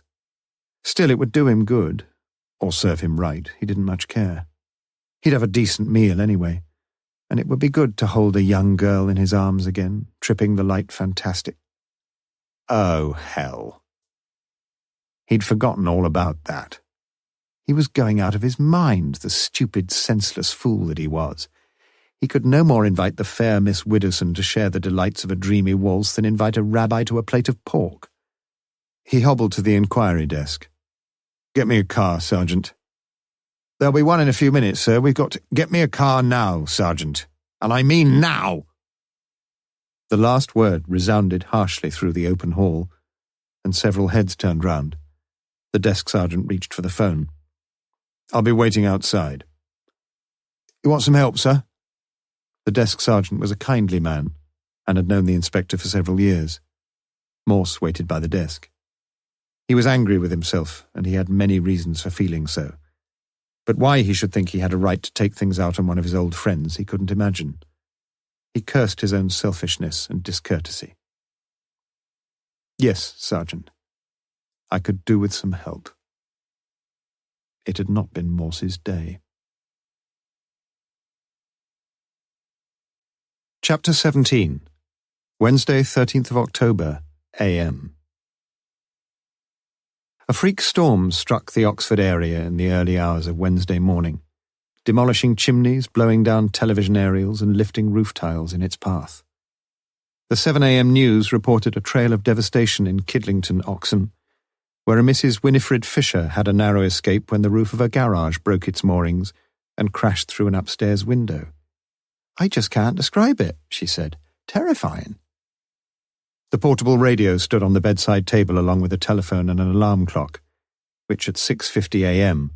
had wakened Morse from a long, untroubled sleep.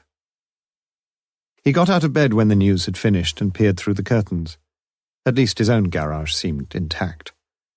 Funny, though, that the storm had not awakened him. Gradually the memory of yesterday's events filtered through his consciousness and settled like a heavy sediment at the bottom of his mind. Gone were the flights of angels that had guarded him in sleep, and he sat on the edge of his bed fingering the rough stubble on his chin and wondering what this day would bring. Increasingly, as the case progressed, the graph of his moods was resembling a jagged mountain range, peaks and valleys, troughs and elations. At 7:45 he was shaved, washed and dressed and feeling fresh and confident.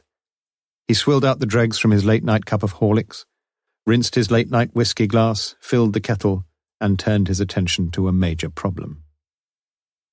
For the last few days he had worn around his wounded foot an outsize white plimsoll, loosely laced and slit down the heel. It was time to get back to something normal.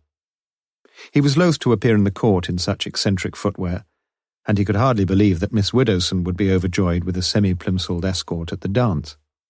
He had 2 pairs of shoes only, and a dangerously low supply of suitable socks, and with such limited permutations of possibilities, the prospect of being presentably shod that day was somewhat remote. He slipped his faithful battered plimsoll back on, and decided to buy a large pair of shoes from M&S, his favourite store. It was going to be an expensive day. He drank a cup of tea and looked out of the window. His dustbin lid was leaning against the front gate, with litter everywhere. He must remember to have a look at the roof tiles. In retrospect, he thought he had got yesterday's events out of all perspective. He had been standing too close to the trees, and now he thought he saw again the same familiar wood, labyrinthine certainly as before, but still the same. He was feeling his old resilient self, or almost so. But the drastic course of action he had contemplated, what about that? He would have to consider things again. He had a more immediate problem on his mind. Where were his pen, his comb, and his wallet? Amazingly, and with deep relief, he found them all in the same heap on the bedroom mantelpiece. The faithful old Lancia was still there. It had been a good buy, powerful, reliable, and 300 miles on a full tank. He had often thought of changing it, but never had the heart. He eased himself into the narrow gap between the door of the driver's seat and the whitewashed wall of the garage. It was always a tricky manoeuvre, and he was getting no thinner. But it felt good to sit at the wheel again. He gave the old girl a bit more choke than usual, after all she'd been standing idle for a week, and pressed the starter. Chutter, chutter, chutter, chutter. No, bit more choke, but he mustn't flood her. Again. Chutter, chutter, chutter, chutter, chutter. Odd. He'd never had much difficulty before. Third time lucky, though. Chutter, chutter, chutter. Battery must be getting a bit low. Oh dear, give her a minute or two's rest. Let her get her breath back. This time, then. Chutter, chutter, bugger. Once more. Just my bloody luck, he said to himself. How the hell am I supposed to get about without... He stopped and shivered involuntarily. A grey dawn was breaking in his mind, and the purple mysteries of the morning were shot with the rays of the rising sun. Bliss was it in that dawn to be alive. Wordsworth, wasn't it? It had been in the Times crossword last week. The waves were at last receding from the beach. The white crests of the breakers rolled ceaselessly and tirelessly towards the shore, but their strength was gone. He saw the grand design before him, and the last little sandcastle had survived the mighty sea. The manager of Barker's garage in Oxford was so impressed by Inspector Morse's courteous call upon his services that a new battery was on its way in 10 minutes and installed in 15.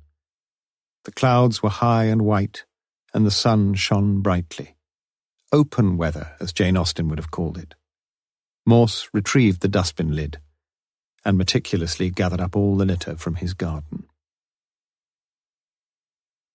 The university city of Oxford was busy this morning, the third full day of the Michaelmas term. First-year undergraduates with spankingly new college scarves tossed over their shoulders eagerly explored the bookshops of the Broad, and a trifle self-consciously strode down the High into the crowded Corn Market, into Woolworths and Marks and Spencer, and thence, according to taste, into the nearest pubs and the coffee shops.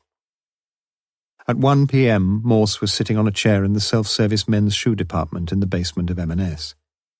He normally took size 8, but was now experimenting with patience and determination. Size 9 seemed of little use, and after considerable trafficking in stockinged feet between the show counter and his chosen chair, he plumped for size 10 black leather slip-ons. They seemed huge and were, of course, potentially useless in the long run, but who cared? He could wear 2 pairs of socks on his left foot. Which reminded him. He paid for the shoes, adjusted his plimsoll, much to the bewilderment of a large, morose-looking cashier who looked as if she might wear size 10 herself, and proceeded to the hosiery counter, where he purchased 6 gaudy pairs of lightweight socks.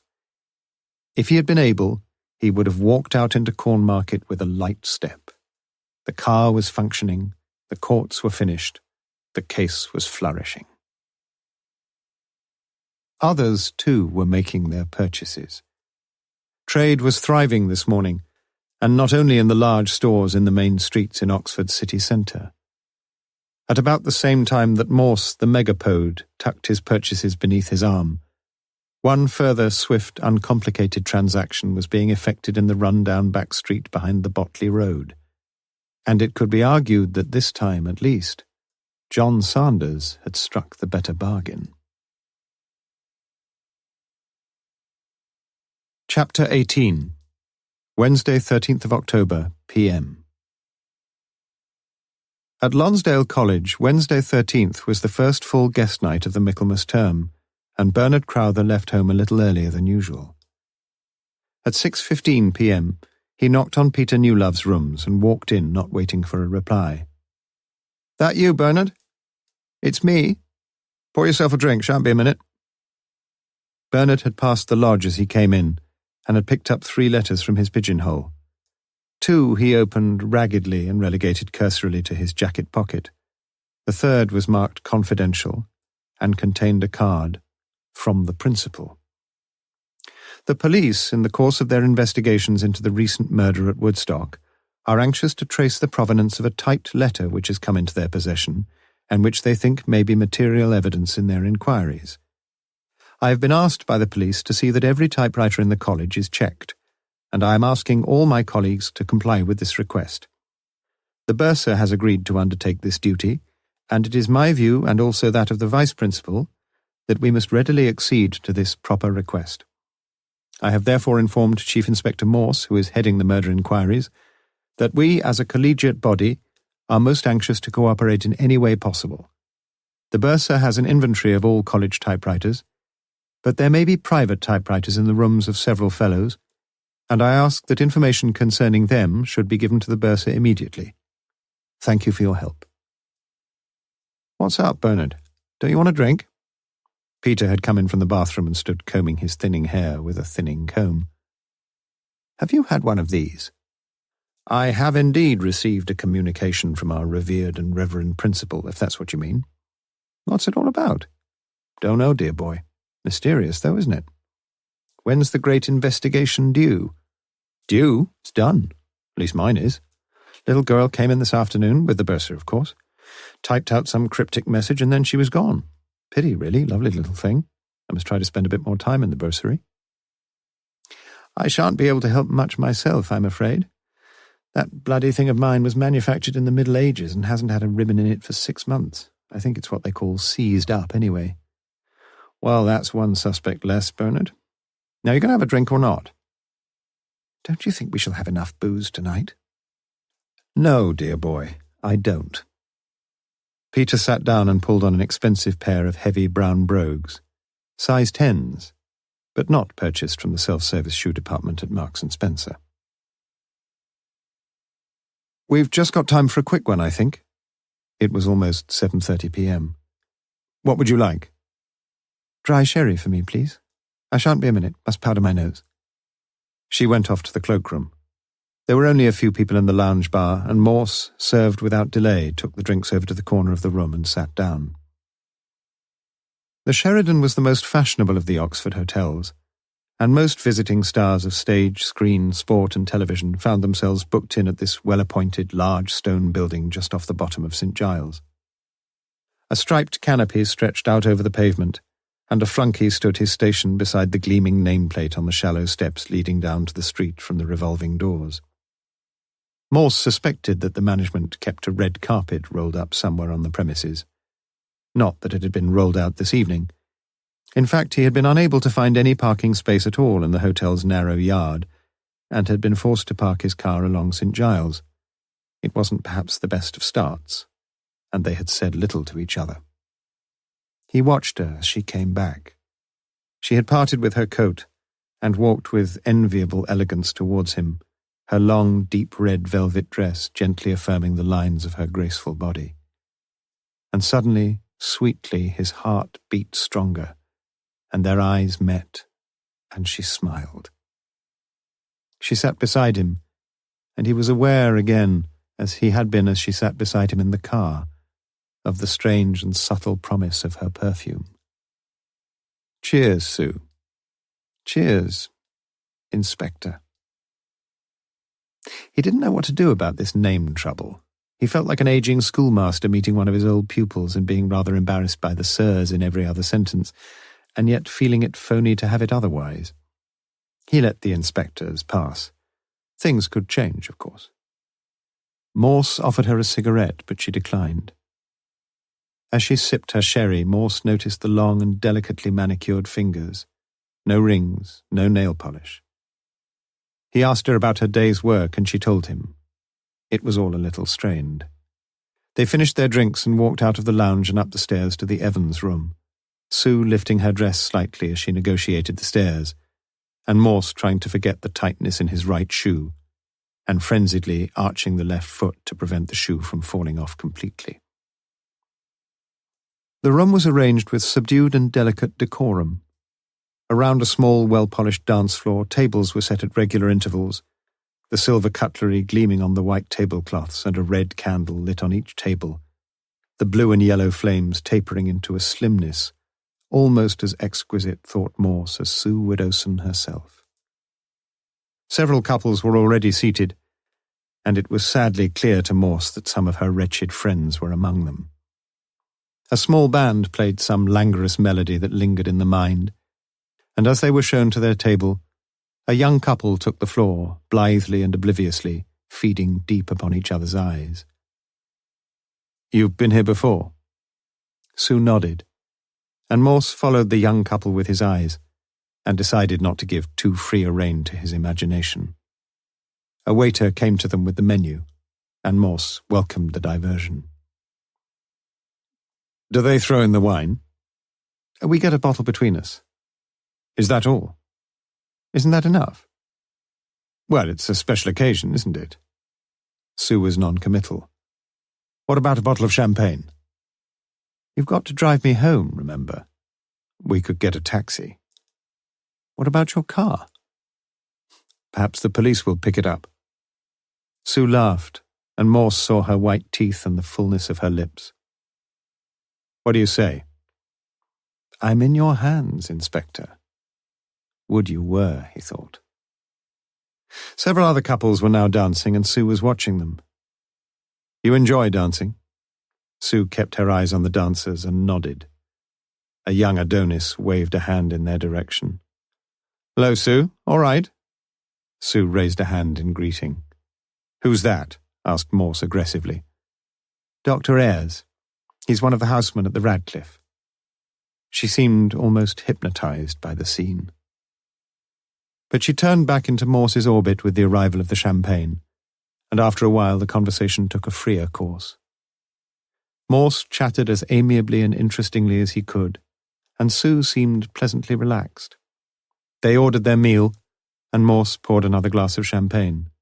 The band stopped, the couples on the floor clapped half-heartedly for a few seconds, and retired to the perimeter tables.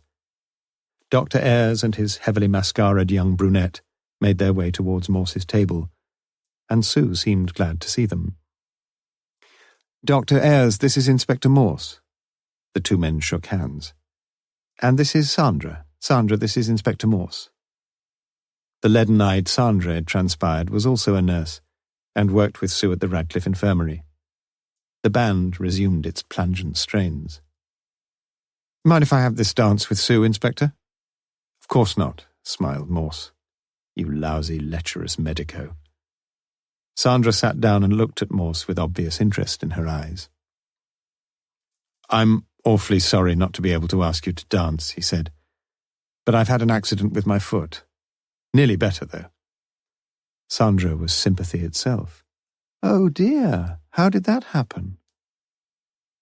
For the 50th time in the last 7 days, Morse repeated the attendant circumstances of his escapade. But his mind was all on Sue. As she escorted the houseman to the floor, he thought of Coleridge. "The bride hath paced into the hall, red as a rose is she." He watched them dance. He saw Sue's arms closely round her partner's neck, her body close to his, and then his cheek was brushing her hair, her head happily resting on his shoulder. Morse felt sick of a jealous dread. He turned his eyes away from the smooching couples. "Do you know, I reckon I could just about cope with this dance myself," he said. "May I?" He took her hand, led her to the floor, and firmly placing his right arm round her waist, drew her towards him. Rapidly, however, he realized the extent of his own stupidity. His injured foot was working like a dream, but lacking the confidence to lift his other foot more than a centimetre off the dance floor, he was soon kicking his partner's toes with monotonous and ill-received regularity. Mercifully, the dance was quickly over, and mumbling profuse apologies about his ill-educated feet, Morse slopped his way back to the haven of his table. Sue was still talking in an animated way to Dr. Ayres, and after Sandra had rejoined them, the trio erupted into peals of laughter. 10 minutes earlier, Morse had anticipated that even the most succulent steak would taste tonight as dry as the Dead Sea apples, but he tucked into his meal with a will. At least he could eat. Even if he couldn't dance, even if he'd forgotten how middle-aged he'd now become, even if Sue was yearning for someone else, he could still eat. And jolly good it was. They said little, and when something was said as they drank their coffees, it came as a big surprise. "Why did you ask me out, Inspector?" Morse looked at her, the hair light brown and lifted softly from her face itself all freshness and delight, the cheeks now faintly flushed with wine, and above all the magic of those wide and doleful eyes. Had he asked her with any firm purpose? He wasn't sure. He put his elbows on the table, rested his chin on his clasped hands. "Because I find you so very beautiful, and I wanted to be with you." Sue looked at him for several seconds, her eyes unblinking and gentle. "Do you mean that?" she asked quietly. "I don't know if I meant it when I asked you, but I mean it now." "I think you know I do." He spoke simply and calmly, and he held her eyes with his own as he spoke. He saw 2 splendid tears forming on her lower lids, and she reached across and laid her hand upon his arm. "Come and dance with me," she whispered. The floor was crowded, and they did little more than sway slowly to the sweet, low rhythm of the band. Sue leaned her head lightly against his cheek, and Morse felt with a wonderful joy the moisture of her eyes. He wished the world would stop, and that this heavenly moment could be launched on the eternal seas. He kissed her ear and said some awkward, loving things, and Sue nuzzled deeper and deeper into his arms and pulled him even more closely to her. They stood together as the music ended, and Sue looked up at him. "Can we go now, please? Somewhere on our own?" Morse remembered little of the next few minutes.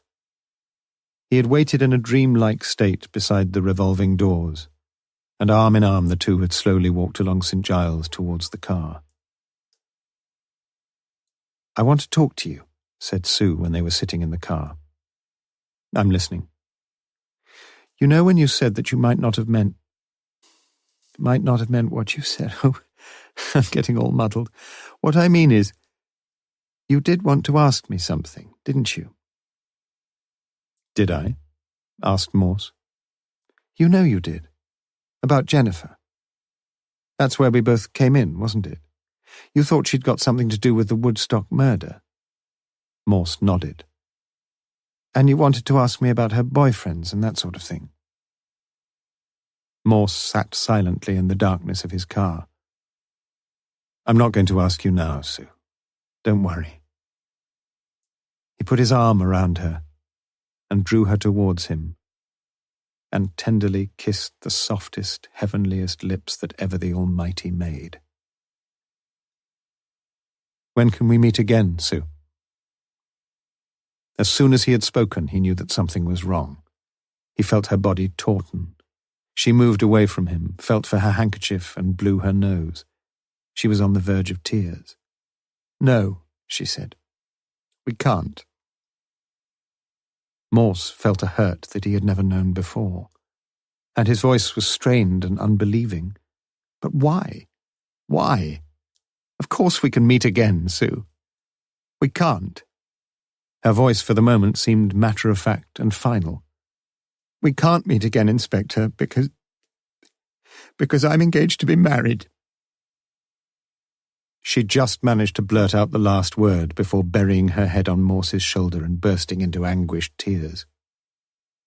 Morse kept his arm tightly around her and listened with unfathomable sadness to her convulsive sobs. The front window had steamed over with their breath, and Morse perfunctorily wiped away the moisture with the back of his right hand. Outside he saw the massive outer wall of St. John's College. It was only 10 p.m., and a group of undergraduates were laughing gaily outside the porter's lodge. Morse knew it well. He'd been an undergraduate there himself. But that was 20 years ago, and life since then had somehow passed him by. They drove in silence up to North Oxford, and Morse pulled up the Lancia directly in front of Sue's front door. As he did so, the door opened and Jennifer Colby came out with her car keys in her hand and walked towards them. "Hello, Sue. You're home early, aren't you?" Sue wound the window down. "We didn't want to get stopped for drinking and driving." "Are you coming in for a coffee?" asked Jennifer. The question was directed obliquely through the car window to Morse. "No, I think I'd better get home." "See you in a minute, then," said Jennifer to Sue. "Just going to put the car away." She climbed into a smart little Fiat and drove smoothly off to her rented garage in the next street. "Good little cars, Fiats," said Morse. "No better than English cars, are they?" asked Sue.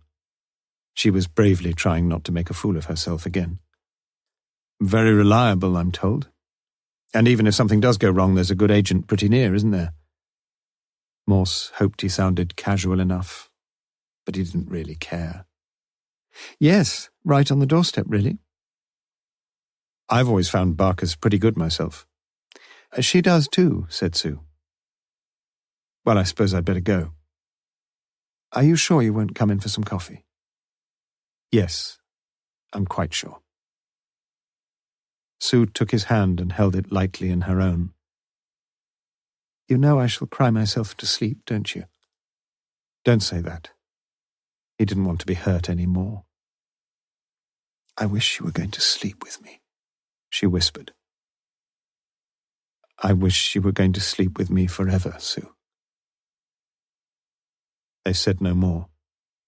Sue got out of the car, waved as the Lancia slowly moved off, and turned towards the front door, her face blinded with tears. Morse drove to Kidlington with a heavy heart. He thought of the first time he had seen Miss Dark Eyes, and now he thought of the last. Would things had been otherwise?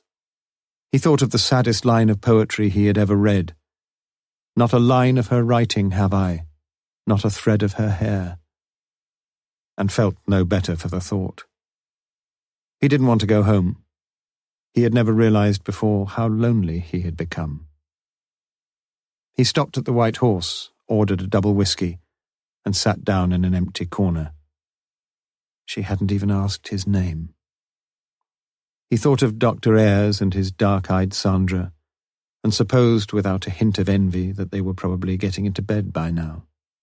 He thought of Bernard Crowther, and doubted if his illicit liaisons with his girl in Blenheim Park were tinged with half the sadness that he himself now felt. He thought of Sue and her fiancé, and hoped he was a good fellow. He bought another double whiskey, and maudlin and fuddled, left soon after the landlord shouted time.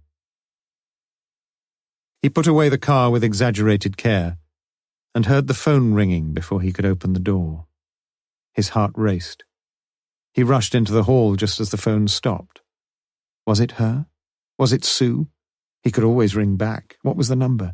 He didn't know. It was in his files at Police HQ. He could ring there. He picked up the phone and put it down. It wouldn't be Sue.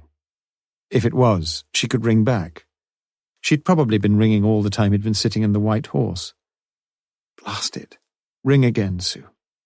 Just to let me hear you speak. Ring again, Sue. But the telephone rang no more that night.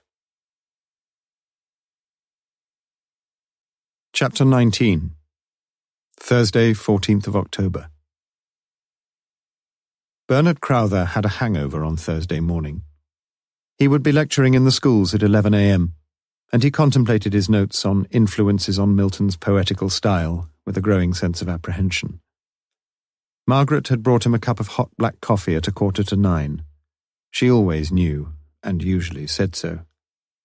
She had been up since 6:30, cooked the children's breakfast, washed some shirts and blouses, made the beds, hoovered the bedrooms, and now she was putting on her coat in the hall. She put her head round the door. "You all right?" How Bernard hated the reminder. "Fine. Do you want anything from town? Milk of magnesia tablets?"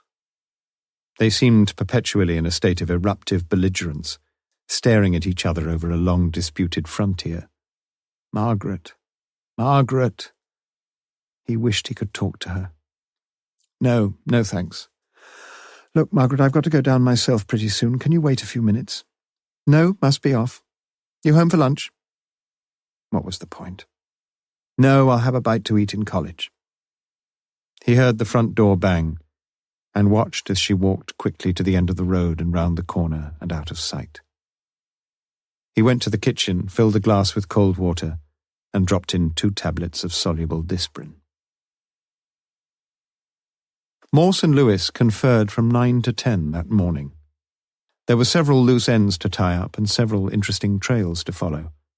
At least that's how Morse explained things to Lewis. After Lewis had left him, he had a call from a young reporter on the Oxford Mail, as a result of which a brief paragraph would appear in the evening edition. Routine answers. He couldn't tell anyone much, but he tried to sound as confident as he could. It was good for morale. He got the K file and spent the next hour rereading the documents in the case. At 11 a.m. he put the file away, reached for the Oxford and District telephone directory, looked under the C's for the number he wanted, and rang the manager of Chalkley & Sons, Botley Road. He was unlucky. John Sanders had not come in that morning. His mother had phoned, bad cold or something. "What's your opinion of him?" asked Morse. "He's all right. Quiet, a little bit surly perhaps, but most of them are these days. Works well enough, I think." "Well, I'm sorry to have bothered you. I wanted a quick word with him, that's all." "About this murder at Woodstock?" "Yes, he found the girl, you know." "Yes, I read about it. And of course everyone tried to talk to him about it." "Did he have much to say?" "Not really. Didn't seem to want to talk. Understandable, I suppose." "Yes, well, thanks once again." "You're very welcome. Do you want his home address?" "No, thanks. I've got it here." Lewis was rather more fortunate. Mrs. Jarman was at home dusting the stairs. "But I don't understand, Sergeant. I'm sure they were both girls." Lewis nodded, just checking up on one or two things. "But I spoke to one of them, as you know, and the other poor girl, well, you know. And I thought they were about the same height, but it's ever so difficult to remember, you know." Yes, Lewis knew. He left her to dust the stairs. He found the bus conductor drinking coffee in the canteen at Gloucester Green.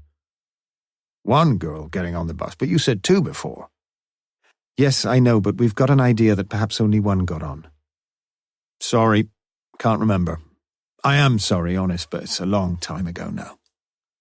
"Yes, don't worry, as I said, just an idea. If you do happen to think of anything." "Of course." George Baker was digging in his garden. "Hello, mate, I seen you before." "Sergeant Lewis, Thames Valley Police." "Ah, of course, what can I do for you?"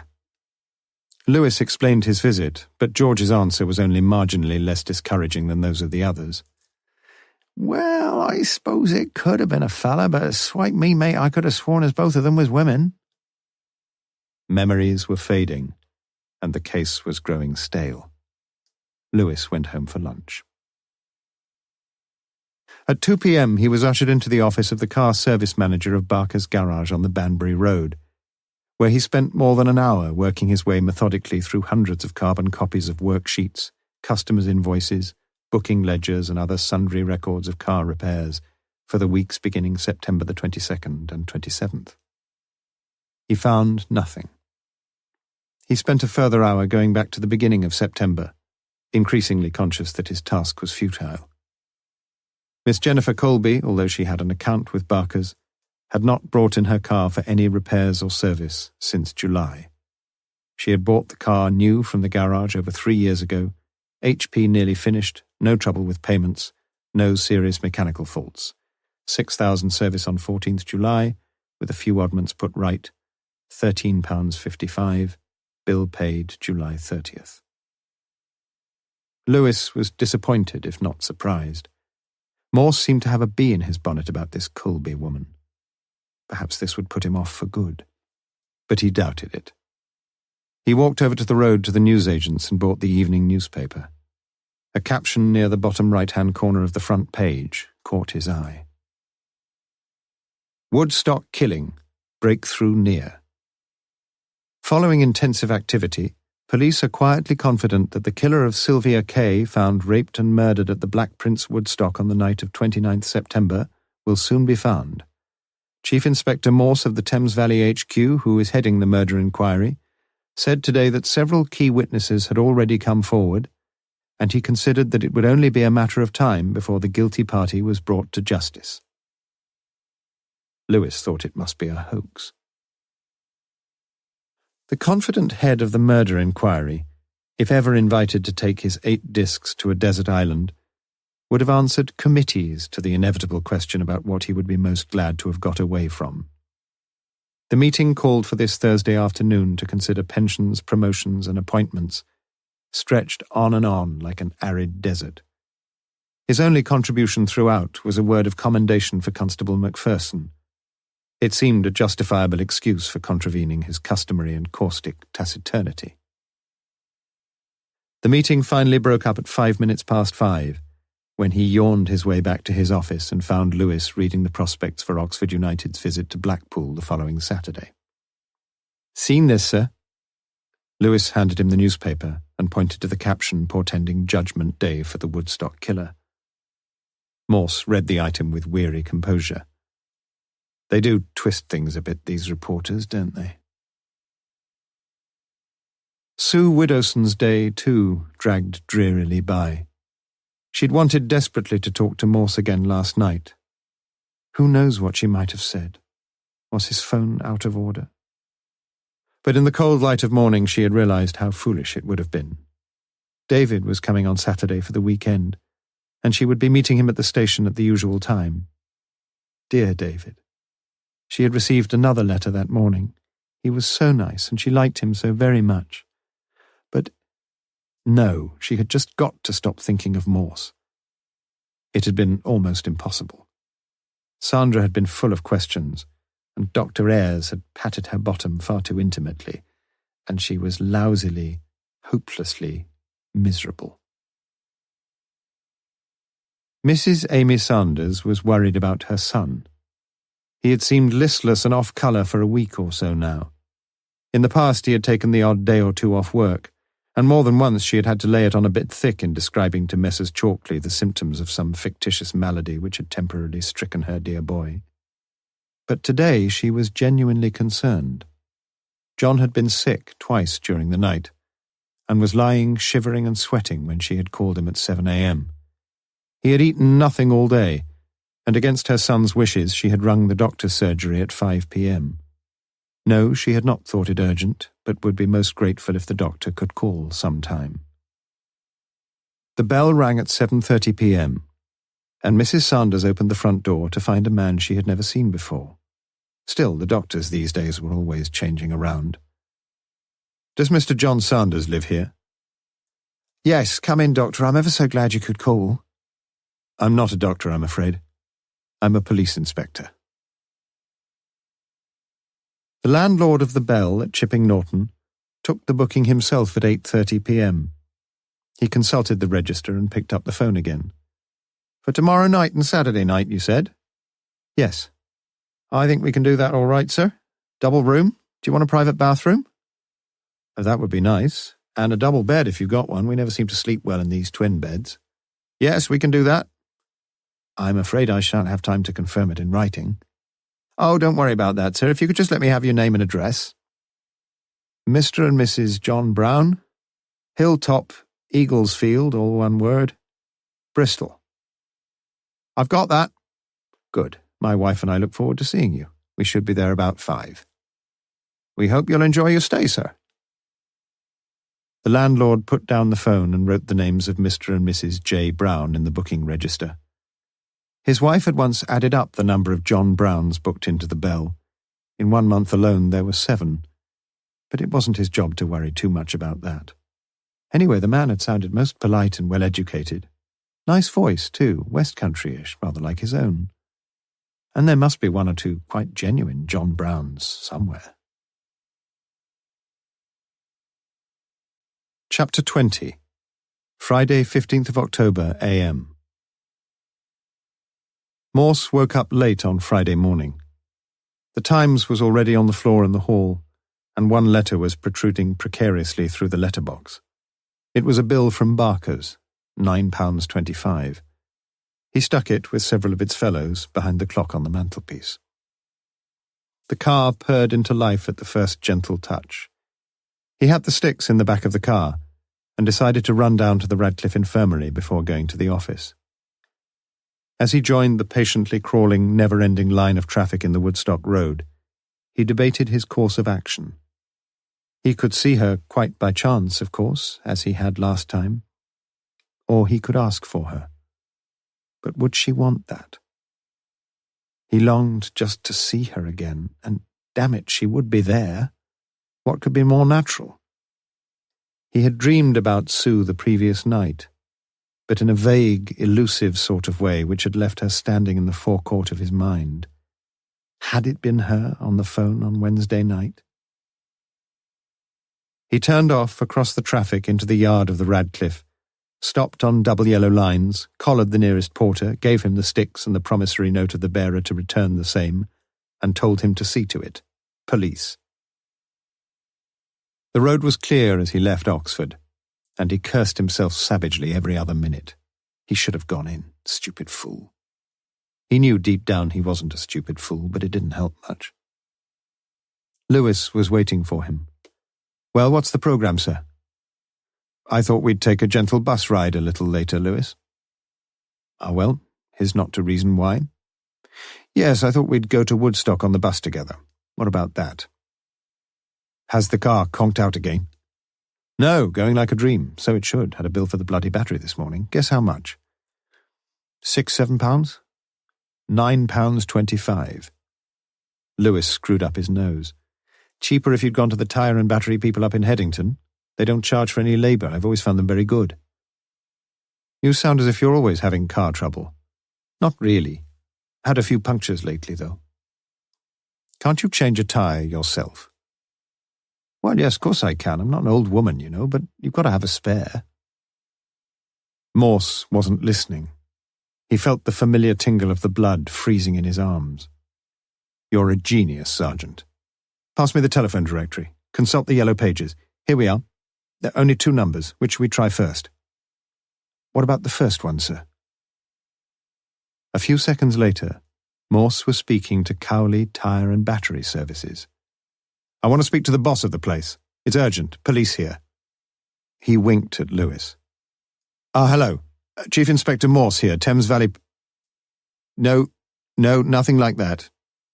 Now, I want you to look up your records for the week beginning 27th September. Yes, I want to know if you supplied a battery or mended a puncture for a Miss Jennifer Colby, Coleby. Yes, it might have been any day, probably Tuesday or Wednesday. You'll ring me back. Get on with it straight away, please. It's most urgent. Good. You've got my number? Good. Cheers. He rang the second number and repeated the patter. Lewis was turning over the Sylvia Kay file that lay open on Morse's desk. He studied the photographs, large, glossy, black and white photographs with amazingly clear delineation. He looked again at the shots of Sylvia Kay as she lay that night in the yard of the Black Prince. She'd been really something, he thought.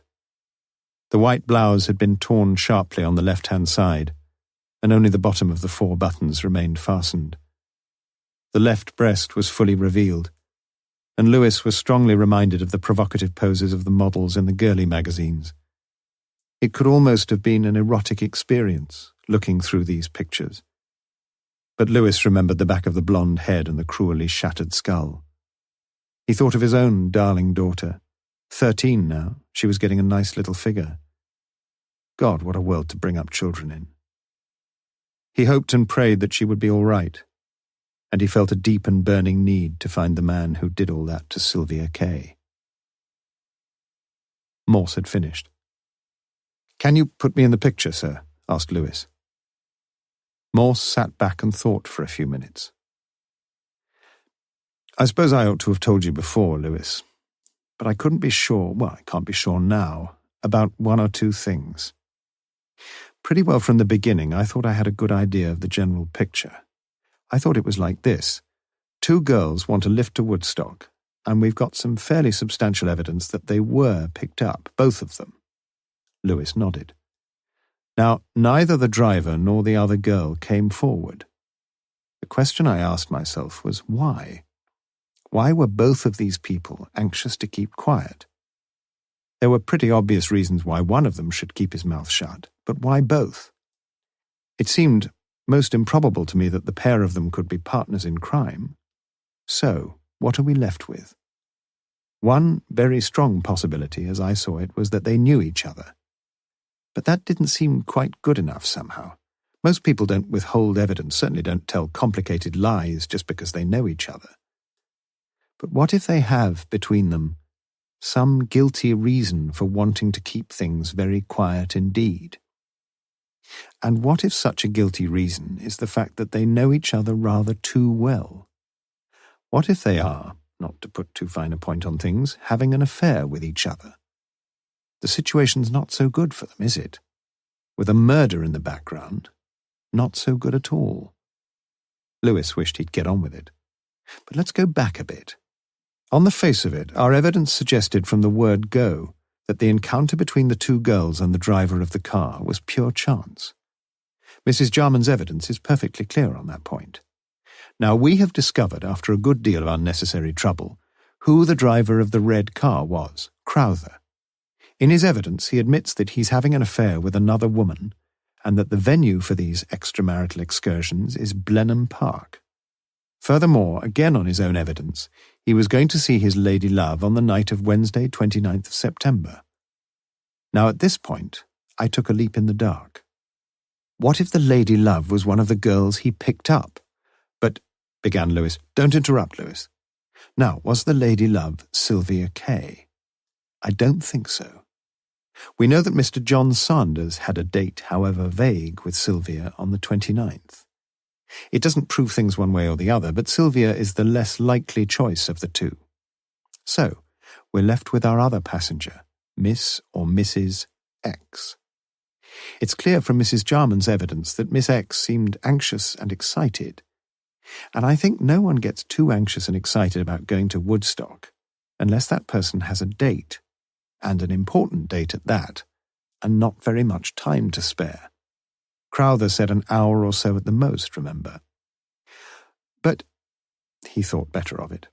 We also learned from what Mrs. Jarman said that Sylvia knew the other girl. There was that business of having a giggle about it in the morning. So we try the place where Sylvia works, and we find an extraordinary, quite inexplicable letter written to Miss Jennifer Colby, who has become my odds-on favourite for the Miss X title. I agree that the evidence of the letter is not conclusive, worth following up, though. She's a clever girl, our Jennifer. She has 2 spanners to throw in the works. First, she seems to have been at a pub this side of Woodstock instead of in Blenheim Park. Second, and this really worried me, and still does, why does she have to bus to Woodstock or hitchhike if she's got a car, which, as we know, she has? It seemed a fatal objection. But is it? My car wouldn't start on Wednesday morning because the battery was flat. You said that you had a few punctures recently, and you said you could mend them. You said you were not an old woman. Now, Jennifer Colby is not an old woman, but she's a woman. What if she discovered that her car wouldn't start? What would she do? Ring up the garage? That was pretty obvious, and hence your visit to Barker's, where you drew a blank. I thought I saw the light, though, this morning. I had a bill for my car battery, and you mentioned the tyre and battery people. The real question, then, is when did Jennifer discover her car was out of order? Surely not before she got back from work at about 5:30 p.m. Now, not many garages these days are going to do much at that time. The staff is all gone. But your little tyre and battery men don't work, methinks, to union hours, and they are worth trying. I must assume that Jennifer could get no one to see to her car that night, not because they couldn't do it, but because they couldn't do it in time. She may not have discovered the trouble until about 6:15 or 6:30 p.m. But I think she tried to get something done and failed. Well, what's she to do?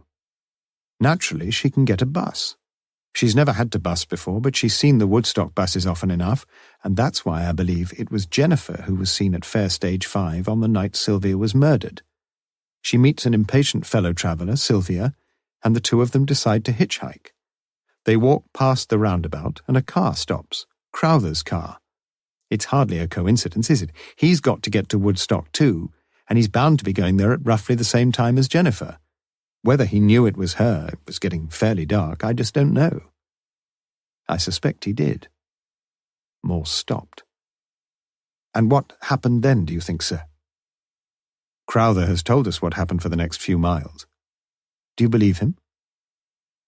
Morse sat thoughtfully and didn't answer immediately. The phone rang. No, said Morse. I don't believe him. Lewis watched the inspector. He could not hear what was being said on the other end of the line. Morse listened impassively. Thank you very much, he said finally. What time would be convenient? All right, thank you. He put down the phone, and Lewis looked at him expectantly. Well, sir? I told you, Lewis. You're a genius. Her car was out of order. Morse nodded. Miss Jennifer Colby rang the Cowley Tyre and Battery Company at 6:15 p.m. on the evening of Wednesday, 29th of September. She said it was urgent, a very flat front tyre. They couldn't get there until 7-ish, and she said that was too late. We are making headway, sir. We are indeed. Now what about our bus ride? The two men caught the 11:35 4A to Woodstock. It was half empty, and they sat in the front seat on the upper deck. Morse was silent, and Lewis mulled over the strange developments in the case. The bus made good speed and stopped only 4 times before reaching Woodstock. At the third of these stops, Morse gave his sergeant a dig in the ribs, and Lewis looked out to see where they were. The bus had pulled into a shallow lay-by just outside Begbrook, at a large thatched house with its garden crowded with tables and chairs set under brightly striped umbrellas. He bent his head down to the bottom of the side window to see the name of the public house, and read the 2 words, Golden Rose. "Interesting," said Morse. "Very," replied Lewis. He thought he might as well say something. They alighted at Woodstock, and Morse led the way. "Ready for a pint, Sergeant?" They walked into the cocktail bar of the Black Prince. "Good morning, Mrs. McPhee. You won't remember me, I suppose." "I remember you very well, Inspector." "What a memory," said Morse. "What can I get for you, gentlemen?" She was clearly not amused. 2 pints of best bitter, please." "Official business?" Her dislike of Morse's manner was not quite enough to stifle her natural curiosity. No, just a friendly visit to look at you again." He's in good spirits this morning, thought Lewis.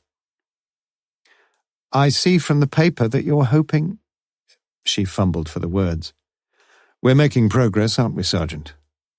"Oh, yes," said Lewis. After all, he was the other half of those intensive inquiries. "Don't they ever give you a few hours off?" asked Morse. "Oh, they're very good, really." She was softening a little towards him. It was always nice to be reminded how hard she worked. "As a matter of fact, I've got tonight and all of Saturday and Sunday off." "Where shall we go?" asked Morse. The hostess smiled professionally. "Where do you suggest, Inspector?" Good for you, my girl, thought Lewis. Morse asked for the menu and studied it in some detail. "What's the food like here?" asked Morse. "Why don't you try it?" Morse appeared to consider the possibility, but asked instead if there was a good fish and chip shop nearby. There wasn't. Several customers had come in, and the policeman left by the side entrance and walked into the yard. To their right, a car was sitting up on its haunches with each of the front wheels off. Underneath the car, suitably protected from the grease and oil and wielding a formidable wrench, lay the landlord of the Black Prince, and by his side the folding toolbox which had so recently housed a long and heavy tire spanner. Unnoticed by Morse and Lewis as they left the premises, a young man had entered the cocktail bar and ordered a tonic water. Mr. John Sanders had apparently made a sufficient recovery from his bouts of shivery fever to join once more in the social life of Woodstock, if not to resume his duties with Messrs. Chalkley and Sons. On the bus journey back, Morse was deeply engrossed in a Midland County's bus timetable and a map of North Oxford.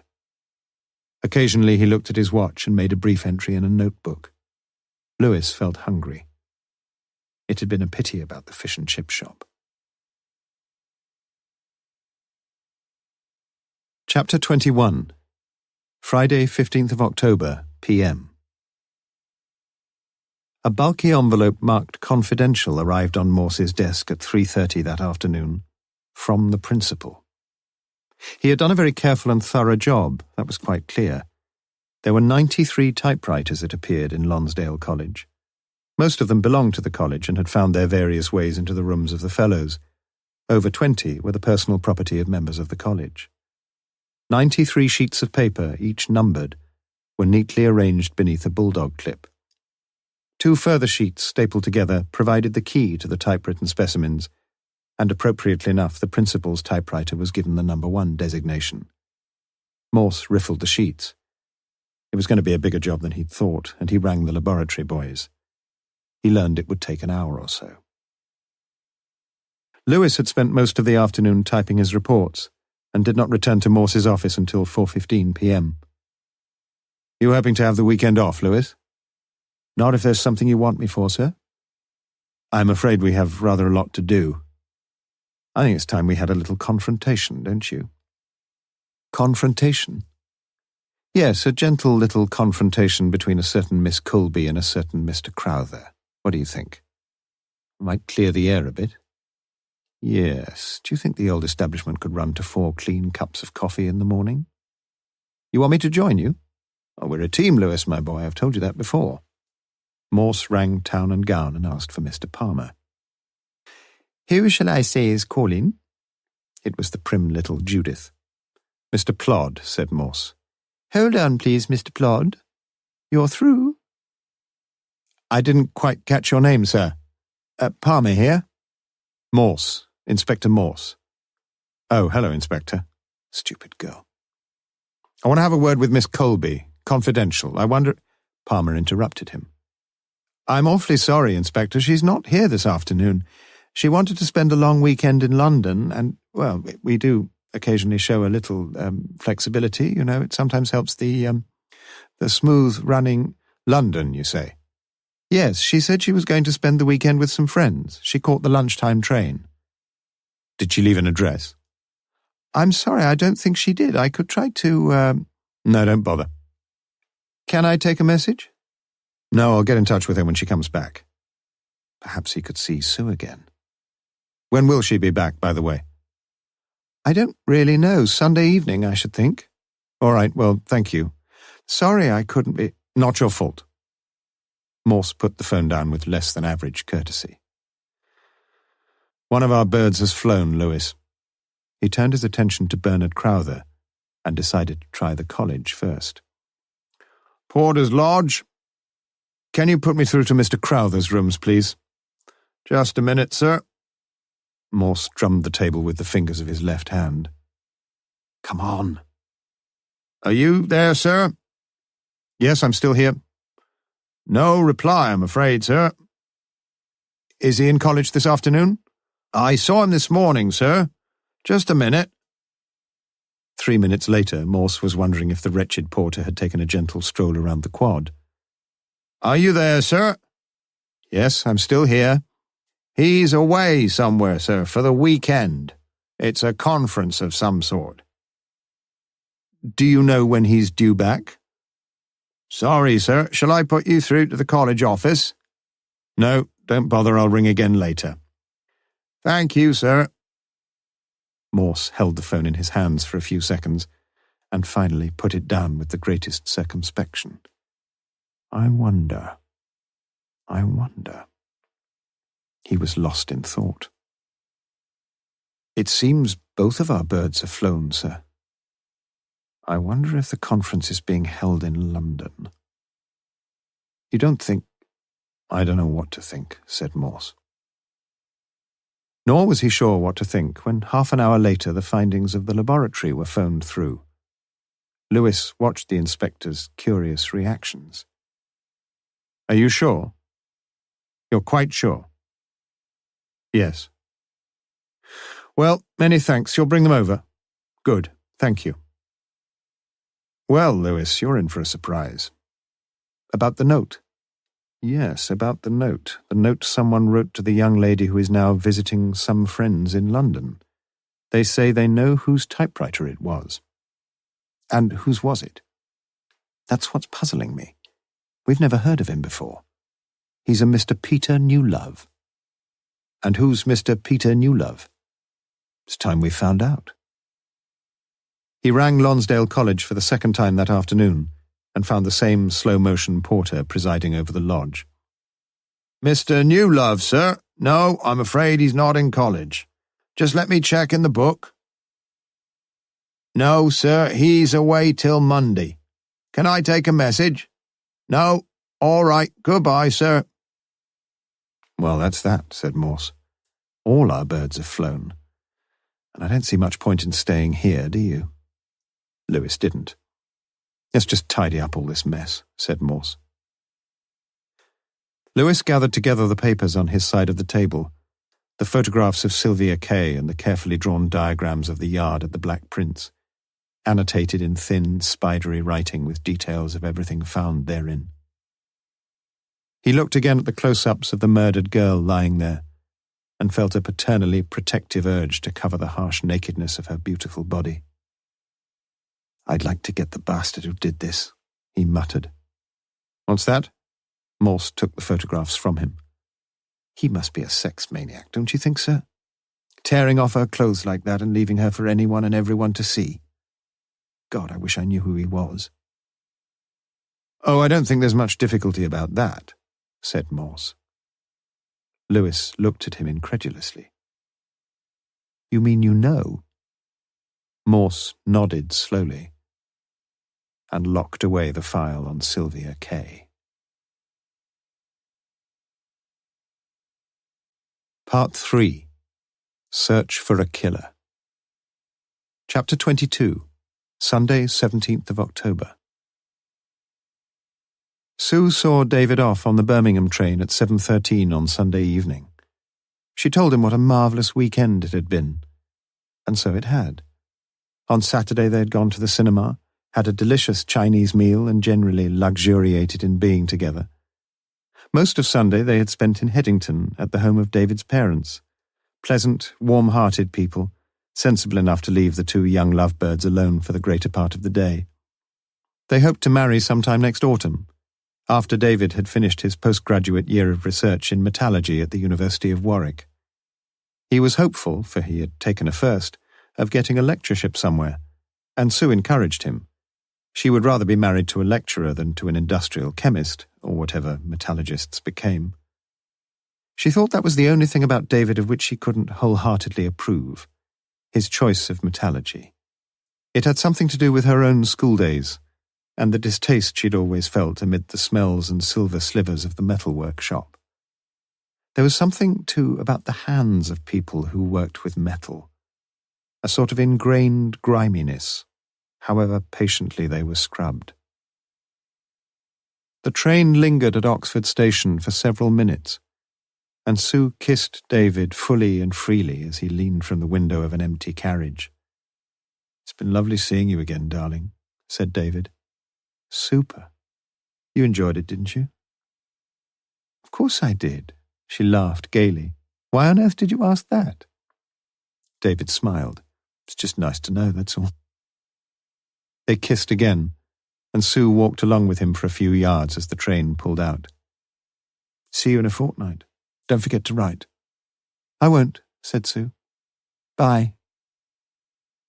She waved until the train had left the platform, and she watched it curving its way towards the north, the red light on the rear coach bobbing and winking in the gathering darkness.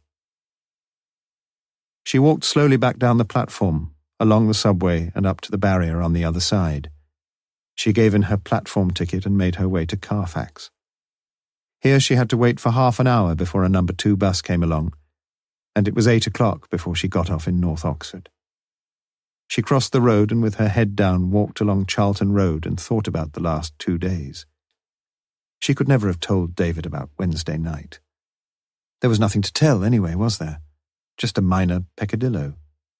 She supposed most people had their foolish moments, even engaged people, and there were some things that just could not be told. Not that David would have been jealous. He wasn't that sort at all. Mild, equable, balanced David. Perhaps she wouldn't mind if he were a bit jealous. But she knew, or thought she knew, that he wasn't. She could spot jealousy a mile off. She thought of Morse. She really had been very naughty at the Sheridan with Dr. Ayres, and Morse had been jealous, rabidly, furiously jealous. She'd secretly enjoyed making him jealous until... Well, she wasn't going to think of him anymore. But she'd never cried over David. She wondered if Morse believed her when she said she would be crying herself to sleep on Wednesday night. She hoped he had, for it was true. There she went again, starting with David and finishing with him. He'd probably not given her another thought. David, he was her man. Married to David, she would be happy at last. Marriage. A big step, they all said. But she was 23 now. She hoped Morse had given her another thought. Forget him. But she was not to be allowed to forget him. As she reached the house, she saw the Lancia outside. Her heart pounded against her ribs and a wave of involuntary joy coursed through her blood. She let herself in and went straight to the living room. There he was, sitting talking to Mary. He stood up as she came in. "Hello?" "Hello," she said weakly. "I really called to see Miss Colby, but I gather she may not be back yet for a while. So I've been having a delightful little chat with Mary here." "Mary, indeed. Dumpy, freckled little man-eater. Why don't you go, Mary? Mary, why don't you leave us alone, just for a few minutes? Please." She felt viciously jealous. But Mary seemed very taken with the charming inspector, and showed no signs of imminent surrender. Sue, still wearing her summer coat, sat on the arm of a chair, trying to resist the wave of desperation that threatened to engulf her. She heard herself say, "She'll catch the 8:15 from Paddington, I should think. Probably get here about 10. That was 2 hours. 2 whole hours. If only Mary would go. He might ask her out for a drink and they could talk. But the wave swept her over, and she left the room and rushed upstairs. Morse got up as she left and thanked Mary for her hospitality. As he opened the front door, he turned to Mary. Would she ask Sue to come down for a second? He would like to have a quick word with her. Mary, too, disappeared upstairs and blessedly faded from the scene. Morse stepped out into the concrete drive, and Sue appeared, framed in the doorway. She stopped there. "You wanted a word with me, Inspector?" "Which room do you sleep in, Sue?" She stepped out and stood next to him. Her arm brushed his as she pointed to the window immediately above the front door, and Morse felt a jagged ache between his temples. He wasn't a tall man, and she was almost his own height in the very high, wedged-heeled shoes she wore. She dropped her arm and their hands met in an accidental, beautiful way. "Leave your hand there, Sue. Leave it there, my darling." He felt the electric thrill of the contact, and gently, softly, he ran his fingertips along her wrist. "Why do you want to know that?" Her voice sounded hoarse and breathless. "I don't know. I suppose if I drive past and see a light on in your window, I shall know it's you in there." Sue could bear it no longer. She took her hand from his and turned away. "You came to see Jennifer, then?" "Yes." "I'll tell her, of course, when she comes in." Morse nodded. "You think she's got something to do with the Woodstock business, don't you?" "Something, perhaps." They stood in silence for a minute. Sue was wearing a sleeveless dress, and she was trying not to shiver. "Well, I'd better be off." "Good night, then." "Good night." He turned towards the gate and had almost reached it when he turned round. "Sue." She stood in the doorway. "Yes?" He walked back. "Sue, would you like to come out with me for a little while?" "Oh." Sue got no further. She flung her arms around him and cried joyfully on his shoulder, and neither heard the front gate open. "If you'll excuse me, please," said a cool, well-spoken voice, and Jennifer Colby edged past them into the house. The other wanderers, too, were just returning. Bernard Crowther had returned from London on the same train as Jennifer Colby, but they had travelled in separate parts of the train, and no one watching them alight at platform number 2 could have formed the slightest suspicion that either was aware of the other's existence. About this time, too, Peter Newlove was taking his leave of a red-headed, radiant girl in Church Street, Woodstock. They kissed again with eagerness and seeming insatiability. "I'll be in touch, Gay. Make sure you do. And thanks again." It had been an expensive weekend. Very expensive, in fact. But it was, in Peter's view, worth almost every penny. Chapter 23. Monday, 18th of October. On Monday morning, Morse decided that however embarrassing it would be, he had his job to do. How he dreaded it, though. Here was the big moment, the denouement of the case, of that he felt quite confident. And yet he felt as if he himself were the guilty party. Lewis collected Jennifer Colby in his own car. Morse felt he could just about spare her the official trappings. Bernard Crowther said he would make his own way if that was all right. It was. Morse had tried to think out the likeliest approaches, but his concentration had been lapsing sadly. He decided to let things take their course. At 10:25 a.m., Crowther arrived 5 minutes early, and Morse poured him coffee and asked him a few casual questions about the conference. "Oh, the usual thing, you know." "One long yawn," said Crowther. "What was it about exactly?" "University admissions. Arguing the toss about A-level requirements. We're not very popular with the school's council, you know. They think Oxford is the last bastion of academic elitism. Still, I suppose it is, really." He had no chance to develop his theme. Lewis came in with Jennifer Colby, and Crowther got to his feet. "You two know each other?" asked Morse. There was not a hint of cynicism in his voice. Strangely, or so it seemed to Morse, Jennifer and Crowther shook hands.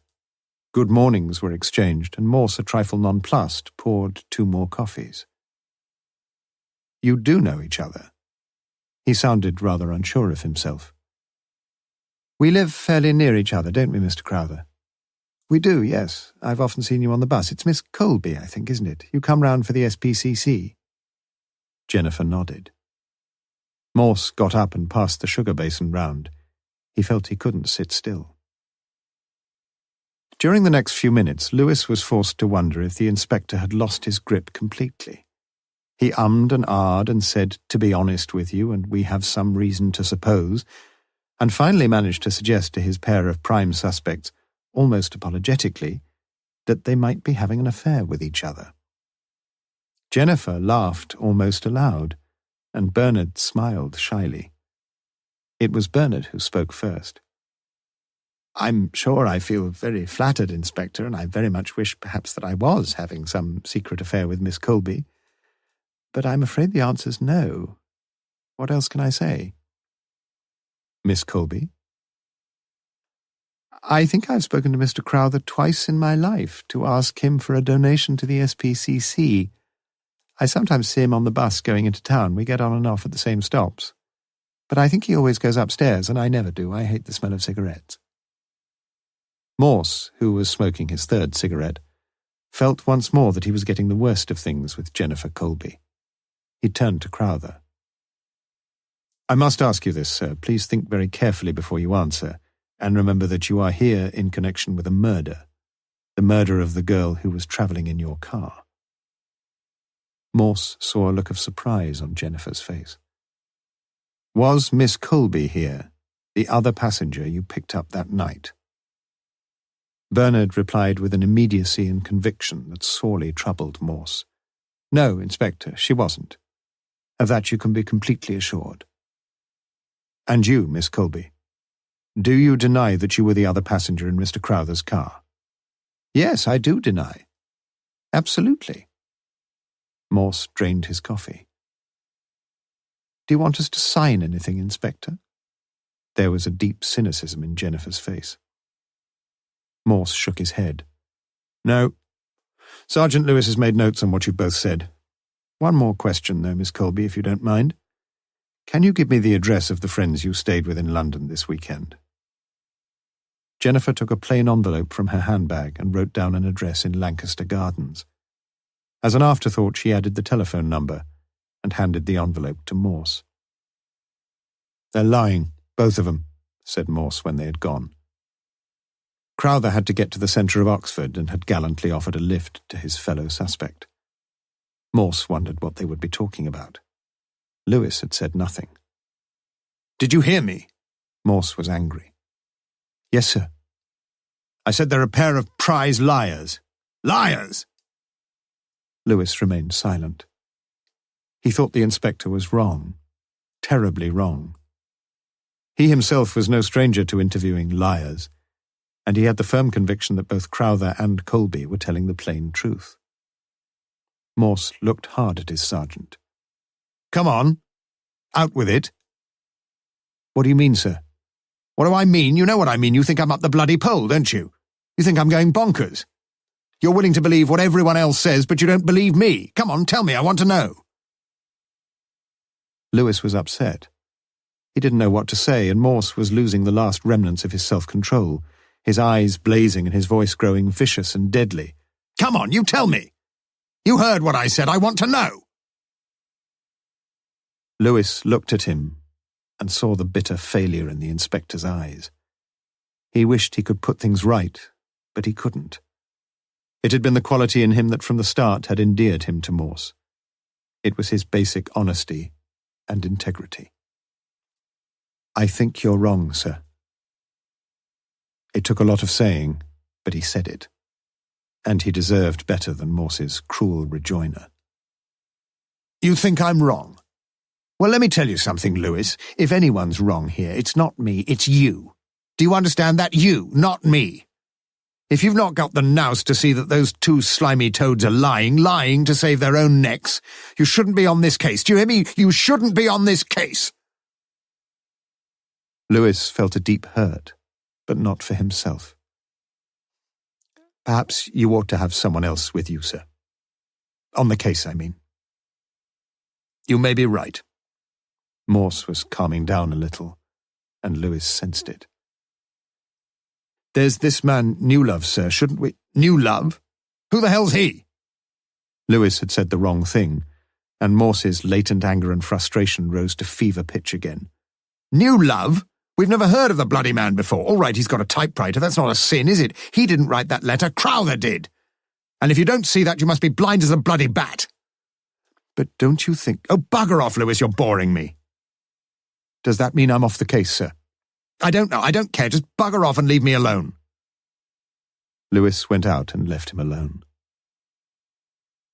The phone rang a few minutes later. Morse picked the receiver up and closed his mind to everything.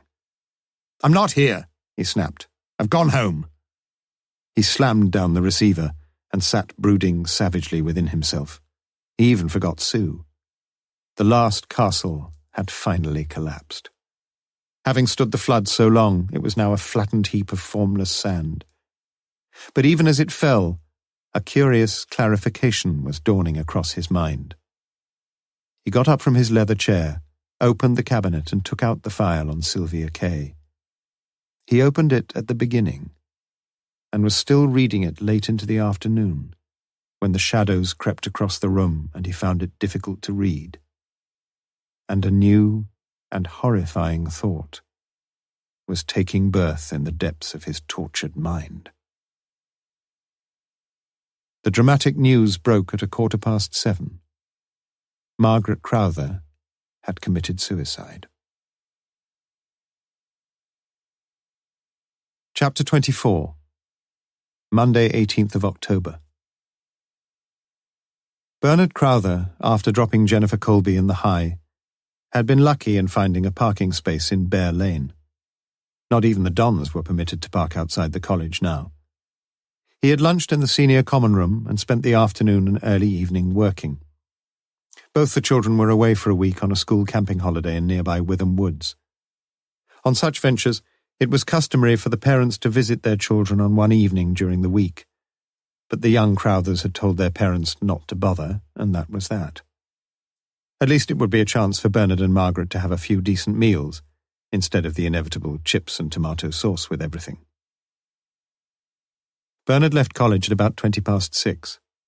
The roads were getting free again by now, and he had an easy journey home. He let himself in with his Yale key and hung up his coat. Funny smell. Gas? "Margaret?" He put his briefcase in the front room. "Margaret!" He walked to the kitchen and found the door locked. "Margaret!" He rattled the knob of the kitchen door, but it was firmly locked on the other side. He banged on the door. "Margaret! Margaret, are you there?" He could smell the gas more strongly now. His mouth went completely dry, and there was wild panic in his voice. "Margaret!" He rushed back to the front door, through the side gate, and tried the back door. It was locked. He whimpered like a child. He looked into the kitchen through the large window above the sink. The electric light was on, and for a fraction of a second a last ember of hope flared up and glowed, and then was gone. The surrealistic sight that met his eyes was so strangely improbable that it registered itself blankly as a meaningless picture on the retina of his eyes, a sight without significance. A waxwork model, bright-eyed and brightly hued, with a fixed, staring smile. What was she doing sitting on the floor like that? Cleaning the oven? He picked up a house brick lying by the side of the wall, smashed a pane in the window and cut his fingers badly as he reached for the catch and opened the window from the inside. The nauseating smell of gas hit him with an almost physical impact, and it was some seconds before, holding his handkerchief to his face, he climbed awkwardly in through the window and turned off the gas. Margaret's head was just inside the oven, resting on a soft red cushion. In a numbed, irrational way, he thought he should put the cushion back where it came from. It was from the settee in the lounge. He looked down with shocked, zombie-like eyes at the jagged cuts on his hand and mechanically dabbed them with his handkerchief. He saw the sticky brown paper lining the gaps by the door jambs and the window, and noticed that Margaret had cut the ends as neatly as she always did when she wrapped the children's birthday presents. The children. Thank God they were away. He saw the scissors on the formica top over the washing machine, and like an automaton, he picked them up and put them in the drawer. The smell was infinitely sickly still, and he felt the vomit rising in his gorge. And now the horror of it all was gradually seeping into his mind, like a pool of ink into blotting paper. He knew that she was dead. He unlocked the kitchen door, picked up the phone in the hall, and in a dazed, uncomprehending voice he asked for the police. A letter addressed to him was lying beside the telephone directory. He picked it up and put it in his breast pocket and returned to the kitchen. 10 minutes later, the police found him there, sitting on the floor beside his wife, his hand on her hair, his eyes bleak and glazed. He had been deaf to the strident ringing of the front doorbell. Morse arrived only a few minutes after the police car and the ambulance. It was Inspector Bell of the Oxford City Police who had called Morse. Crowther had insisted on it. The two inspectors had met several times before and stood in the hallway talking together in muted voices. Bernard had been led unresistingly from the kitchen by a police doctor and was now sitting in the lounge, his head sunk into his hands. He appeared unaware of what was going on or what was being said, but when Morse came into the lounge, he seemed to come to life again. "Hello, Inspector." Morse put his hand on Crowther's shoulder, but could think of nothing to say that might help. Nothing could help. "She left this, Inspector." Bernard reached into his breast pocket and pulled out the sealed envelope. "It's for you, you know, sir. It's addressed to you, not to me," said Morse quietly. "I know, but you read it." "I can't." He put his head in his hands again and sobbed quietly. Morse looked inquiringly at his fellow inspector. Bell nodded, and Morse carefully opened the letter. "Dear Bernard, when you read this, I shall be dead. I know what this will mean to you and the children, and it's only this that has kept me from doing it before. But I just can't cope with life any longer. I am finding it so difficult to know what to say. But I want you to know that it's not your fault. I have not been all that a wife should be to you, and I have been a miserable failure with the children, and everything has built up, and I long for rest and peace away from it all. I just can't go on any longer. I realize how selfish I am, and I know that I'm just running away from everything. But I shall go mad if I don't run away. I must run away. I haven't the courage to stand up to things any longer. On your desk you will find all the accounts. All the bills are paid except Mr. Anderson's for pruning the apple trees. We owe him £5, but I couldn't find his address. I am thinking of the earlier times, when we were so happy. Nothing can take them from us. Look after the children. It's my fault, not theirs. I pray that you won't think too badly of me, and that you can forgive me. Margaret. It wasn't going to be much comfort, but Crowther had got to face it sometime. Please read it, sir. Bernard read it, but he showed no emotion. His despair could plumb no lower depths.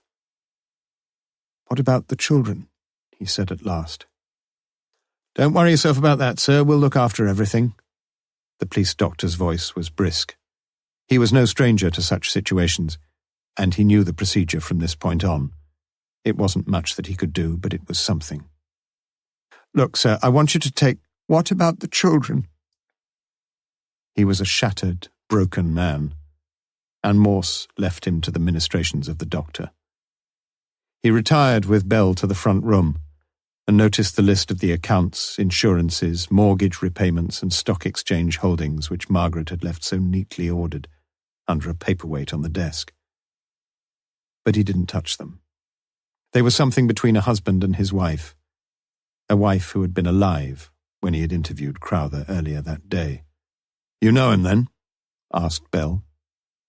"I saw him this morning," said Morse. "I saw him about the Woodstock murder." "Really?" Bell looked surprised. "He was the man who picked up the girls. You think he was involved?" "I don't know," said Morse. "Has this business got anything to do with it?" "I don't know."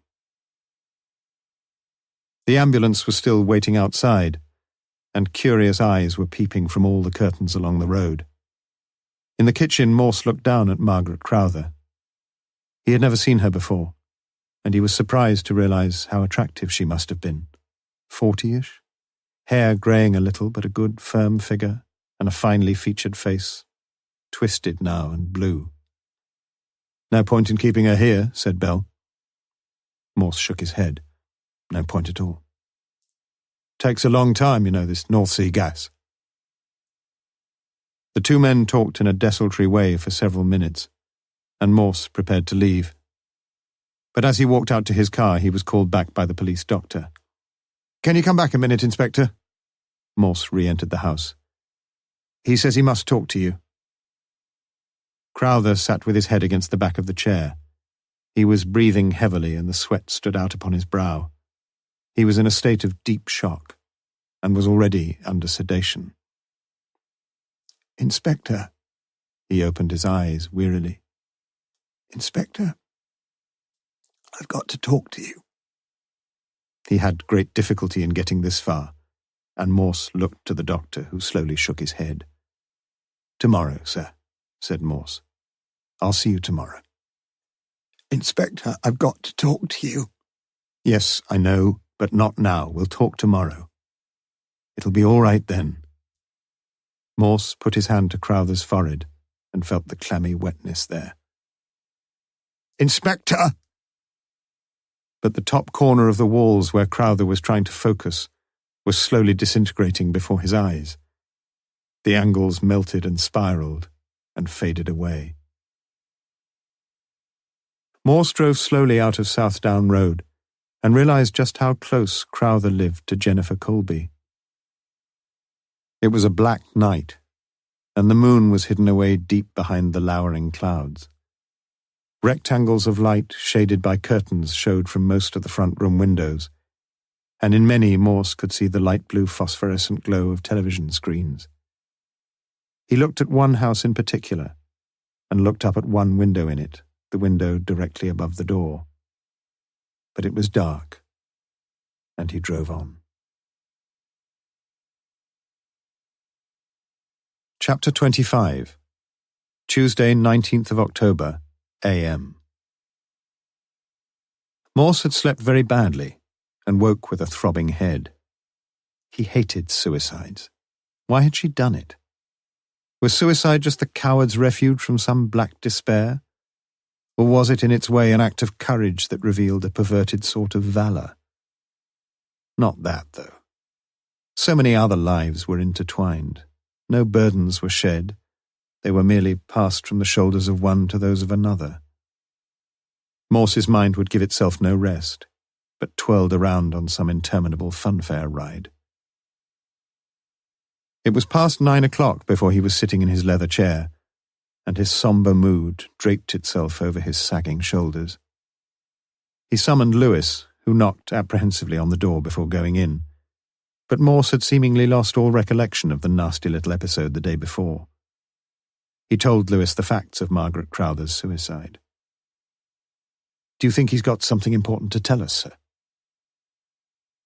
There was a knock on the door before Lewis could learn the answer to his question, and a young girl brought in the post said a bright "Good morning," and was off. Morse fingered through the dozen or so letters, and his eye fell on an unopened envelope marked "Strictly Private" and addressed to himself. The envelope was exactly similar to the one he had seen the previous evening. "I don't know whether Crowther's got anything to tell us or not, but it looks as if his late wife has." He opened the envelope neatly with a letter knife and read its typewritten contents aloud to Lewis.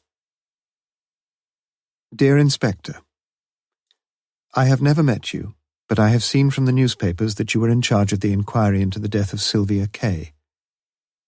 I should have told you this a long time ago, but I hope it's not too late even now. You see, Inspector, I killed Sylvia Kay." The words were doubly underlined. "I must try to explain myself. Please forgive me if I get a little muddled, but it all seems very long ago. I have known for about 6 months, well, certainly for 6 months, perhaps I've known for much longer, that my husband has been having an affair with another woman. I had no proof, and have none now. But it is so difficult for a man to hide this sort of thing from his wife. We've been married for 15 years, and I know him so well. It was written all over what he said and what he did and how he looked. He must have been terribly unhappy, I think. On Wednesday, the 22nd of September, I left the house at 6:30 p.m. to go to my evening class at Headington. But I didn't go immediately. Instead, I waited in my car just off the Banbury Road. I seemed to wait such a long time, and I didn't really know what I was going to do. Then at about 6:45, Bernard, my husband, drove up to the junction at Charlton Road and turned right towards the northern roundabout. I followed him as best I could. I say that because I'm not a good driver. And anyway, it was getting darker all the time. There wasn't much traffic, and I could see him clearly 2 or 3 cars ahead.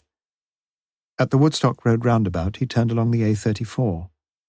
He was driving too fast for me, though, and I kept dropping further and further behind. I thought I had lost him, but there were roadworks ahead, and the traffic had to filter into single line for about a mile. There was a slow, heavy lorry in the front, and I soon caught up again. Bernard was only about 6 or 7 cars ahead of me. The lorry turned off towards Blaydon at the next roundabout, and I managed to keep Bernard in sight and saw him take the first turning on the left in Woodstock itself. I panicked a bit and didn't know what to do. I turned into the next street and stopped the car and walked back. But it was hopeless. I drove back to Headington and was only 20 minutes late for my evening class.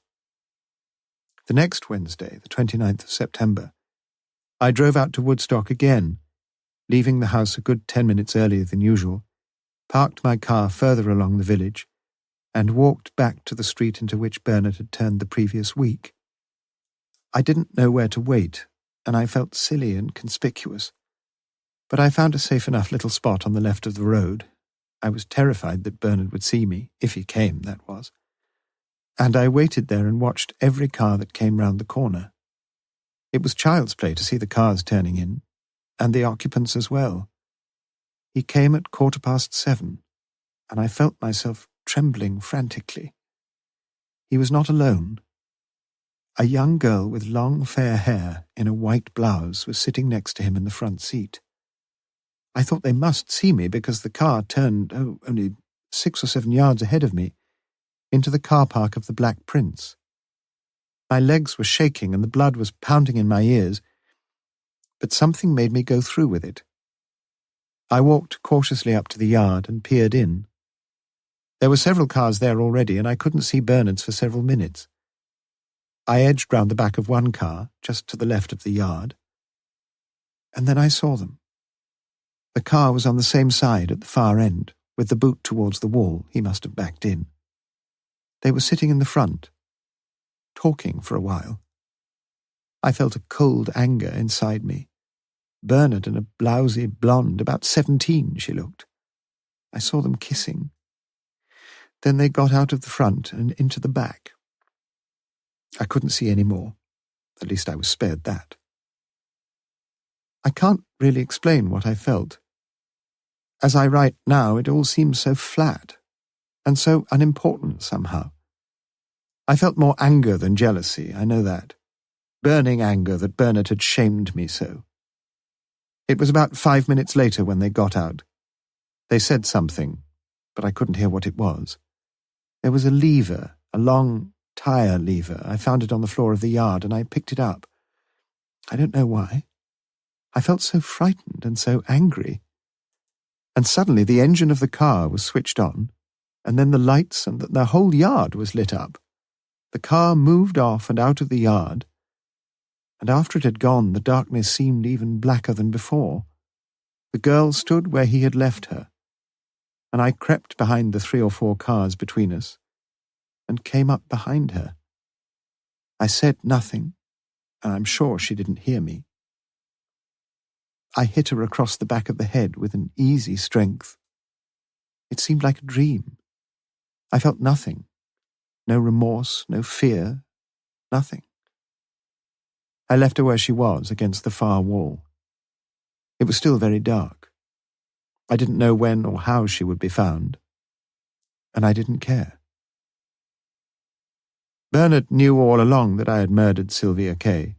He passed me on my way back to Oxford. He must have seen me because I saw him. He was right behind me for some time and must have seen the number plate. I saw his car as clear as daylight when he overtook me. I know what you have suspected about Bernard, but you have been wrong. I don't know what he's told you, but I know you have spoken to him. If he has told you lies, it has only been to shield me. But I need no one to shield me any longer.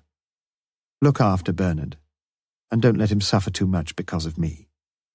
He did what hundreds of men do, and for that I blame myself and no one else. I have neither been a good wife to him, nor a good mother to his children. I am just so tired, so desperately tired of everything. For what I have done, I am now most bitterly sorry, but I realize that this is no excuse. What else can I say? What else is there to say? Margaret Crowther. Morse's voice trailed away and the room was very still. Lewis felt very moved as he heard the letter read aloud, almost as if Margaret Crowther were there. But she would never speak again. He thought of his visit to her, and guessed how cruelly she must have suffered these last few months. "You thought it was something like that, didn't you, sir?" "No," said Morse. "Comes as a bit of a shock, doesn't it? Out of the blue like." "I don't think much of her English style," said Morse. He handed the letter over to Lewis. "She uses far too many dashes for my liking." The comment seemed heartless and irrelevant. Lewis read the letter to himself. "She's a good clean typist anyway, sir." "Bit odd, don't you think, that she typed her name at the end instead of using her signature?" Give Morse a letter and his imagination soared to the realms of the bright-eyed seraphim. Lewis groaned inwardly. "You think she wrote it, don't you, sir?" Morse reluctantly reined back the wild horses. "Yes, she wrote it." Lewis thought he understood the inspector's feelings. There would have to be a bit of tidying up, of course, but the case was now substantially over. He'd enjoyed most of his time working with the irascible, volatile inspector. But now... The phone rang and Morse answered. He said, "I see," a dozen times, and replaced the receiver. Crowther's in the Radcliffe. He's had a mild heart attack. He's not allowed to see anyone for 2 days at least. Perhaps he couldn't tell us much more, suggested Lewis. Oh, yes, he could, said Morse. He leaned back, put his hands on his head like a naughty schoolboy, and stared vacantly at the farthest corner of the wall. Lewis thought it best to keep quiet, but he grew uncomfortably restless as the minutes ticked by. Would you like a coffee, sir? Morse didn't seem to hear him. Coffee. Would you like a coffee? Morse reminded him of a very deaf person with his hearing aid switched off. Minute after minute slipped by before the grey eyes refocused on the world around him. Well, that's cleared up one thing, Lewis. We can cross Mrs. Crowther off our list of suspects, can't we? Chapter 26. Tuesday, 19th of October, p.m. At midday, Peter Newlove was sitting in his rooms. He was expecting no one. Normally Bernard might have dropped in about now for a gin, but the news had swept the college that morning. Margaret had killed herself and Bernard had suffered a heart attack. And the double-barreled news hit no one harder than Peter. He had known Margaret well and had liked her, and Bernard was his best friend in that academic dilettante style of friendship which springs up in most collegiate universities. He had rung up the hospital, but there was no chance of visiting Bernard until Thursday at the earliest. He had sent some flowers. Bernard liked flowers and had no wife to send them now. He had inquired, too, about the children. They had gone to stay with an aunt in Hendon, though Peter couldn't imagine how such an arrangement could possibly help them very much. There was a knock on the door. "It's open." He had not met Inspector Morse before, and was pleasantly surprised that his offer of a drink was accepted. Morse explained in blunt, unequivocal terms why he had called. "And it was written on that one." Newlove frowned at the open, portable typewriter on the table. "No doubt about it."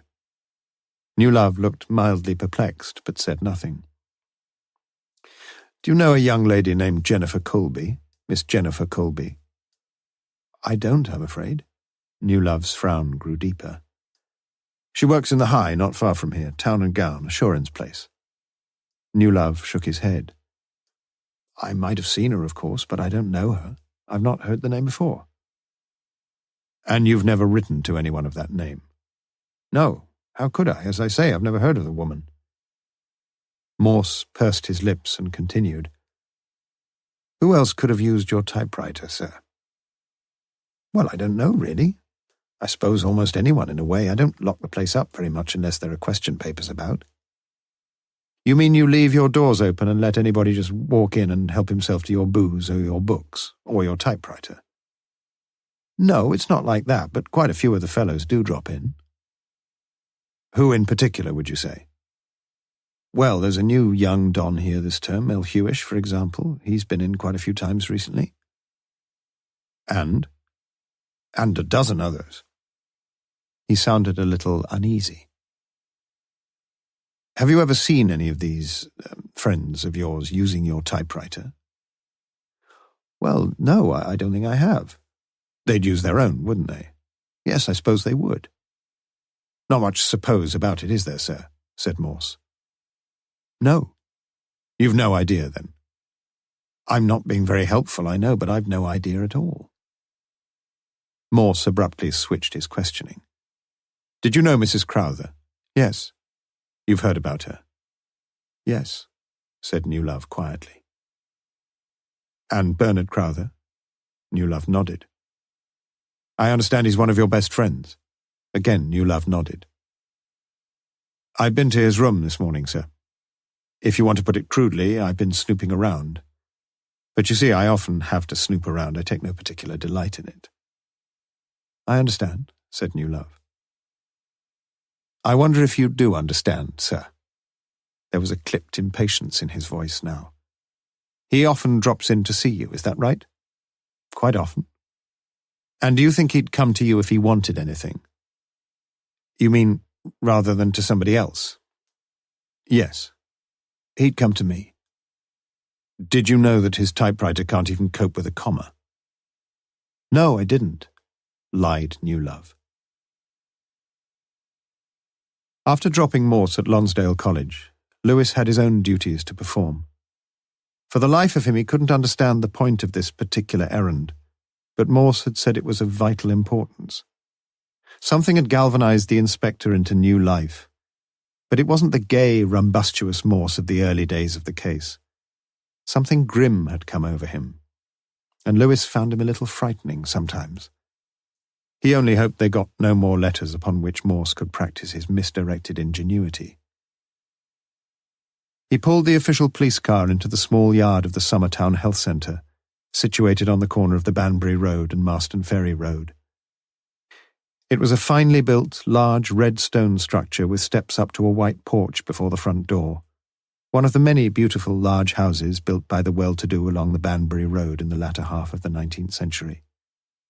Lewis was expected, and had only a minute or so to wait before being shown into the consulting room of the senior partner. "That's the lot, Sergeant." Dr. Green handed over a file to Lewis. "Are you sure it's all here, sir? Inspector Morse was very anxious for me to get everything."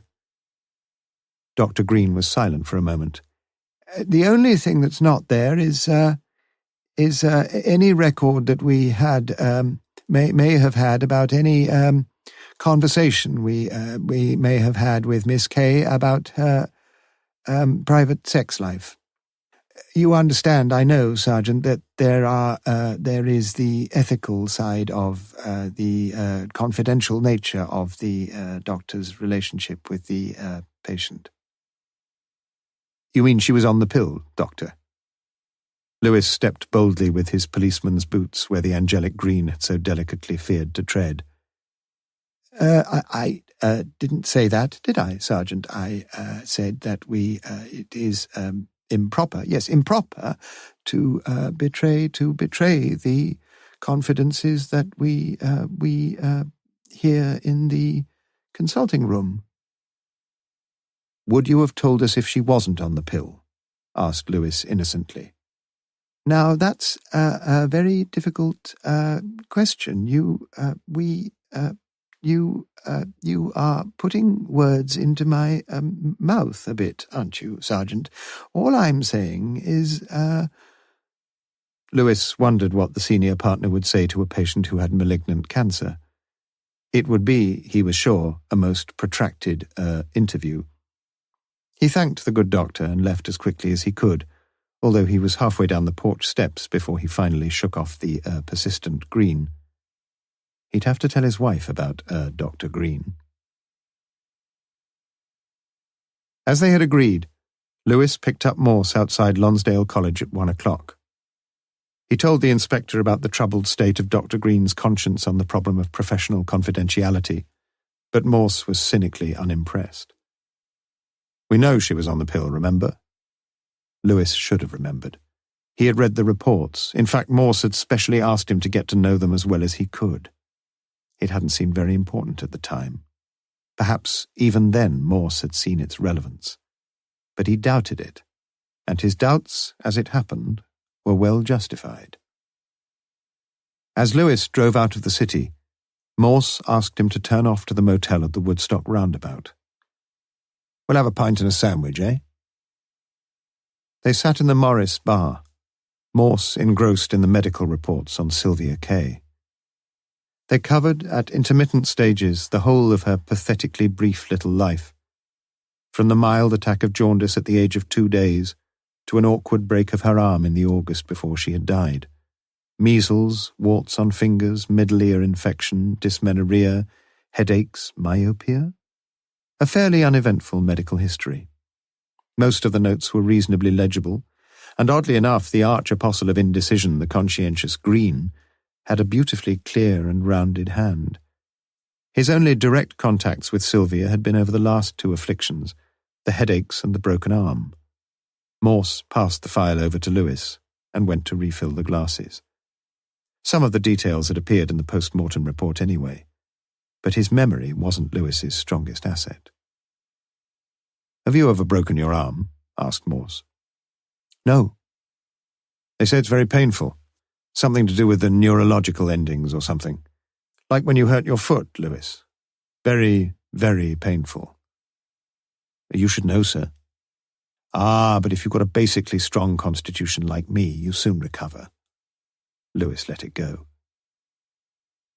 Did you notice, continued Morse, that Green saw her on the day before she died? Lewis opened the file again. He had read the entry, but without noticing the date. He looked again and saw that Morse was right. Sylvia had visited the Summertown Health Centre on Tuesday, 28th of September, with a letter from the orthopaedic surgeon at the Radcliffe Infirmary. It read, "Arm still very stiff and rather painful. Further treatment necessary. Continuation of physiotherapy treatment recommended as before, Tuesday and Thursday a.m." Lewis could imagine the consultation. And suddenly a thought flashed into his mind. It was being with Morse that did it.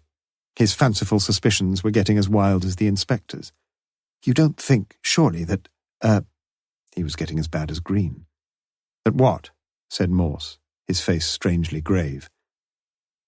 That Green was having an affair with Sylvia. Morse smiled wanly and drained his glass. We could find out, I suppose. But you said this medical stuff was very important. That was an understatement. Have you found what you wanted, sir? Yes, you could say that. Let's just say I wanted a bit of confirmation. I spoke to Green on the telephone yesterday. Did he, mimicked Lewis. It was an isolated moment of levity in the last grim days of the case. Sue had Tuesday afternoon off, and she was glad of it. Working in the casualty department was tiring, especially on her feet. The other girls were out, and she made herself some toast and sat in the little kitchen staring with her beautiful, doleful eyes at the white floor tiles. She'd promised to write to David, and she really must get down to it this afternoon. She wondered what to say. She could tell him about work, and she could tell him how lovely it had been to see him last weekend, and she could tell him how much she looked forward to seeing him again. Yet all seemed empty of delight. She blamed herself bitterly for her own selfishness. But even as she did so, she knew that she was more concerned with her own wishes and her own desires than with anyone else's. With David's.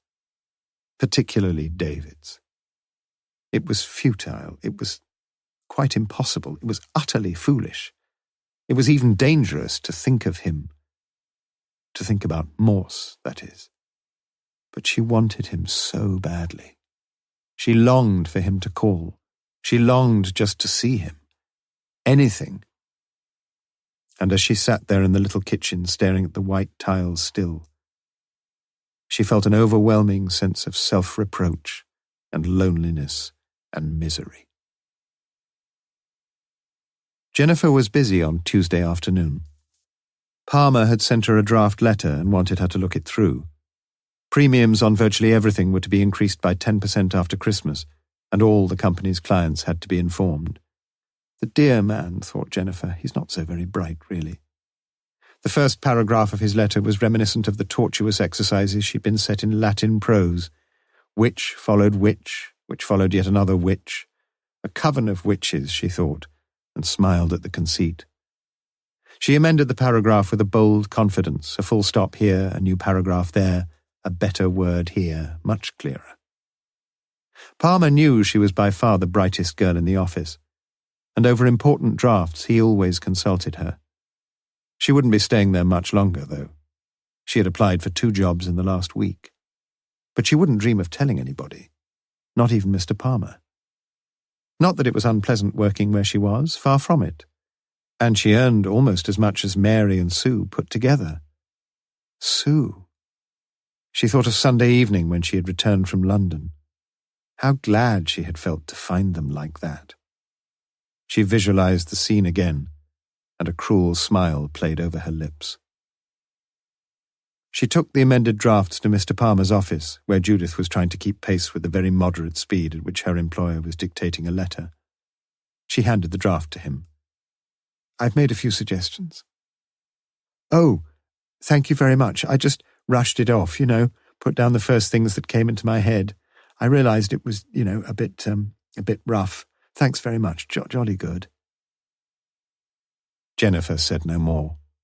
She left, and as she walked up the corridor to the typist's room, the same nasty smile was playing about her pretty mouth.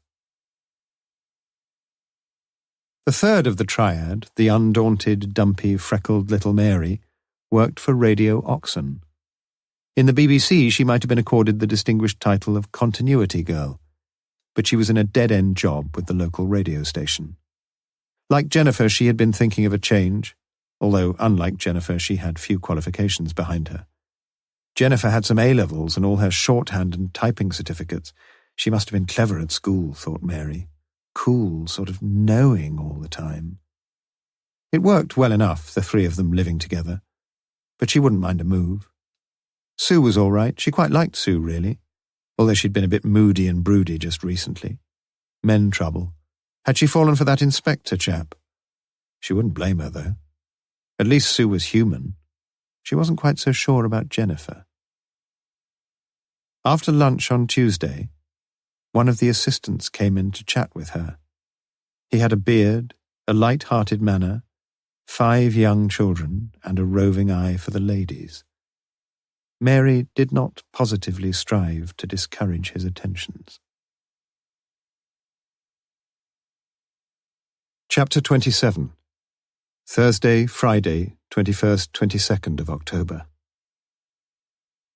Bernard Crowther was, in the words of the ward sister, satisfactory, and on Thursday afternoon he was sitting up in bed to receive his first visitor. Strangely, Morse had not seemed anxious to press his claims, and had waived his rights at the head of the queue. Peter Newlove was glad to see his old friend looking so lively. They talked naturally and quietly for a few minutes. Some things just had to be said, but when Peter had said them, he turned to other matters, and he knew that Bernard understood. It was almost time to go, but Bernard put his hand on his friend's arm, and Peter sat down again beside the bed. An oxygen tube hung over the metal frame behind Bernard's head, and a multi-dialed machine stood guard on the other side of the bed. "I want to tell you something, Peter." Peter leaned forward slightly to hear him. Bernard was speaking more labouredly now, and taking a deep breath between each group of words. "We can talk again tomorrow. Don't upset yourself now." "Please stay." Bernard's voice was strained and urgent as he went on. "I've got to tell you. You know all about that murder at Woodstock." Peter nodded. "I picked up the 2 girls." He breathed heavily again, and a light smile came on his lips. "Funny, really. I was going to meet one of them anyway. But they missed the bus, and I picked them up.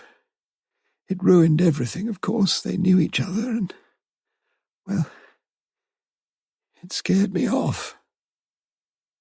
He rested a while, and Peter looked hard at his old friend and tried to keep the look of incredulity out of his eyes. "To cut a long story short, I finished up with the other one. Think of it, Peter. I finished up with the other one. She was hot stuff, good Lord she was. Peter, can you hear me?" He leaned back, shook his head sadly, and took another deep breath. "I had her in the back of the car. She made me feel as randy as an old goat. And then I left her. That's the funny thing about it. I left her. I drove back home. That's all." "You left her, you mean, at the Black Prince?" Bernard nodded. "Yes. That's where they found her. I'm glad I've told you." "Are you going to tell the police?" "That's what I want to ask you, Peter. You see, He stopped. "I don't know whether I should tell you, and you must promise me never to breathe it to a living soul." He looked anxiously at Peter, but seemed confident of his trust. "But I'm pretty sure that I saw someone else in the yard that night. I didn't know who it was, of course. He was becoming progressively more exhausted each time he spoke, and Peter rose to his feet anxiously. Don't go. The uphill climb was nearly done. I didn't know. It was so dark. It worried me, though. I had a double whiskey at a pub nearby, and I drove home. The words were coming more slowly. I passed her. What a stupid fool I was. She saw me.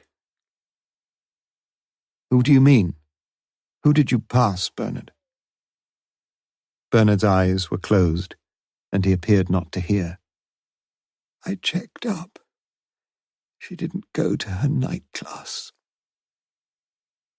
He opened his heavy eyes. He was glad he'd told somebody, and glad it was Peter. But Peter looked dazed and puzzled. He stood up and bent over, and spoke as quietly but as clearly as he could into Bernard's ear. You mean you think it was Margaret who killed her? Bernard nodded. And that was why she... Bernard nodded his weary head once more. I'll call in again tomorrow. Try to rest. Peter prepared to go and was already on his way when he heard his name called again. Bernard's eyes were open, and he held up his right hand with a fragile authority. Peter retraced his steps. Not now, Bernard. Get some sleep. I want to apologize. Apologize? They've found out about the typewriter, haven't they? Yes, it was mine. I used it, Peter. I ought to have told you. Forget it. What does it matter? But it did matter. Bernard knew that. But he was too tired and could think no more. Margaret was dead. That was the overwhelming reality. He was only now beginning to grasp the utter devastation caused by that one terrible reality. Margaret was dead. He lay back and dozed into a wakeful dream. The cast of the scene was assembled, and he saw it all again, yet in a detached, impersonal way, as if he were standing quite outside himself. When he saw them, he had known immediately it was her, but he couldn't understand why she was hitchhiking. They exchanged no words, and she sat in the back. She must have felt, as he had, how dangerous it had suddenly become. She obviously knew the other girl. It was almost a relief to him when she said she was getting off at Begbrook. He made an excuse, getting cigarettes, and they had whispered anxiously together. It was better to forget it for that night. He was worried. He couldn't afford the risk. But surely he could pick her up later, couldn't he? She had asked it with a growing anger. He'd sensed, as they were driving along, the jealousy she must have felt as the girl in the front had chatted him up. Not that he had given her any encouragement, not then, anyway. But he felt genuinely worried, and he told her so. They could meet again next week. He would be writing in the usual way. It was half a minute of agitated whispering, no longer, just inside the door of the Golden Rose. There had been exasperation and a glint of blind fury in her eyes. But he understood how she felt. He wanted her again, too, just as badly as ever. He got back into the car and drove on to Woodstock. Now that she had the field to herself, the blonde girl seemed even freer from any inhibitions. She leaned back with a relaxed and open sensuality. The top button of her thin white blouse was unfastened, and the blouse itself seemed like a silken seed pod ready to burst open, her breasts swelling like two sun-ripened seeds beneath it. "What do you do?" "I'm at the university." "Lecturer?" "Yes." Their eyes met. It had gone on like that until they reached Woodstock. "Well, where shall I drop you?" "Oh, anywhere, really." "You going to see the boyfriend?" "Not for half an hour or so. I got plenty of time." Where are you meeting him? The Black Prince. Know it? Would you like to come for a drink with me first? He felt very nervous and excited. Why not? There was a space in the yard and he backed in, up against the far left-hand wall.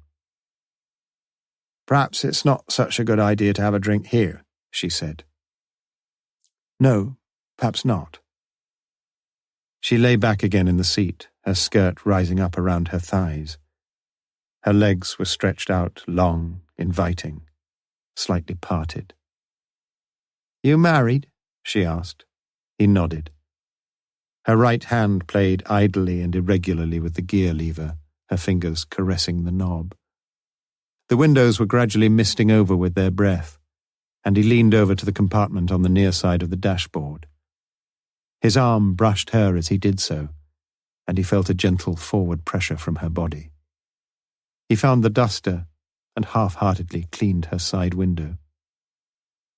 He felt the pressure of her right hand against his leg as he moved slightly across her, but she made no effort to remove it. He put his left arm around the back of her seat, and she turned towards him. Her lips were full and open, and tantalizingly she licked her tongue along them. He could resist her no longer, and kissed her with an abrupt and passionate abandon. Her tongue snaked into his mouth, and her body turned towards him, her breasts thrusting forward against him. He caressed her legs with his right hand, reveling in sheer animal joy as she swayed slightly and parted them with wider invitation. She broke off the long and frenzied kissing, and licked the lobe of his ear and whispered, Undo the buttons of my blouse. I'm not wearing a bra. Let's get in the back, he said hoarsely. His erection was enormous. It was over all too soon, and he felt guilty of his own reactions. He wanted to get away from her. She seemed quite different now, metamorphosed in a single minute. I'd better go. So soon? She was slowly fastening her blouse, but the spell was broken now. Yes, I'm afraid so. You enjoyed it, didn't you? Of course, you know I did. You'd like to do it again sometime. You know I would. He was getting more and more anxious to get away. Had he imagined someone out there? A peeping Tom, perhaps? You've not told me your name. You've not told me yours. Sylvia. Sylvia Kay. Look, Sylvia. He tried to sound as loving towards her as he could. Don't you think it would be better if we, just thought of this as something beautiful that happened to us? Just the once? Here, tonight? She turned nasty and sour then. You don't want to see me again, do you? You're just like the rest. Bit of sex and a blowout and you're off. She spoke differently, too. She sounded like a common slut, a cheap, hard pickup from a Soho side street. But she was right, of course. Absolutely right. He'd got what he wanted, but hadn't she? Was she a prostitute? He thought of his days in the army and the men who'd caught a dose of the pox. He must get out of here, out of this claustrophobic car and this dark and miserable yard. He put his hand in his pocket and found a £1 note. But for some loose silver, he had no more money on him. A pound note? One bloody pound note? Christ, you must think I'm a cheap bit of goods. You have a bit of money on you next time, mate, or else keep your bloody hands off. He felt a deep sense of shame and corruption. She got out of the car, and he followed her. I'll find out who you bloody are, mister. I will, you see. What had happened then, he didn't know. He remembered saying something, and he vaguely remembered that she had said something back. He remembered his headlights swathing the yard, and he remembered waiting for a gap in the traffic as he reached the main road. He remembered stopping to buy a double whiskey, and he remembered driving fast down the dual carriageway, and he remembered coming up behind a car, and then swerving past it and flying through the night, his mind reeling. And on Thursday afternoon, he had read in the Oxford Mail of the murder of Sylvia Kay. It had been foolish to write that letter, of course, but at least Peter would be out of trouble now. He was always asking for trouble, putting anything down on paper, but it had been a neat little arrangement until then. It was her suggestion, anyway, and it seemed necessary. The post in North Oxford was really dreadful. 10 a.m. or later now, and no one seemed to mind the girls at the office getting letters. And so often he couldn't be quite sure until the last minute. Sometimes things got into a complex tangle, but more often the arrangement had worked very smoothly. They had worked out a good system between them. Quite clever, really. No one even looked at the date anyway. Sometimes he had incorporated a brief message, too, like that last time.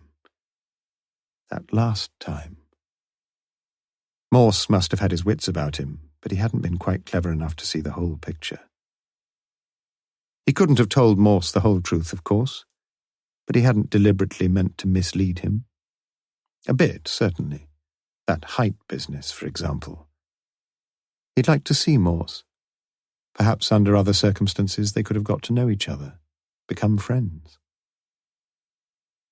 He dozed off completely, and it was dark when he awoke. The lights were dim. The silent white figure of a nurse sat behind a small table at the far end of the ward, and he saw that most of the other patients were lying asleep. The real world rushed back at him, and Margaret was dead. Why? Why? Was it as she said in the letter? He wondered how he could ever face life again. And he thought of the children. What had they been told? Sharp spasms of agonizing pain leapt across his chest, and he knew suddenly and with certitude that he was going to die. The nurse was with him, and now the doctor. He was drenched with sweat. Margaret. Had she killed Sylvia, or had he? What did it matter? The pains were dying away, and he felt a strange serenity. "Doctor?" he whispered. "Take it gently, Mr. Crowther. You'll feel better now." But Crowther had suffered a massive coronary thrombosis, and his chances of living on were tilted against him in the balances. "Doctor, will you write something for me?" "Yes, of course." "To Inspector Morse. Write it down." The doctor took his notebook out and wrote down the brief message. He looked at Crowther with worried eyes. The pulse was weakening rapidly. The machine was working, its black dials turned up to their maximum readings. Bernard felt the oxygen mask over his face, and saw in a strangely lucid way the minutest details of all around him. Dying was going to be much easier than he had ever hoped, easier than living. He knocked away the mask with surprising vigor and spoke his last words. "Doctor, tell my children that I loved them." His eyes closed, and he seemed to fall into a deep sleep. It was 2:35 a.m. He died at 6:30 the same morning, before the sun had risen in the straggly grey of the eastern sky, and before the early morning porters came clattering along the corridors with their hospital trolleys. Morse looked down at him. It was 8:30 a.m., and the last mortal remains of Bernard Crowther had been unobtrusively wheeled into the hospital mortuary almost 2 hours ago. Morse had liked Crowther, intelligent face, good-looking man, really. He thought that Margaret must have loved him dearly once, probably always had, deep down. And not only Margaret. There had been someone else, too, hadn't there, Bernard? Morse looked down at the sheet of notepaper in his hand, and read it again. "To Inspector Morse, I'm so sorry. I've told you so many lies. Please leave her alone. She had nothing to do with it.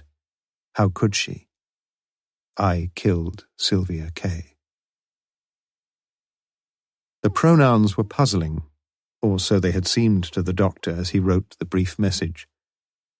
But Morse understood them, and he knew that Bernard Crowther had guessed the truth before he died. He looked at the dead man again. The feet were as cold as stone, and he would babble no more of green fields.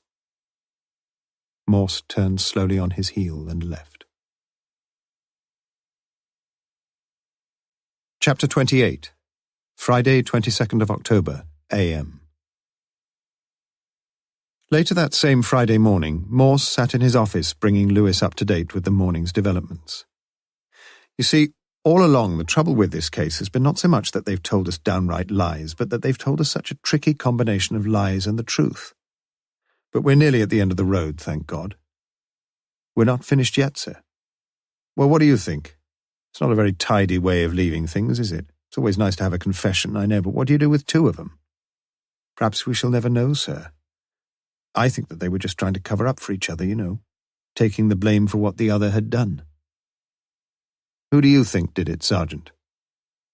Lewis had his choice ready. I think she did it, sir. Pure. Well, it had been a 50-50 chance, and he'd guessed wrong. Or at least Morse thought he was wrong. But he hadn't been on very good form recently, had he? Come on, said Morse, tell me, what makes you pick on poor Mrs. Crowther?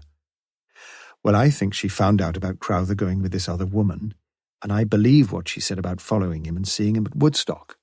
She couldn't have known some of the things she mentioned if she hadn't been there, could she? Go on, said Morse. I mean, for instance, about where the car was parked in the yard. About them getting in the back of the car. We didn't know that. But it seems to fit in with the evidence we got when one of Sylvia's hairs was found on the back seat. I just feel she couldn't have made it up.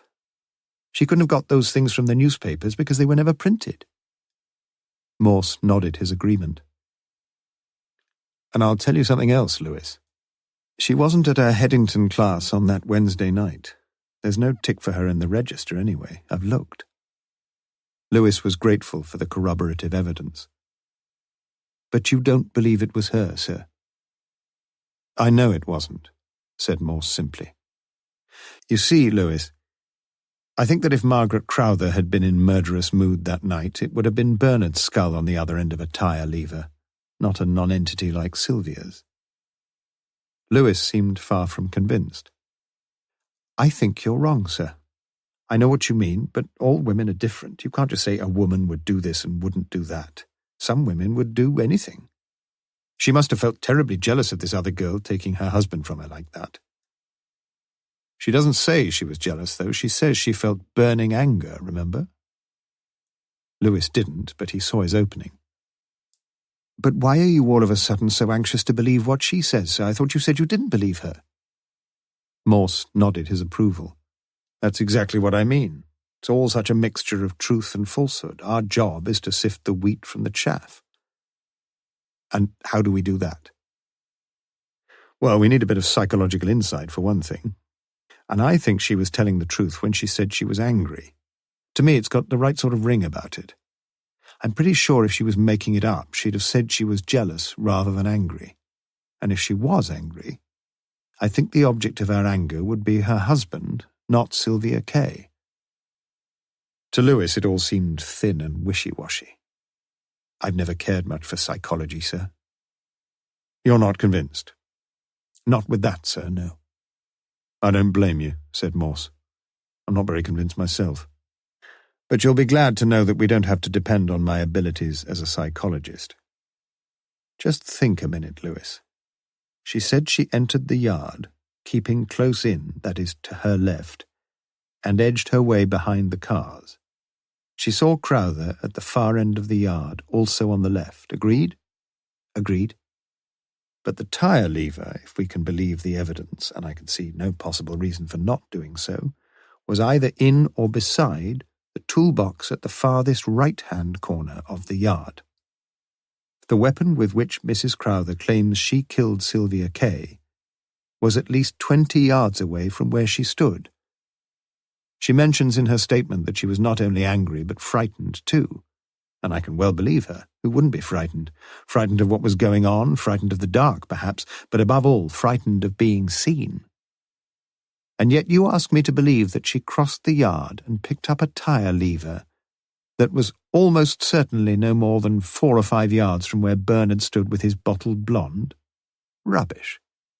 She read about the tire lever in the papers. Someone could have moved it, sir. Yes, someone could, certainly. Who do you suggest? Lewis felt that his arguing with Morse in this mood was almost as sacrilegious as Moses arguing with the Lord on Sinai. Anyway, he ought to have spotted that business about the spanner from the start. Very bad, really. But something else had bothered him about Margaret's statement. It had seemed so obvious from the start that this was a man's crime, not a woman's. He had himself looked down on Sylvia that first night, and he had known perfectly well, without any pathologist's report, that she had been raped. Her clothes were torn, and quite obviously someone had not been able to wait to get his hands on her body. It had been no surprise to him, or to Morse, surely, that the report had mentioned the semen dribbling down her legs and the bruising round her breasts. But all that didn't square with Margaret Crowther's evidence. She had seen them in the back of the car, she said. But had she been right? The hair was found in the back of the car, but that didn't prove very much, did it?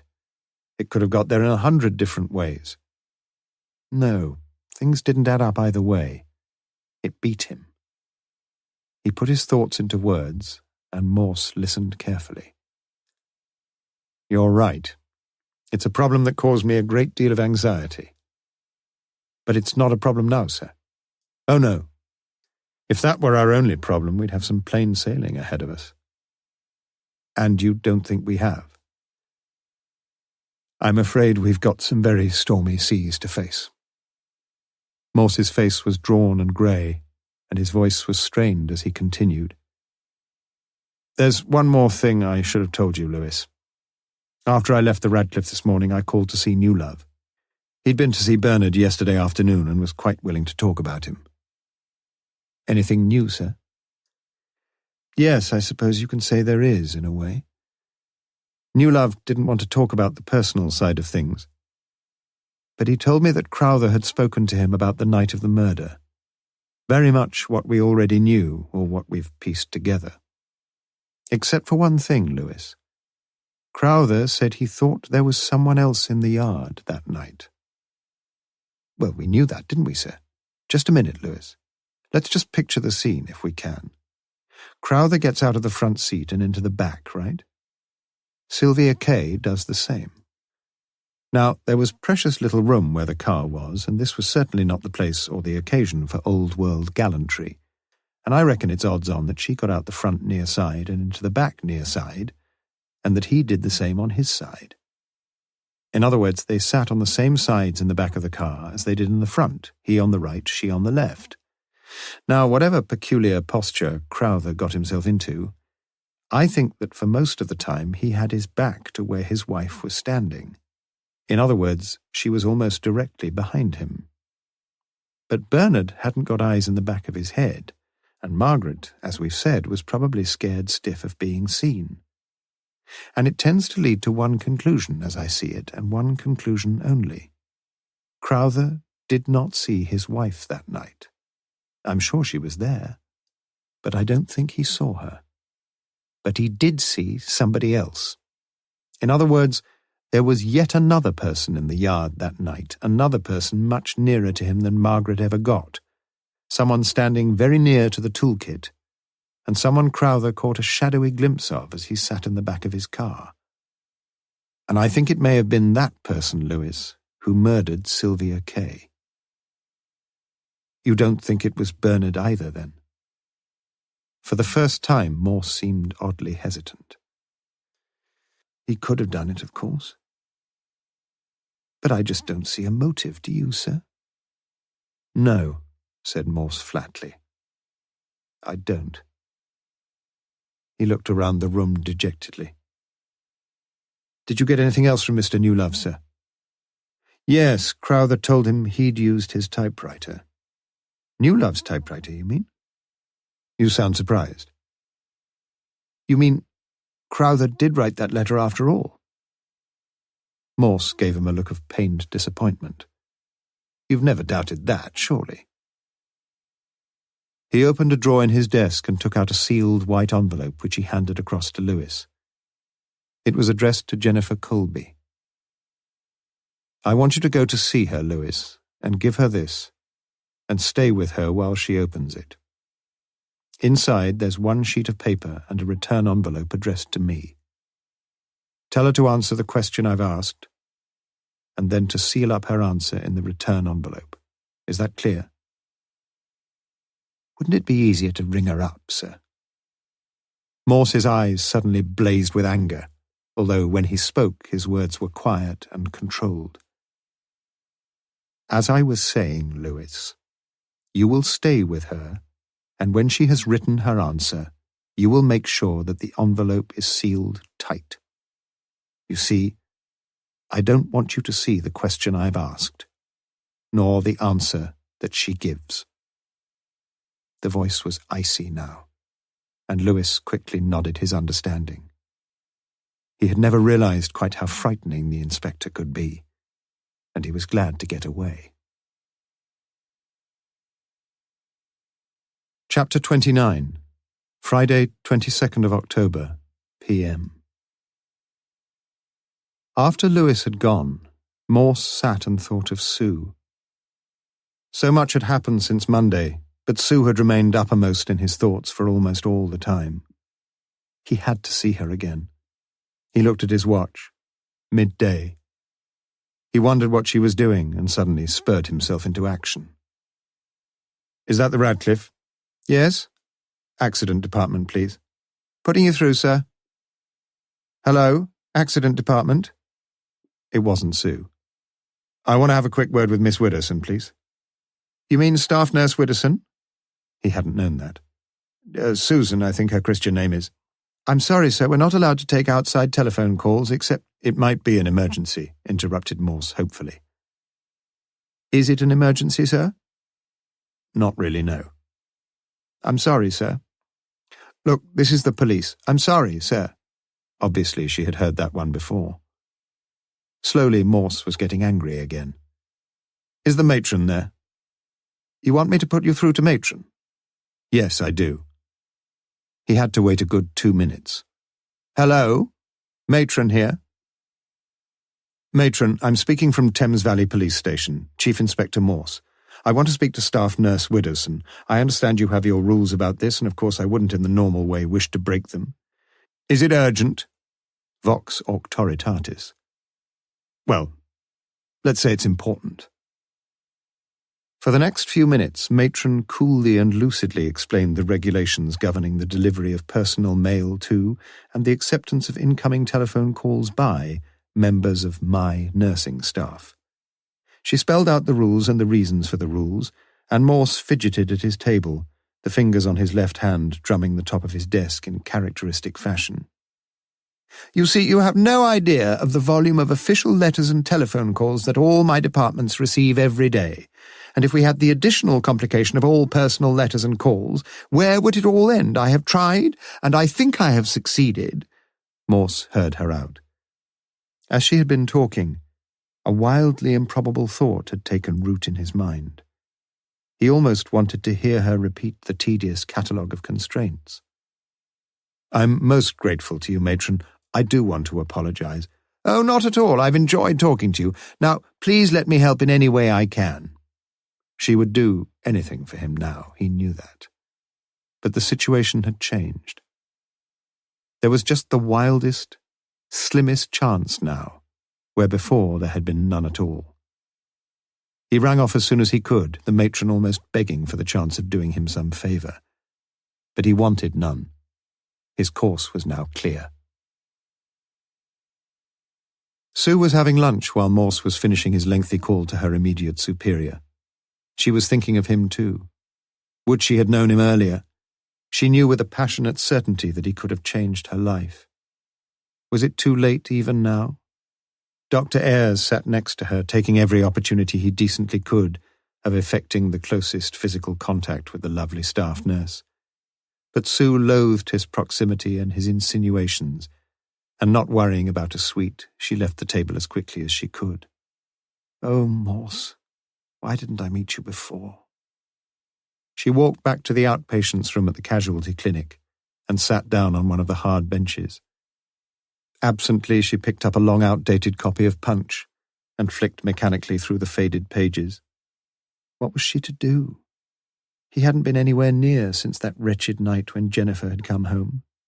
Jennifer! And she had been fool enough to confide in Jennifer. David, she would have to write to David. He would be so upset. But to live with someone, to sleep with someone 40, even 50 years, someone you didn't really and truly love. Then she saw him. He stood there, an anxious, vulnerable look in his grey eyes. The tears started in her eyes, and she felt an incredible joy. He came and sat beside her. He didn't even try to hold her hand. There was no need of that. They talked, she didn't know what about. It didn't matter. "I shall have to go," she said. "Try to see me soon, won't you?" It was after 1:30. Morse felt desperately sick at heart. He looked at Sue long and hard, and he knew that he loved her so dearly. "Sue?" "Yes?" "Have you got a photograph of yourself?" Sue rummaged in her handbag and found something. "Not all that good, is it really?" Morse looked at the photograph. She was right, it didn't really do her justice, but it was his Sue all right. He put it carefully into his wallet and got up to go. Patients were already waiting. Patients with bulky plasters over legs and arms, patients with bandages round their heads and wrists, a road casualty with blood around the mouth, the face an ashen white.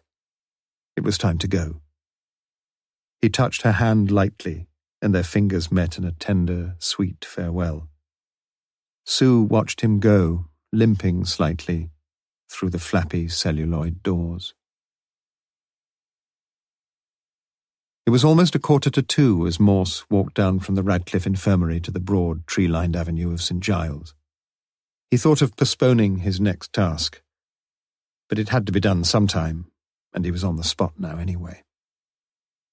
Keeping to the right-hand side of St. Giles as he made his way in the general direction of the Martyrs' Memorial, Morse stopped at the first snack bar he came to, the Wimpy Grill, and walked inside.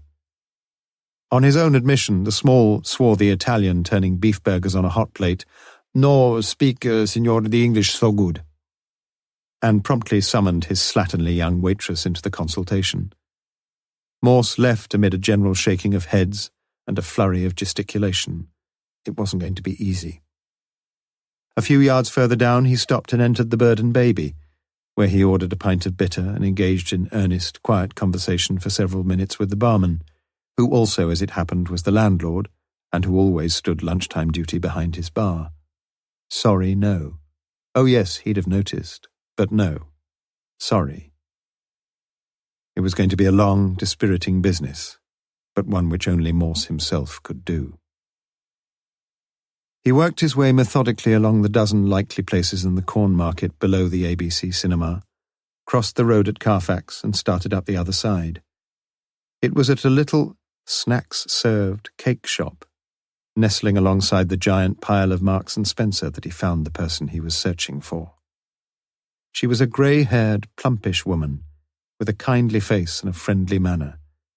Morse spoke to her for several minutes, and this time, too, there was much nodding of the head and pointing. But pointing not vaguely outside, up alleys or down side streets. This time the pointing was towards a little room beyond the shop, wherein the establishment's snacks were served. To be precise, the pointing was towards one particular small table standing in the far corner of the room, with one chair on each side of it, both now empty, and a cruet, a dirty ashtray, and a bottle of tomato sauce upon its red and white striped tablecloth. It was 3:45 p.m. Morse went over to the table and sat down. He knew that the case was nearly over now, but he could feel no elation. His feet ached, especially the right one, and he was badly in need of something to cheer him up. Again he took out the picture of Sue from his wallet and looked at the face of the girl he loved so hopelessly. The grey-haired waitress came up to him. "Can I get you anything, sir? I'm sorry, I didn't realize you might—" "I'll have a cup of tea, love," said Morse. It was better than nothing. He was not back in his office until 4:45 p.m. A note from Lewis lay on his desk. His sergeant hoped it would be all right going off a bit early. Pleased to ring him if he was needed. His wife had a touch of flu, and the kids were a bit of a handful. Morse screwed up the note and tossed it into the waste paper basket. Underneath the note lay the letter that Lewis had brought from Jennifer Colby. Making certain that it was carefully sealed, Morse placed it unopened into the bottom left-hand drawer of his desk and turned the key in the lock. He looked up a number in the directory and heard the drumming prr, prr, prr, prr. He looked at his watch. Almost 5 p.m. It wouldn't matter, of course, if he had gone, but he wanted to get things over straight away. Prr, prr, prr, prr. He was on the point of giving up when the call was answered. "Hello?" It was Palmer. "Ah, glad to catch you, sir. Morse here." "Oh." The little manager sounded none too overjoyed. "You're lucky. I was just locking up, but I thought I'd better get back and answer it. You never know in this job. Could be important." "It is important." "Oh." Palmer lived in the fashionable Observatory Street at the bottom of the Woodstock Road. Yes, he could meet Morse, of course he could, if it was important. They arranged a meeting at the Bull and Stirrup in nearby Walton Street at 8:30 p.m. that evening. It was a mean-looking, ill-lighted, spit-and-sawdust type of pub, a dispiriting sort of place with GGs, darts and football pools the overriding claims upon the shabby clientele. Morse wanted to get things over and get out as quickly as he could. It was a struggle for a start, and Palmer was cagey and reluctant. But Morse knew too much for him. Grudgingly, but with apparent honesty, Palmer told his pitiable little tale. "I suppose you think I should have told you this before?" "I don't know. I'm not married myself." Morse sounded utterly indifferent. It was 9 p.m., and he took his leave. He drove up the Woodstock Road at rather more than 30 miles per hour, but spotting a police car up ahead, he slackened off to the statutory speed limit. He swung round the Woodstock roundabout, the starting point of all this sorry mess, and headed for Woodstock. At the village of Yarnton, he turned off and parked the Lancia outside the home of Mrs. Mabel Jarman, where he stayed for no more than a couple of minutes. On his way home, he called at Police HQ. The corridors were darkened, but he didn't bother to turn on the lights. In his office, he unlocked the bottom left-hand drawer and took out the envelope. His hand shook slightly as he reached for his paper knife and neatly slit open the top. He felt like a cricketer who has made a duck, checking the scorebook just in case an odd run made by the other batsman had been fortuitously misattributed to his own name. But Morse had no faith in miracles, and he knew what the note had to say before he opened it. He saw the note. He did not read it. He saw it synoptically, not as the sum of its individual words and letters. Miracles do not happen. He turned off the light, locked his office door, and walked back along the darkened corridor. The last piece had clicked into place. The jigsaw was complete. Chapter 30. Saturday, 23rd of October. Since breakfast, Sue had been trying to write to David. Once or twice she had written half a page before screwing up the paper and starting a fresh sheet. But mostly the elusive phraseology had failed her after nothing more than a miserably brief sentence. She tried again. "My dear David, you've been so kind and so loving to me that I know this letter will come as a terrible shock to you. But I feel I must tell you. It's not fair to keep anything from you. The truth is that I've fallen in love with someone else, and I—" What else could she say? She couldn't just leave it at that. She screwed up the latest draft and added it to the growing collection of tight paper balls upon the table. A sombre-looking Morse sat in his black leather chair that same morning. Another restless, fitful night. He must have some holiday. "You look tired, sir," said Lewis. Morse nodded. "Yes, but we've come to the end of the road now." "We have, sir." Morse seemed to buoy himself up. He took a deep breath. "I've taken one or two wrong turnings, as you know, Lewis, but by some fluke I was always heading in the right direction, even on the night of the murder. Do you remember when we stood in that yard? I remember staring up at the stars and thinking how many secrets they must know, looking down on everything. I remember trying even then to see the pattern, not just the bits that form the pattern. There was something very odd, you know, Lewis, about that night. It looked like a sex murder, right enough. But things are not always what they seem, are they?" He seemed to be speaking in a dazed, sing-song sort of way, almost as if he were on drugs. "Now you can make things look a bit odd, but I've not met any of these clever killers yet. Or things just happen like that, eh? It was odd if Sylvia had been raped where she was found, wasn't it? I know it was very dark in the yard that night, but cars with full headlights were coming in and out all the time. It's surely stretching the imagination a bit to think that anyone would be crazy enough to rape a girl in the full blaze of motorists' headlights." He seemed to Lewis to be relaxing a little, and his eyes had lost their dull stare.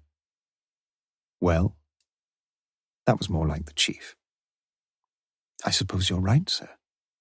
But it looked odd. A young, leggy blonde murdered and raped, or raped and murdered. Whichever way round it was, it all pointed in the same way. We've got a sex killer to find. But I wasn't sure. Raping isn't easy, they tell me, if the young lady isn't too willing. And as I say, I discounted the likelihood of Sylvia being raped in the yard. She could have screamed and yelled, unless, of course, she was dead already. But I'm a bit squeamish about that sort of thing, and I thought the chances of us having to deal with a Christie-like necrophiliac were a bit remote. Where does that leave us, then?" Lewis hoped it was a rhetorical question, and so it was. "Well, let us concentrate our attention separately upon each of the two components, rape and murder. Let us assume two distinct actions, not one. Let us assume that she has intercourse with a man. After all, there was no doubt about the fact of intercourse. Let us assume further that this took place entirely with her consent. Now, there was one shred of evidence to support this. Sylvia wasn't a member of Women's Lib, but she wasn't wearing a bra, and it seemed to me, if not unusual, well, a little suggestive. We discovered that Sylvia had several white blouses, but no white bras. Why not? No one as conscious of her figure and her appearance as Sylvia Kay is going to wear a black bra under a thin white blouse, is she? I could draw only one conclusion, that Sylvia not infrequently went out without a bra, and if she did wear a bra, it would be a black one, because all the girls believe that black underwear is terribly sexy. Now all this suggested that perhaps she was a young lady of somewhat easy virtue, and I think it's pretty clear she was. She wasn't wearing pants either, sir. No, but the pathologist's report suggested that she had been. There were the marks of elastic round her waist. Yes, I'm pretty sure that she'd been wearing pants and that they got stuck in someone's pocket and later got thrown away or burned. Anyway, it's not important. To get back to the separate components of the crime. First, a man had intercourse with Sylvia, pretty certainly without too much opposition. Second, someone murdered her. It could have been the same man, but it's not easy to see the motive. The evidence we got at a very early stage seemed to suggest that this was a completely casual acquaintanceship, a chance pickup on the road to Woodstock. All right, but since it was established that Bernard Crowther was the man who had stopped at the Woodstock roundabout, certain aspects of the case seemed to get more puzzling rather than less. I could well imagine that Crowther was the sort of man who might now and then be unfaithful to his wife. From what we now know, his relationship with his wife seems to have drifted over the last few years from idyllic bliss to idiotic bickering. But if we were looking for a sex-crazed maniac, I felt fairly sure Crowther wasn't the man we were looking for. He seemed to me an essentially civilized man. You remember when you looked at those photographs of Sylvia, Lewis? You remember you said you'd like to get the bastard who did it. But you had a composite picture of the crime in your mind, I think. You were putting together the rape and the murder and something else, the obvious interference with Sylvia's scanty clothing. Now, I couldn't fit Crowther into that picture, and if Mrs. Crowther's evidence was right in any respect, it was surely right at the point where she described what she saw in the car. You made that point yourself, Lewis. What have we got, then? First, he makes love to the girl in the back of the car. Second, he may have had a quarrel with her about something. Let's say she's a mercenary young tart and she agreed to make love with him on the sort of terms a common prostitute would ask. Let's say he couldn't or wouldn't pay her. Let's say they quarrel and he kills her. It's a possibility. But I just couldn't believe that if this had been the sequence of events, that we should have found Sylvia in the condition we did, with her blouse torn and ripped away from her. Or at least not if we were right in thinking of Crowther as the guilty party. Lewis interrupted him quietly. You said that you knew who did that. I think you do too, replied Morse. As the case progressed, there seemed to be only one person who had a mind sufficiently warped and perverted to interfere with the body of a murdered girl. A man who had been waiting to see her anyway. A man we know who perpetually tantalized and tortured himself by thoughts of sex. A man who feasted on a weekly diet of blue films and pornography. You know all about him, Lewis, and I went to see him a week ago. His bedroom is cluttered with the whole paraphernalia of dirty postcards, Danish magazines, hard pornography, and all the rest. He's sick, Lewis, and he knows he's sick, and his mother knows he's sick. But he's not a vicious type of chap. In fact, he's not unlikable in a nasty sort of way. He told me that he'd often had a dream about undressing the body of a dead girl. My God, said Lewis. You shouldn't feel too surprised about it, you know, said Morse. I'm told that Freud mentions that sort of dream as being quite a common form of sexual fantasy among frustrated voyeurs. Lewis remembered the film. He'd found it a bit erotic himself, hadn't he? But he hadn't wanted to admit it, even to himself. He'd met Sylvia several times before. They usually met in the cocktail lounge of the Black Prince, had some booze, and then went back to his house, to his bedroom. He paid for it. He told me so. He had quite a lot of expense one way or another, sir. He did indeed. Anyway, on the night when Sylvia was murdered, he'd been waiting since about 7:45. He drank more and more and felt more and more desperate as the time ticked by and Sylvia didn't appear. He went out several times to look for her, but he saw nothing. When he did find her, he was sick in mind and body, sick from pent-up sexual frustration, and sick from too much drink. He found her quite by chance, so he says, and I believe him. And then, you mean he fiddled about with her? Morse nodded. Yes, he did. He needs treatment, sir. He's promised me to see a psychiatrist, but I'm not very optimistic about that. I only ever knew one psychiatrist, funny chap. If ever a man was in need of psychiatric treatment, it was him. Morse smiled ruefully, and Lewis felt his chief was becoming more like his normal self. So that's cleared that bit up, sir. Yes, but it didn't help all that much, did it? I was as sure as I could be that Sylvia Kay was not murdered by Mr. John Sanders. She was murdered, so the pathology report says, between 7 and 8 p.m. or thereabouts. Now, we know all that stuff about the murderer going back to the scene of the crime, but I just couldn't believe that Sanders had stood for about 2.5 to 3 hours drinking whiskey no more than 50-odd yards away from where his victim lay murdered. He'd have hopped it, that's for sure. What seemed so odd to me was why she wasn't found earlier. But you cleared that up.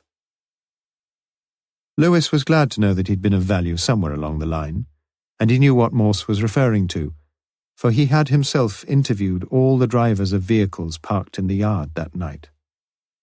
The driver of the car beside which Sylvia had been found had earlier parked in an awkward position just outside the yard of the Black Prince, but he had been anxious about blocking other cars, and he had immediately taken the opportunity on seeing a car drive out from the yard of backing his own car into the space left vacant.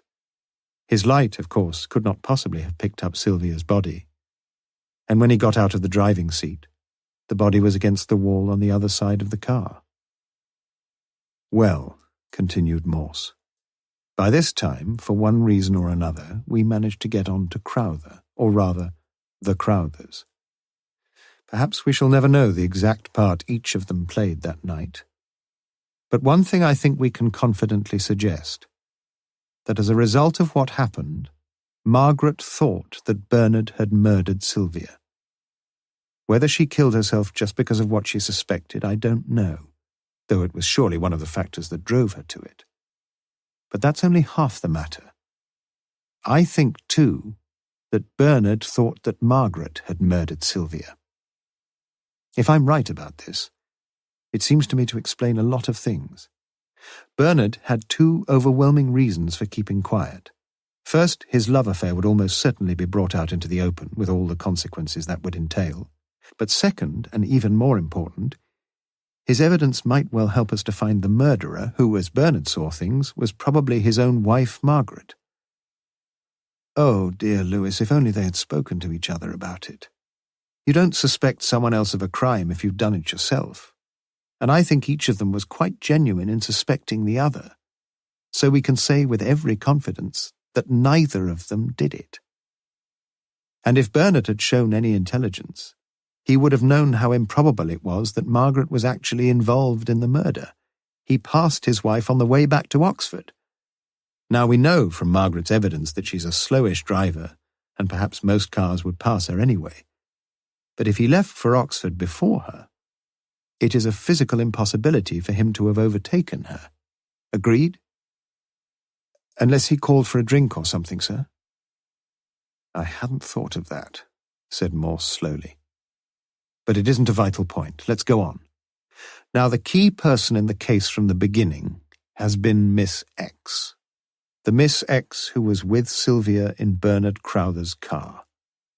What did we learn about her? The most vital fact we learned was something Mrs. Jarman heard. And she's utterly convinced that she did hear it. I saw her again last night. She heard Sylvia say, "We'll have a giggle about it in the morning." So, we find the field narrowed very considerably, do we not? We investigate the Town and Gown Assurance Company, and we discover some interesting facts. And the most interesting fact of all is that someone tells Miss Jennifer Colby to keep her mouth shut. Lewis opened his own mouth, but got no further. I know you think I've been anti that young lady from the beginning, but I am now convinced, more than ever convinced, that the letter we found addressed to Jennifer Colby was written to her by Bernard Crowther. If you want chapter and verse, it was written on the afternoon of Friday, 1st of October, in the rooms of Mr. Peter Newlove in Lonsdale College, on the same Mr. Peter Newlove's typewriter. That, Lewis, is a fact. Again, Lewis made an effort to protest, and again Morse waved the protest aside. Hear me out, Lewis. Jennifer Colby lied from the word go. In fact, of all the people in this case, it's Jennifer Colby who had the monopoly of the lies. Lies, lies, and more lies. But why should she lie? Why should anyone be so anxious to mislead us to the extent that she did? I felt sure, fairly early on, that the reason was pretty simple, really. The young lady who sat in the back of Bernard's car was his mistress, and everything we learned from Margaret confirmed the truth of his own admission that he did, in fact, have a mistress. Now, I needn't go over all the lies we got from Jennifer, but there was some truth amid the tangled web of all the lies. And the one thing she told us that seemed the biggest whopper of the lot was just about the one thing that was true. She said she'd got a car. Lewis could restrain himself no longer. But she had a puncture, sir. We know all about that. Oh, I don't doubt she had a puncture. We know she did. She rang up the battery and tyre people. But if they couldn't mend it, someone else could, eh? If you remember, Jennifer didn't ask the tyre man to call some other time, and she didn't have it done at Barker's. But somebody mended her puncture, Lewis. Perhaps she did it herself. She's not a fool, is she? Perhaps she asked the man next door. I don't know, but you can repair a puncture in 5 minutes without much trouble. And Jennifer Colby is a practical girl, and she had to have a car that night. I don't follow that at all, said the mystified Lewis. You will, have no fear. Morse looked at his watch. I want you to go and pick her up, Lewis. You mean Miss Colby? Who the hell else? Morse followed Lewis out, knocked at the office of Chief Superintendent Strange, and went in. Some half an hour later the door was opened, and Strange stood on the threshold with Morse. Both men looked stern-faced, and Strange nodded his head gravely as the Chief Inspector said a few final words. You look tired, you know, Morse. I think you ought to put in for a fortnight's furlough now this is over. Well, not quite over, sir. Morse walked slowly back to his office. When Jennifer Colby arrived, Morse asked her to sit down and then walked over to Lewis. I want this to be private, Lewis. You understand, I know. Lewis didn't understand and he felt hurt, but he left them together and walked along to the canteen. Look, Inspector, I really thought that after your sergeant saw me yesterday that you'd finished— Morse interrupted her sharply. I've asked you here and I'll do the talking. You just sit back and shut up for a few minutes. There was thinly veiled menace in his voice, and Jennifer Colby, looking very much on her guard, did as Morse had bidden her. Let me tell you what I suspected long ago in this case, Miss Colby. You can interrupt me if I go wrong, but I want no more of your miserable lies. She glanced viciously into his hard eyes, but said nothing. Let me tell you what I think. I think that 2 girls were picked up by a man one night, and that one of the girls was the man's mistress. I think that this mistress usually travelled by car to see her lover, but on that particular night she couldn't get there by car, and that was why she either had to catch a bus or hitchhike. Unfortunately, and by sheer chance, she was picked up by the very man she was going to see. Unfortunately, too, there were 2 girls, and he had to pick them both up, and these 2 girls knew each other. Now the whole thing suddenly seemed too dangerous. This is what I think, Miss Colby, you understand. And somehow they decided to forget their date and wait until the next opportunity arose. I think that this girl, the mistress, asked to be dropped off somewhere on the way. She probably made some perfectly natural excuse. She was a good liar. And she asked him to drop her off. But she knew where the other girl was going. No doubt the other girl had told her. And she felt uncontrollably jealous that night. She'd perhaps sensed something as they'd all driven along together. You see, the girl who was sitting in the front was very attractive to men. And perhaps, who knows, the man she knew so well, had been unfaithful to his wife. He had been unfaithful with her. Why not with some other girl? So I think this is what happened. She got out of the car, but she didn't return home. No, she waited for a bus and one came almost immediately. How she must have cursed her luck, if only she'd not hitched a lift. Anyway, she caught the bus and found her way to the place where she knew she might find them. And she did find them. It was dark there, and she couldn't see very much, but she saw enough. And she felt a murderous jealousy welling up inside her, not so much against her lover, but against that cheap slut of a girl she'd got to know but never liked, a girl she now hated with unspeakable fury. I think perhaps they may have spoken to each other when the man had gone, but I can only guess, and I may be wrong. I think that the girl who had just got out of the car could sense the deadly fury in the other girl's face, and I think she tried to run away. But as she did, a vicious blow crashed across her skull, and she lay dead in a heap upon a cobbled yard. I think the dead girl was dragged by the arms into the darkest corner of the yard, and I think the girl who murdered her walked out into the night and caught a bus that took her home. Morse stopped, and there was utter silence in the room. Do you think that's how it happened, Miss Colby? She nodded her head. We both know who murdered Sylvia, don't we? Morse spoke so very softly that she could only just catch his words. Again she nodded. Morse rang Lewis and told him to come in. Take a few notes, Sergeant. Now, Miss Colby. A few more questions, please. Who mended your puncture for you? The man across the road, Mr. Thorogood. How long did it take him? 5-10 minutes, not long. I helped him. How long have you been the mistress of your employer, Mr. Palmer? Lewis lifted his eyes in amazement. Nearly a year. Didn't you think it a bit dangerous, telling someone else? I suppose it was, but it meant we could have a room once a week. Palmer told you this morning that I knew. Yes. She had answered mildly enough thus far, but the old flash blazed in her eyes once more. How did you know?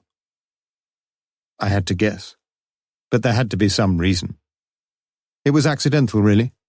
I checked the night school register for Wednesday, 29th of September to see whether Mrs. Crowther had been present. She wasn't. But I noticed another name on the list, and she had been present, a Mrs. Josephine Palmer. Well, you've got a suspicious mind, Inspector. And when did this business of the letters start? In the summer. Stupid, really, but it worked all right, so they said. Can you give me your solemn word, Miss Colby, that you will say nothing of this to anyone? Yes, Inspector. I think I owe you that, at least. Morse got up. Well, get someone to take her back to work, Lewis. We've taken up enough of Miss Colby's time. A flabbergasted Lewis gaped at them like a fish out of water, and Jennifer looked round and gave him a wan, sad smile. You're not being very fair to me, are you, sir? Lewis seemed downcast and annoyed. What do you mean? Asked Morse. You said the case was nearly over. It is over, said Morse. You know who murdered her? A person has already been arrested and charged with the murder of Sylvia Kay. When was this? This morning. Here.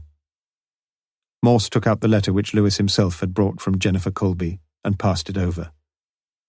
Lewis took out the sheet of paper and read with blind, blank, uncomprehending disbelief the one-line answer that Miss Colby had written to Morse's question. Yes, said Morse softly. It's true. Lewis was full of questions, but he received no answers. Look, Lewis, I want to be alone. You go home and look after your wife for a change. I'll talk to you on Monday. The two men left the office. Lewis got his coat and was soon away, but Morse walked slowly to the cells at the far end of the north wing. "Want to go in, sir?" said the sergeant on duty. Morse nodded. "Leave us alone, will you?" "Anything you say, sir. Cell number 1. Morse took the keys, unbolted the main door to the cells, and walked along to cell number 1.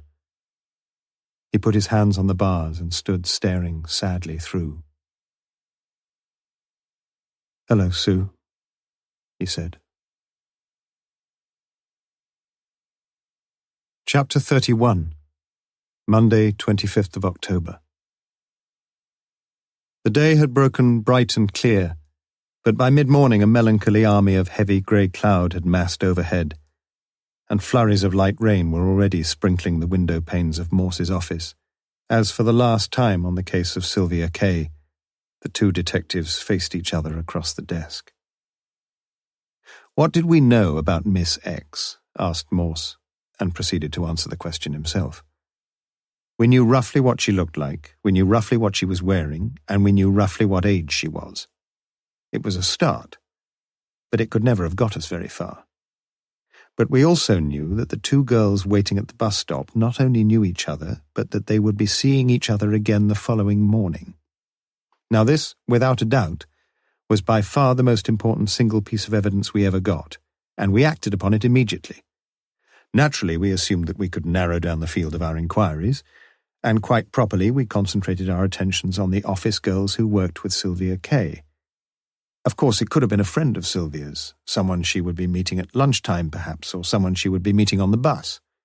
It could have been 101 things, but we didn't think so, and we didn't think so because our suspicions were very soon aroused, and with every justification, by the peculiar behaviour of one of the girls who worked in the same office as Sylvia, Miss Jennifer Colby. But although we didn't know it at the time, there was someone else Sylvia would be meeting that next morning, and if we'd been a fraction brighter earlier on, Lewis, we might have got onto it more quickly.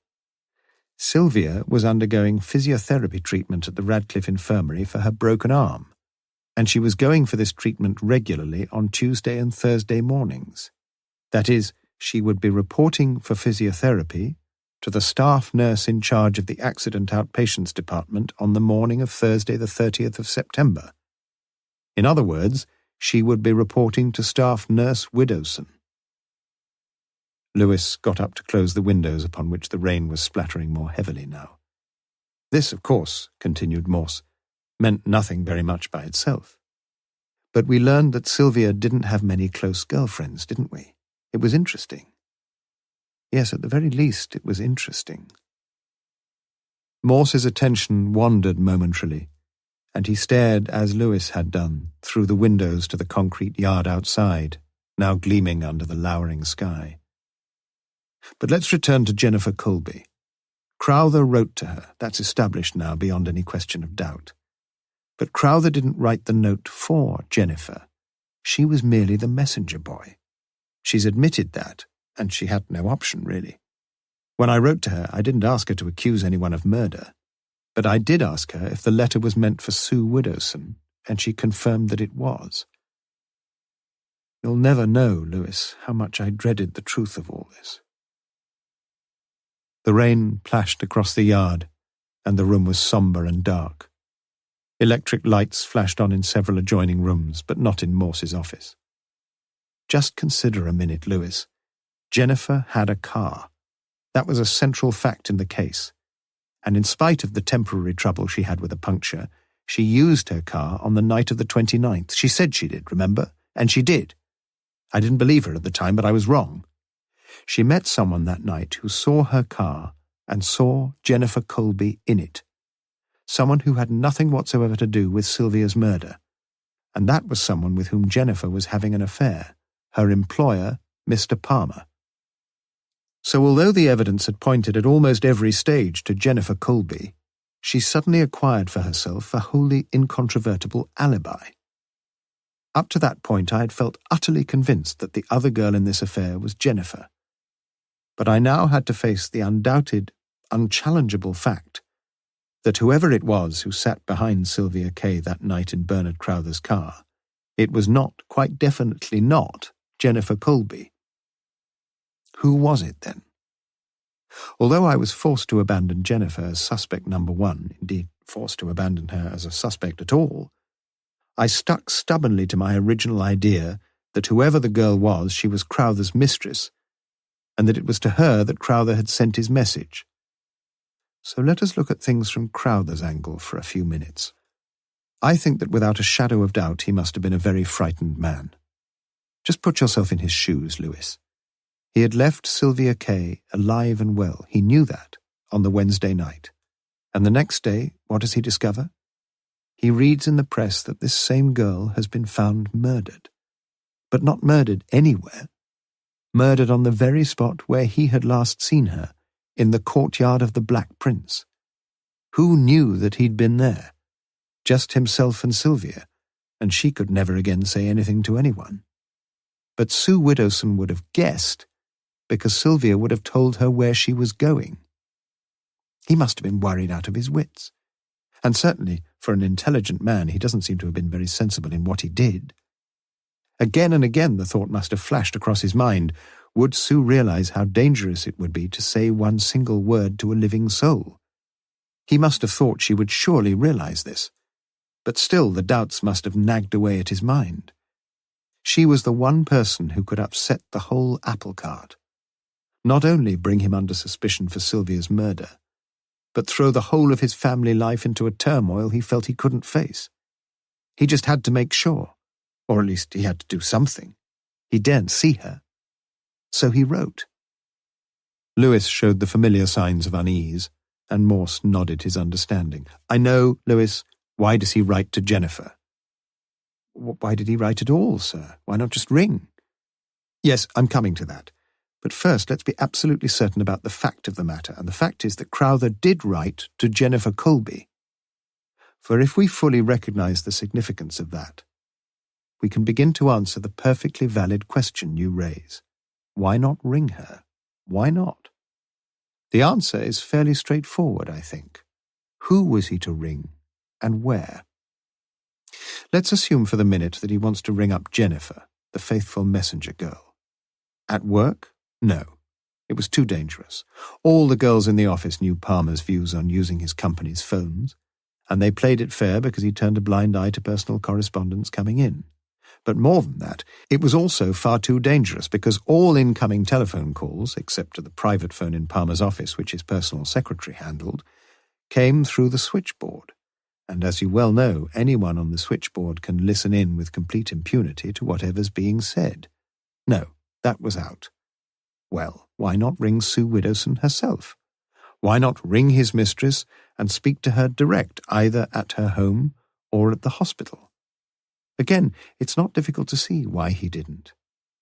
If he rang Sue up at home, he could never be sure that the other two weren't there, could he? He could risk Jennifer, but not Mary. He must have felt pretty certain, and I'm sure he was right, that listening in, even to a one-sided telephone call, is a temptingly easy and interesting pastime. After politely knocking on Morse's door, the young girl with the office correspondence entered brightly and placed the inspector's morning mail into his in-tray. "Not a very nice day, sir." "No," said Morse. "It'll probably clear up later." She gave him a warm and pleasant smile as she left, and Morse nodded in a kindly way. It was some vague consolation to know that life was still going on around him. He stared absently out of the window and noticed that the rain had slackened. Perhaps she was right. It would probably clear up later. But why couldn't he ring her at work, sir? Ah, yes. I'm sorry, Lewis. Why couldn't he ring her at work, you say? I found the answer to that only last Friday. It is virtually impossible for any outsider, even for the police, to get into direct contact with any of the nursing staff at the Radcliffe. I tried it myself, and you might as well ask directory inquiries for a number if you haven't got the address. There's an old battle-axe of a matron there. Couldn't Crowther have written to her, though? Surely. He could, yes. And I don't know why he didn't, really, except, you see, Lewis, he'd got into this routine with Sue Widdowson. Let me try to explain how it must have started. As you know, the post gets worse and worse everywhere. But in North Oxford it seems it's particularly bad. It seldom arrives before 10 in the morning, far too late for anyone to receive a letter before setting off for work. And even if it arrived early, say at 8, it would still not be in time. Why not write to her at the hospital, then? The answer is that our dear matron puts her foot down there as well. She positively forbids all private mail being accepted in the hospital. But if Crowther had posted a letter to her home address, she would have got it as soon as she came back from work, wouldn't she? Yes, you're right, but you put your finger right on the central difficulty, and this is why I should think Jennifer Colby was brought into the picture in the first place. Bernard Crowther, you see, like most of these university fellows, didn't work any regular hours at Lonsdale College. Something would always be cropping up at odd times, disciplinary matters, unexpected visitors, unscheduled meetings, and he could never plan his extramarital escapades with any more than the hopeful anticipation that he might be free at any particular time in the days ahead. But much more important than this, he had to keep a very careful eye on the day-to-day comings and goings of his own family. Margaret might arrange something. The children might get a half-day holiday out of the blue, or be ill, or, well, here, too, there was plenty that could go wrong and mess up the best-laid plans completely. So it seems to me that Crowther often didn't know for certain until the day itself, even perhaps until a few hours beforehand, if and when and where he was going to be free to meet his mistress. But Lewis, Lonsdale College is no more than 100 yards or so from the premises of the Town and Gown Assurance Office in the High. You mean Crowther just walked along and dropped a note in? He did just that. But Jennifer wouldn't be able to contact Sue during the day either, would she? You just said, I know what you're going to say. He might just as well have written to Sue's home address. She wouldn't get the message any earlier because the letter would be lying on the doormat when she got in. In fact, she'd almost certainly get it later. But all this is assuming that Crowther could write the day before to arrange a meeting, and as I say, I suspect that he very often couldn't. But there's another much more important point, Lewis. You say that Jennifer couldn't contact Sue during the day, but she could, and she often did. The two of them met fairly regularly for a snack at lunchtime. They met in a little cafe next to M&S. I know that, Lewis. I've been there. Morse intoned the last words in a melancholy, mechanical way, and Lewis looked at him curiously. There was something that Morse had said a few minutes ago. It was almost as if... Jennifer Colby must have known all about this then, sir. I don't know about all. She knew enough, though. Too much, I suppose. He lapsed into silence for a few minutes, but when he resumed there was more spring and spirit in his voice. I don't know how it started, but at some stage they must have told each other about themselves. They tell me that women, and men too for that matter, enjoy talking to someone else about their conquests, and some chance remark probably brought the two of them together, and a bond of conspiracy was soon forged. I think there can be no doubt about that. I suspect it was Crowther, perhaps after a couple of misunderstandings and disappointments over meeting with Sue, who suggested the idea of dropping some harmless-looking note addressed to Jennifer Colby into the letterbox of Town and Gown. I'm pretty sure he had the sort of mind that enjoyed the idea of cryptic messages, and the practice grew, and this became their normal channel of communication. He would stroll past and put a letter or a postcard through the front door of the office. Simple, not even out of his way. It probably only happened at first when an unexpected opportunity arose, but as time went on it became the normal practice, so normal that he even followed it for his last and crucial message to her. And quite apart from being a neat and extremely useful device, it must have seemed a godsend to Crowther not to have to write any actual letters as such to Sue. Like most people in such illicit affairs, he must have had a dread of a letter going astray, being opened by the wrong person, or being found somewhere. No one could learn very much this way, could he, even if he did find the letters? When did you first think it was Miss Widdowson, sir? Lewis asked his question with an unwonted gentleness, for at last he had begun to understand. Morse stared wearily and sadly at the desk in front of him, the fingers of the left hand drumming nervously on the surface. I suppose there were the vaguest hints. Oh, I don't know. But I wasn't certain until last Friday. Perhaps the first time I began to suspect the truth was when I checked the evening class register for Margaret Crowther's attendance record. I happened to notice, purely by accident really, that by some divine mischance, Palmer's wife was a member of the same class. And it made me wonder. It made me wonder a lot. I thought it most improbable that Jennifer Colby was the sort of person to grant a lot of favours without getting some in return, and I pondered on the bond that must exist between her and the other girl. In a roundabout way, I considered the possibility of both girls being in similar circumstances, in the same sort of relationship with other people, with men. And so I did a lot of guessing, and I thought of Crowther with somebody, and Jennifer with somebody, and then Palmer fitting in somewhere, perhaps. And then I thought of Sue Widdowson, and suddenly the pieces began to click together. Could Jennifer be having an affair with Palmer? So often in this sort of situation it's someone you meet at work, and who was there at Town and Gown but Palmer? He was the only man on the premises. I kept wondering what it was that Jennifer was getting out of the bargain, and it suddenly struck me that there was one thing that she would want above all. Do you know what that was, Lewis? I'm afraid I've no experience in that sort of thing, sir. Nor have I, said Morse. Well, I suppose you'd want a place where you could be alone together. Oh, I see. You mean... Yes, Lewis.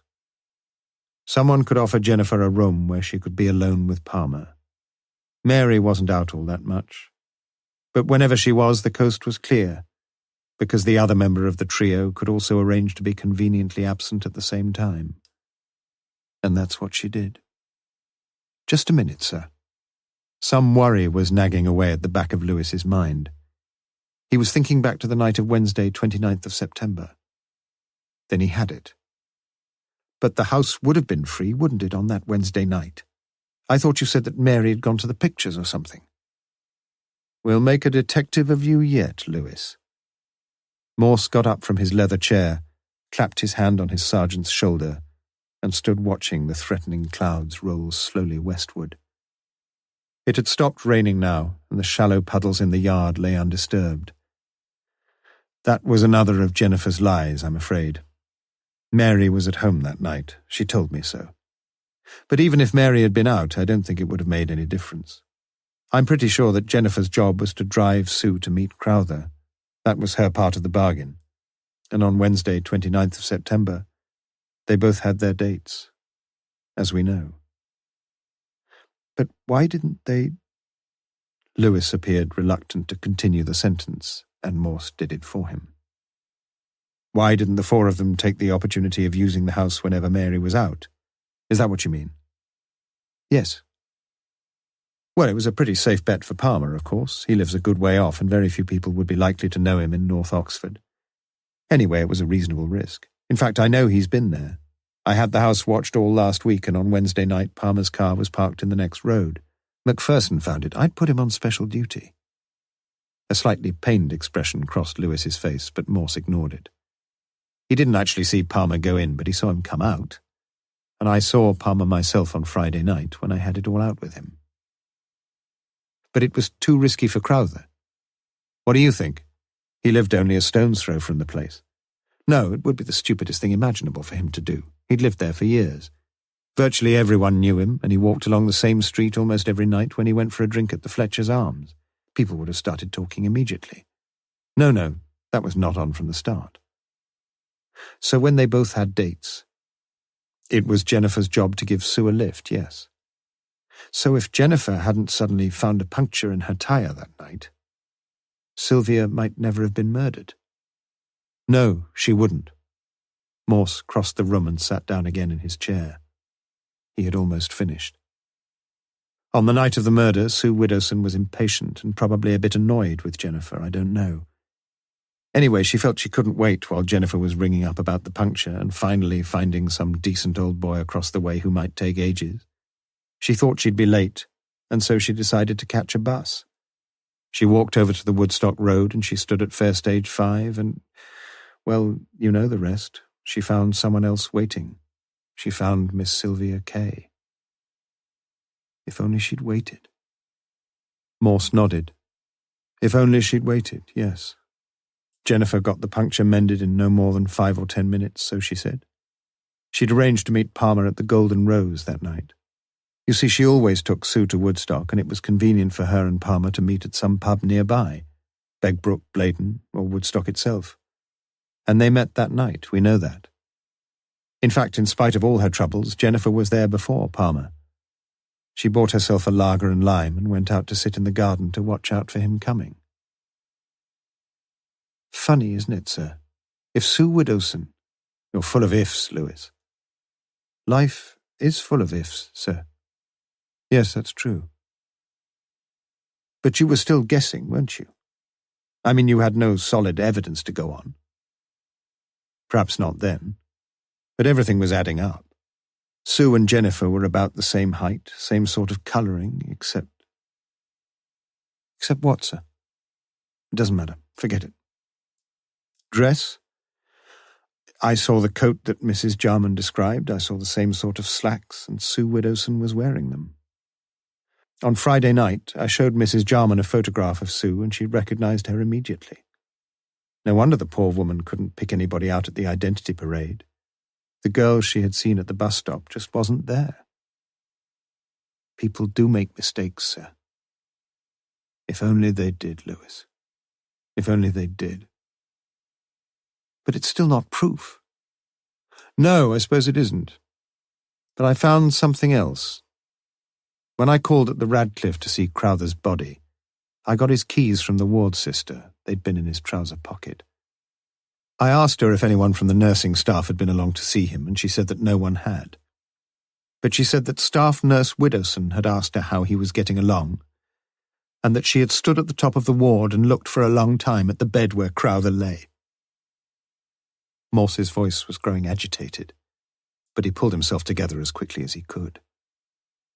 Once more he walked over to the window and saw the sun beginning to filter through the thinning cloud. I went to Lonsdale College and I looked through Crowther's room. I found only one drawer locked up in the whole place, one of the drawers in his table desk. The bottom drawer on the left, if you're interested. He turned round and glared at Lewis, and his voice sounded harsh and fierce. I opened the drawer, and I found a photograph of Sue. His voice had suddenly become very quiet, and he turned again to look out of the window. A copy of the same photograph she gave to me. But he spoke these last words so softly that Lewis was unable to catch them. Epilogue. It was done. Lewis drove home for his lunch, hoping that his wife was feeling better. He passed a newspaper placard with bold, large headlines. Woodstock murder, woman helping police. He didn't stop to buy a copy. Morse went along once more to the cell block and spent a few minutes with Sue. Anything you want? There were tears in her eyes as she shook her head, and he stood by her in the cell, awkward and lost. Inspector? Yes? Perhaps you can't believe me, and it doesn't matter anyway, but I loved you. Morse said nothing. He felt his eyes prickling, and he rubbed his left hand across them and prayed that she would notice nothing. For a while he could not trust himself to speak, and when he did, he looked down at his darling girl and said only, "Goodbye, Sue." He walked outside and locked the door of the cell behind him. He could say no more. He tore himself away and walked along the corridor, and he heard her voice for the last time. "Inspector?" He turned. She stood by the bars of the cell, her face streaming with tears of anguish and despair. "Inspector, you never did tell me your Christian name." It was getting dark when Morse finally left his office. He climbed into his Lancia, drove out of the yard on which the puddles now had almost dried, and turned left into the main stream of the city-bound traffic. As he passed the Ring Road roundabout, he saw two people standing on the grass verge thumbing a lift. One was a girl, a pretty girl by the look of her. Perhaps the other was a girl too. It was difficult to tell. He drove on to his home in Oxford. This was an audio production of Last Bus to Woodstock by Colin Dexter, read by Samuel West. Published by Macmillan Digital Audio, an imprint of Pan Macmillan, a division of Macmillan Publishers International Limited. Text copyright Colin Dexter 1975. Recording copyright Macmillan Digital Audio 2017. The right of Colin Dexter to be identified as the author of this work has been asserted by him in accordance with the Copyright Designs and Patents Act 1988. All rights reserved. Produced by Leo Wetter and recorded at Strathmore Publishing, London.